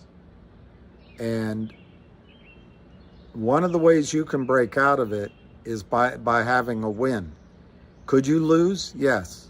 Could I lose? Absolutely. Here in GTII, absolutely. We could lose. Company after company after company has succumbed to the criminality that the SEC allows. In fact, I think even fosters. Maybe they foister it on us. But you've got management that's fighting back. If the rules were enforced, you'd already have made money. I think if people hadn't gone over to COSM in October, November, we would have already made money. But instead, here we are. And maybe the setup's better now. But there's no question that these guys have a lot of tools to bring to bear in their criminality. But I think in GTII, you have an alignment of management, who for some reason wants to catch out these criminals. You have a prime broker that has been specifically called out for having a naked short, a large position. I don't know if it said naked, but a large position in GTII. It says it in black and white. You have Ham working on your side. You have a whole team of people working. And then this guy comes on and criticizes yet another attempt to acquire a company. That's what GTII's objective is to buy companies. So anyway, we can all be negative. We can choose to be that way.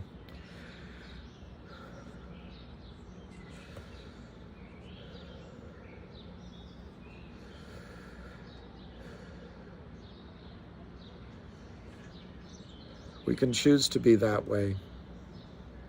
I don't want people to be diamond hands.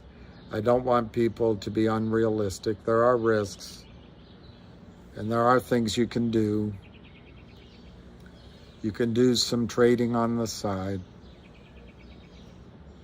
or you can just get out of the stock altogether. But I think the news today was excellent for GTII. The guy is exactly right in the sense that by announcing it before it's all done, which they have no choice, it does expose the deal to not being completed. But most deals that start don't complete. Most glances are furtive, but at some point a glance leads to love and to dancing and then to marriage and a family. So I'm all for GTII trying and trying again. Oh, it's time?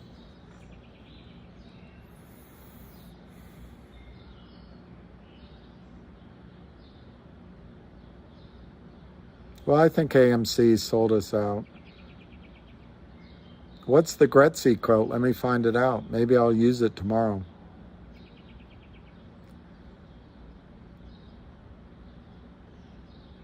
Well, Kevin McCarthy has disappointed me so far, but you miss 100% of the shots you don't take. That's a good one, Rosa Gray Glasses. Brian, thank you from Scotland. Ach, no. I'm up too late. Winner, winner, chicken dinner. Hi, young people are dying, and hi, I know, Fritz. It seems like something's going on. Yeah, Kim Kardashian makes $250K in profit, gets fined $1 million. Goldman Sachs makes 60 million, not trades, trades, not number of shares, and it's a $3 million fine. You got it. All right. Chicken, chicken, dinner, dinner. Chicken, chicken, winner, winner. All right, I'm going to say it's time. It's time to go and say good night. Good night. Sleep tight. All right.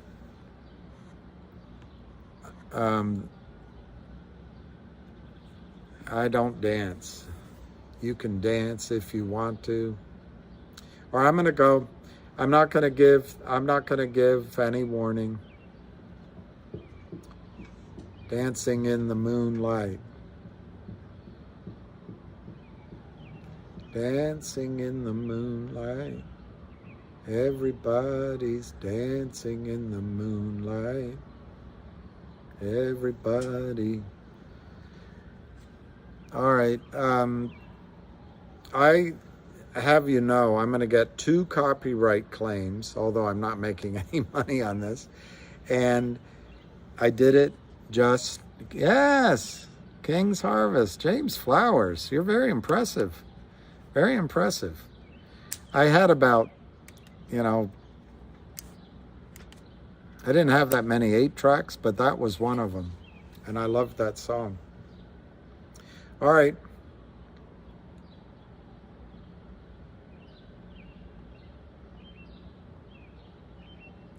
Yeah, call McDragon. You know something? You said it, call McDragon. I'm going to read it out. The financial industry is not an industry. It provides zero benefit to anyone outside of the quote-unquote industry. The entire market is a fraud. Anyone who understands knows that their business is theft. Call me Dragon. Tomorrow is another. Everybody is feeling warm and bright. All right, Nag. You had a Meatloaf 8-track. Was it, did you,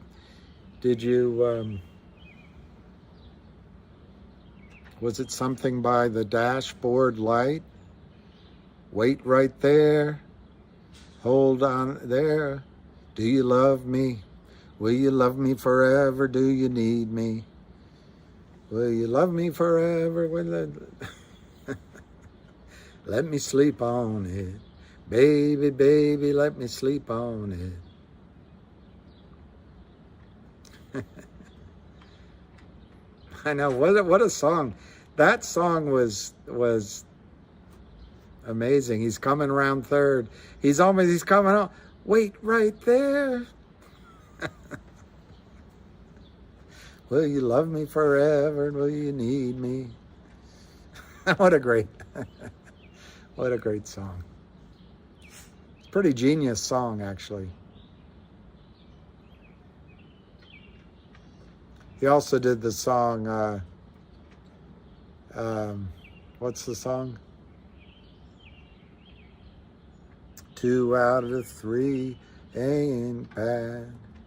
I want you, I need you, but there ain't no way I'm ever gonna love you, so don't feel sad, 'cause 2 out of 3 ain't bad.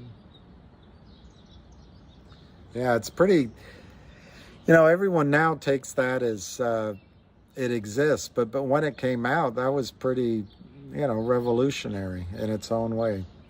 All right, so heaven can wait. All right, nag, nag, nag. Nag, nag, nag.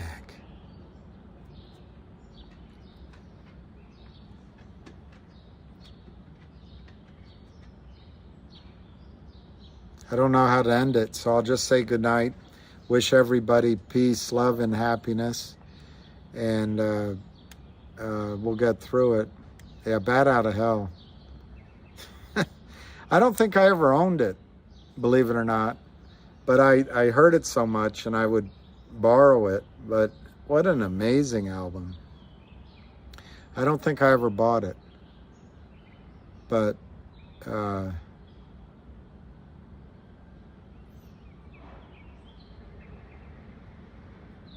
forgot when he died. It wasn't too long ago, Meatloaf. Anyway, all right, everyone. I'm going to go get something to eat. And Jenny's going to have me thinking all night if I have high blood pressure. And I'll just say that on GTII, I think today's news was excellent. I think the work that Mark's doing on behalf of the Blue Sheets is amazing. And I think Alpine is going down.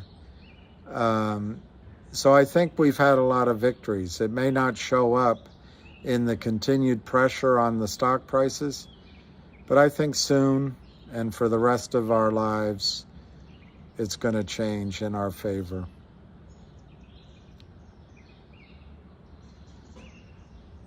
So, all right. Jenny, what do you want to say to the audience?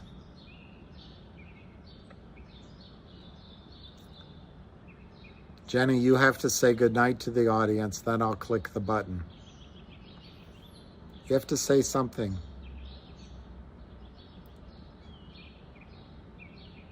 All right, everyone. I guess Jenny's not going to say something. So I'll just say, I'll give her 1 second. Because if I hold on, she's going to nag. But anyway, it's a beautiful night. I'm going to go walk Lucky. And we'll see you mañana.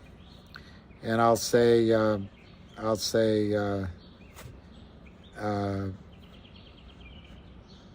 ciao to everyone. Seeing if Jenny's writing something else. But I guess she's not going to. All right, Jenny did write. All right, Ashel, I'm sorry, but I'm getting a lot of grief to sign off. So I'll be back.